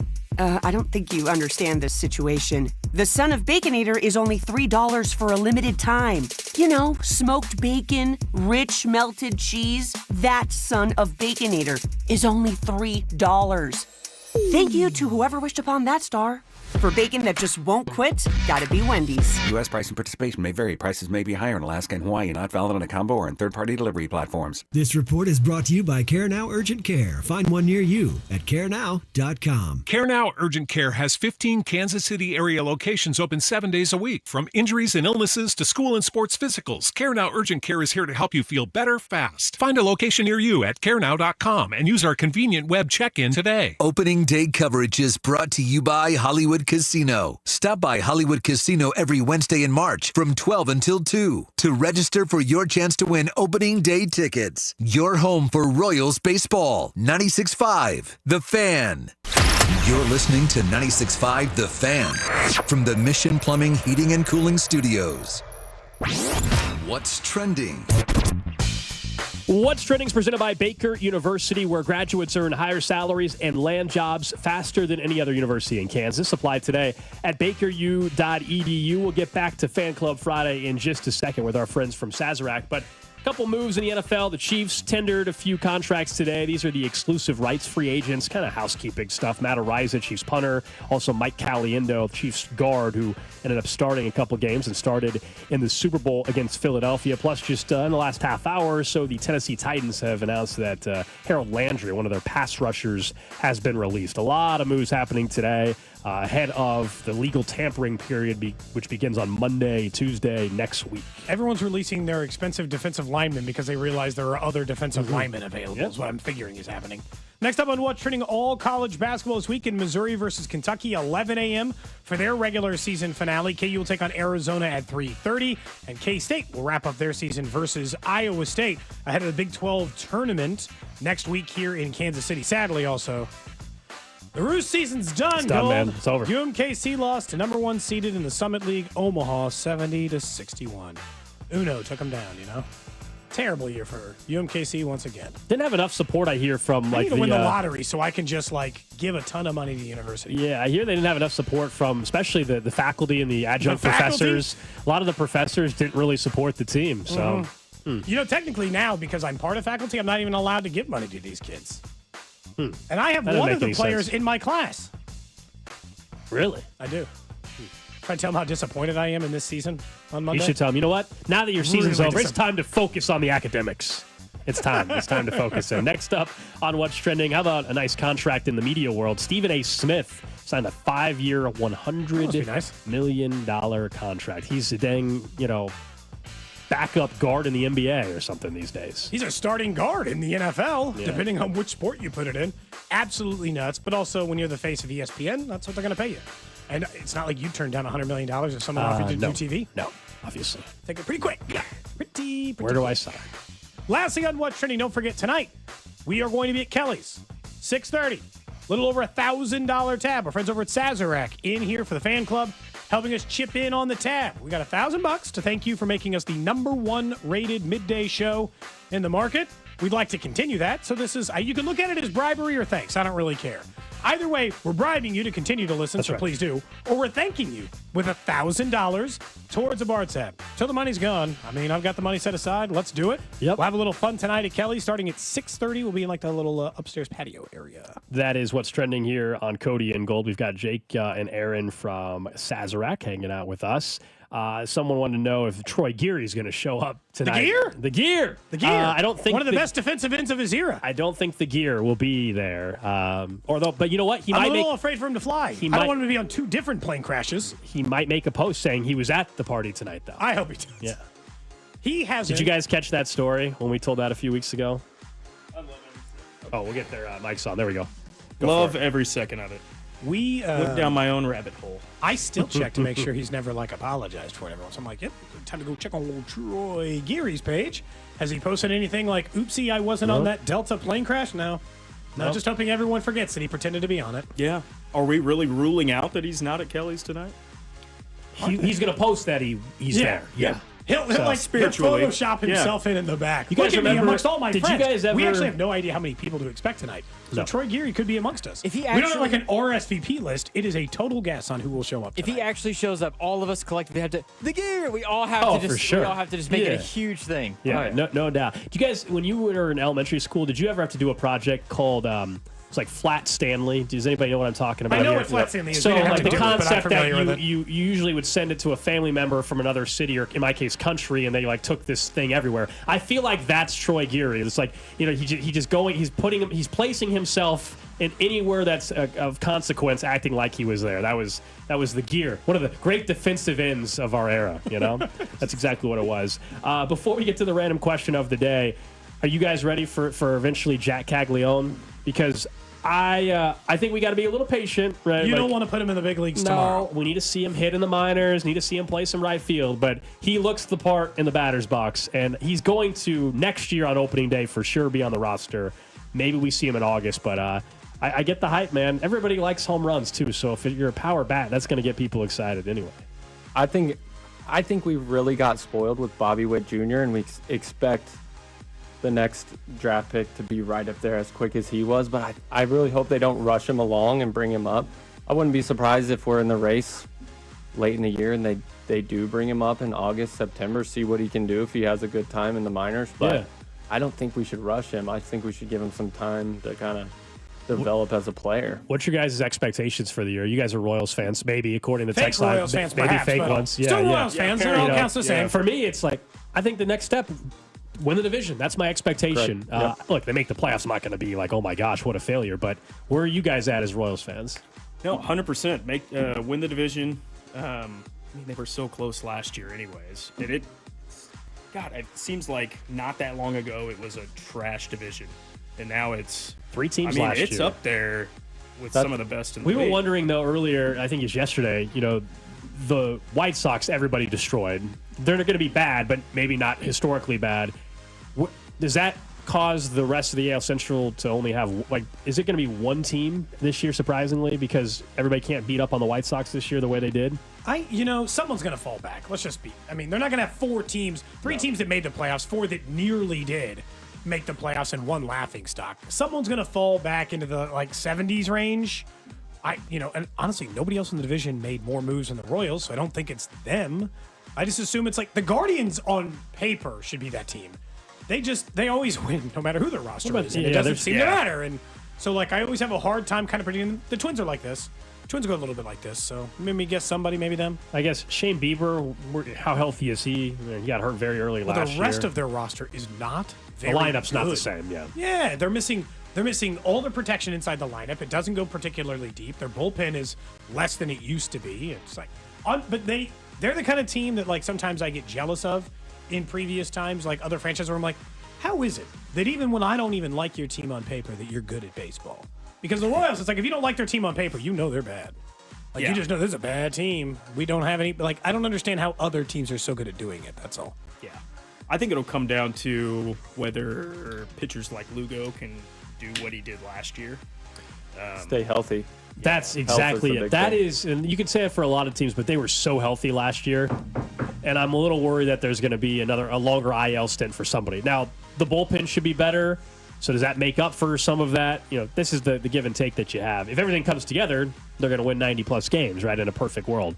But the outfield is where everybody's keeping an eye on. Can they make this thing work with India and Massey getting time in left field, or does MJ Melendez figure out this swing and all of a sudden we're talking about a guy hitting 240 and 30 bombs? It's a whole different conversation. If you meet your wife at Kelly's tonight, will you promise me a speech at your wedding?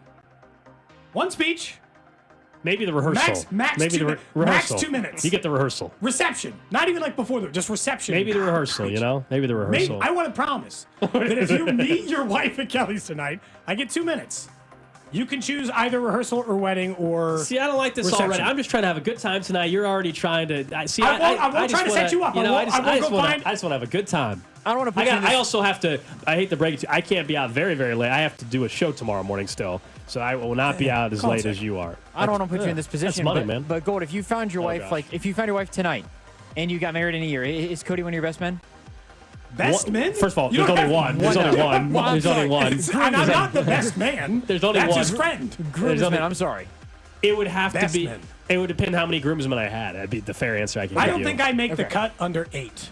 So I'm just going to say, right now, I don't think I make the cut under 8 because Gold's close with his family. So he's going to Yeah. be forced to put all of his brother-in-laws Both in. brother-in-laws. And my family doesn't do that. Yeah, so you're doing both brother-in-laws plus, a best friend would be the best man. Then you deal with, does the person you're marrying, does she have a brother or two? So my family also doesn't do that. My family, and everybody does it different. Like, we're not obligated to include other people's family in our family. Like, you don't have to take on the rest of us. Also, that would be impossible in my family. Well, I'm getting married. Do you have any brothers who can be groomsmen? You can take all 4 of us tonight. Got to pick your favorite, So Cody's Kyle Isbell in the batting lineup then for groomsmen. Sorry. I think he hits 9th. That's his point. That's his point. But That's will his- Drew go drink for drink with Cody at Alex's reception? I'm hoping it happens tonight, Were you at Rob's wedding? At the reception, I will go drink for drink 100%. Tonight, I don't know. It's to be determined. Tonight he's you at the have to next show drink. up and find out. Hurts his drinking ability. You have to show up and find out. Let's get to the random question of the day. Random question. I didn't ask for a song. People at your wanted you to wedding. sing a song That's at the different. wedding. You're never guaranteeing me that. My guess is, without ever meeting her, future wife would never let you sing at the wedding. Is Hard my to say. guess. Hard to My say. guess. She might have a good sense of humor. For you, Gold. For you, Drew. For our friends over at Sazerac. Everyone on the text line, 913-586-7965. I saw this one via like a person, like a man on the street question asking scenario. And I'll be honest, I was appalled by a number of people's answers. That's why I'm bringing it to the show today. How often do you change your socks? Every day? The number of people who said Is that a they wear them 2 or 3 times before changing them was much higher than I thought. And I thought we needed to get out there on the street. I needed to know now if Honestly, anyone's wearing if I a go- pair of socks multiple times a week. No, if I go to the gym, it's two pairs. Because like that feeling, you go to the gym, your feet are hot, sweaty, and you're like, Yeah. I got to just put on some fresh pair of socks. Anyway, yeah, one pair a day. Sock is a 1 per use situation. Everybody? Yep. Yes. Agreed. Yeah. Okay, I was just worried. Yeah. I asked you should this ask question. him the survey question from Trash of the Day yesterday. What was the survey The question? survey said 47% of Americans admit that they urinate in the shower. Yeah. But they said, and like 27% said they do it daily. Which we thought was very high. Daily's nuts. I said the Extremely toilet, high. The Daily's toilet's crazy. right there. It's right there. I mean, it's not like I could just pre-plan a little. I said someone's lying if they said they've never done that, but daily is insane. Absolutely insane. You look like you're about to say, wait. I'm part of that 47%. Every time. Every time?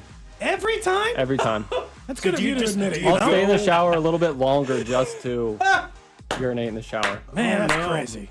Do you go into the shower just bursting at the seams? No, no. That's what I don't get. It's part of the water coming down. That's what Drew said yesterday. It's just relaxing, and you're like, you know what? I kind of enjoy my time here. Plus, You see the sock question, a little different answer on the text line. Someone says twice a day because I have sweaty feet and armpits. I don't know what the armpits have to do with the socks. we're but, getting more people saying they change their socks multiple times a day than just It once. has to be at least once a day. Once a if day, you and go then, to the- like unless they get wet or something, and then I just like leave. Then I'm just no socks. The only time I'll I've be ever home, I'll just be no socks. The only time I've ever put on the same pair the next day, out of town, right? You maybe didn't pack enough pair, or you're just like you just that would be the only circumstance I can remember where I'm like, oh, I happen to put on the same pair of socks the same next day, I guess. It's a complete absolute no. There were a lot of people who said they do not do that, but I also I'm always surprised to find that people are like, I shower like 4 times a week. I'm like, 4 times? I'm like, I'm 7 for 7. If there's 365 days a year, I'm showering 400 times. Like, I'm not under the number of daily. Yeah. Every once in a while, there's a lazy Sunday in there, but that is rare. I mean, I might miss 2 a year. Like, I don't know. Like that? Like a Sunday, maybe 2 a year? Yeah. Drew, you seem like somebody who skip a shower on a weekend. Why does he seem like somebody? I love how you said that. Drew, you seem like somebody that skips He's a not just- shower. I said That's on a pretty weekend. damn. Just You know? hanging out, enjoying his time. He golfs a lot on the Where weekends. he's gone. He maybe had to run to the restroom. There's no shower nearby, so he had to run to the restroom to use the no toilet. shower nearby. He's not over there. What were the other stats? It wasn't even just the shower I'd one. have to pull up the Some of the rundown. other ones really threw me off because it wasn't just that. Oh, sing in the shower was Oh, another sing in one, the which shower, you said you don't, and I don't. we don't believe it. That's surprising. Yeah, It is hard to believe. We for a while had like a bathroom fan that had like a speaker in it. Then okay, cool. I think what happened was it got curbed so we had that, and then I started having like little kids, and our house was really small. And I'm like, I'm not waking these kids up. I'm not playing music. I'm not making noise. Here it is. We're keeping things quiet here, and then I just never regained the habit. In the shower, Americans 27% say they sing, Then 23% said they've planned for the day ahead. Like while they're in there, they're thinking out their plan. 19% said they reflect on the previous day. So you're just thinking to yourself, right? We've all been there. Almost 1 in 4 millennials find themselves thinking about work or crying in the shower. I think those might be related for a lot of people who don't like their jobs, you know? Yeah. In fairness, off air, both of our friends here said that they liked their job, Jake, and Aaron both said they liked They their got job. a fun job, too. But they didn't say it on air, so you know that it was like true because they said it For when sure. the mics were off. It is a fun job. true. Liquor stores every day. You hear that, Mike? You hear that, Mike Jones? Huh? They like their job. Is Mike your boss or Yeah. just like? Yeah. Oh, okay. I was Mike like, Jones is he is your our boss boss. or just like up here? That's what I was trying to figure out. Is Text he coming line- tonight? He'll Does be he there have tonight. Does he He'll have a be there doctor's tonight. appointment at 9 o'clock that we don't know about? He could. I mean, he could. He's come up with resting up for something. tonight. Smart. Yeah, He's maybe resting up that's for it. tonight. Someone's worried about Drew. They haven't seen him on camera over there. And there he is. Now he's emerged. Someone said, Drew, you're already woozy from fan club. Definitely losing the drink off. Yeah. I just passed out. over 3 here, guys. sips Sorry in. about that. 3 sips in. We were worried about you. You okay? Hey, I appreciate the Not a safe the time worry, for someone but- to just disappear in the building. Okay. I appreciate the worry, but I'm good. All right. He's being mysterious about it. He's not even telling us where he went. I was over in the side studio. I was getting some stuff done that I normally do post show. Oh, you want to get ready for Kelly's early. I get you. I He's got trying to you. get ahead of it. That makes fair. sense. Yeah. Actually, we all try to knock I off understand early it's on the a fan club, Friday. but I Let's do not- have a job to do at the let's- same time, you know? Let's not pretend like that's not something that we all participate in a workplace. We've created a 1-hour segment You for guys the never last. do. Yeah. Well, luckily, our job could be going to a bar on Friday. Fair. You'd be like, oh no, I accidentally ended up in this bar just to, it makes sense. I swear. Exactly. Fridays in the summer, just summer bar tour. Fan Club Fridays, just a summer tour of different bars. Maybe You know? we have you guys down. We're still trying to do Cody Gold Lake Day. We want to go down and do a lake day. We think that would be invite anybody who's ever been on the show is allowed to be invited down. We spend some time on the lake. And everyone has to take turns hosting so that everyone can still have fun. Yeah. Like Sazar's the perfect people to have down there. At the It lake. is true. You can Between see Fireball and Buzzball, that's Buzzballs, probably Fireball. That is prime lake drinks, Yeah. I would say. Yeah, honestly, and they said this, right? You need lake drinks the first one when you're like, I can't believe I'm drinking at 9:15 a.m. and under every other normal human being circumstance, I wouldn't be. You need something like, a little juice in it. Yeah. Practically breakfast. Is that how you do it? Practically breakfast. Yeah, exactly. That's not how you do it? 913-586-7965. Someone says, I'm convinced that people who urinate in the shower do not clean their shower because that's disgusting. Why do you put those two together? If it goes down the drain, there's no issue. And presumably, I guess is it for the majority of people who are doing this? Beginning, middle, end? Is there like a time zone here? Jake? Whenever. You're the expert. Whenever. Open season. Whenever it comes, yeah. Whenever Like I said, sometimes you stretch it out. I would a hope little it's bit not. longer. I would hope it's not right when you walk in the shower, because then you could just have used the toilet right Yeah, there before yeah. you walked in. Maybe it's just like you said, the warm water hits you. You relax, and all of a sudden you're just like, well, there we are. You're saying it so casually. Yeah. Well, here we are. As a reminder, one last time. Tonight, Kelly, 6:30. We will be there. I'll be there a few minutes early, but 6:30 is when the thing actually starts. I got to stop off at the KC Current Stadium first. They have their season ticket member night that they're doing before their season opens up next Saturday. So, I got to pick up my 2025 scarf. I'm assuming that's the season ticket member gift Nice. tonight. So I got to get my scarf. Are you sure it's a scarf? Am I sure? No. That's typically what it is. So I'm guessing. Pick up the scarf. Maybe it's a teal jersey because they got the all teal kit. Don't I they jack doubt the new they're kits? All teal kits. I would love it. I doubt they're giving every season ticket member a free jersey. That would be incredible. I doubt that's what it is. But so I'll stop there for a little bit, and then I'll meet you guys at Caglianone. I'll be there probably by 6:30. Okay.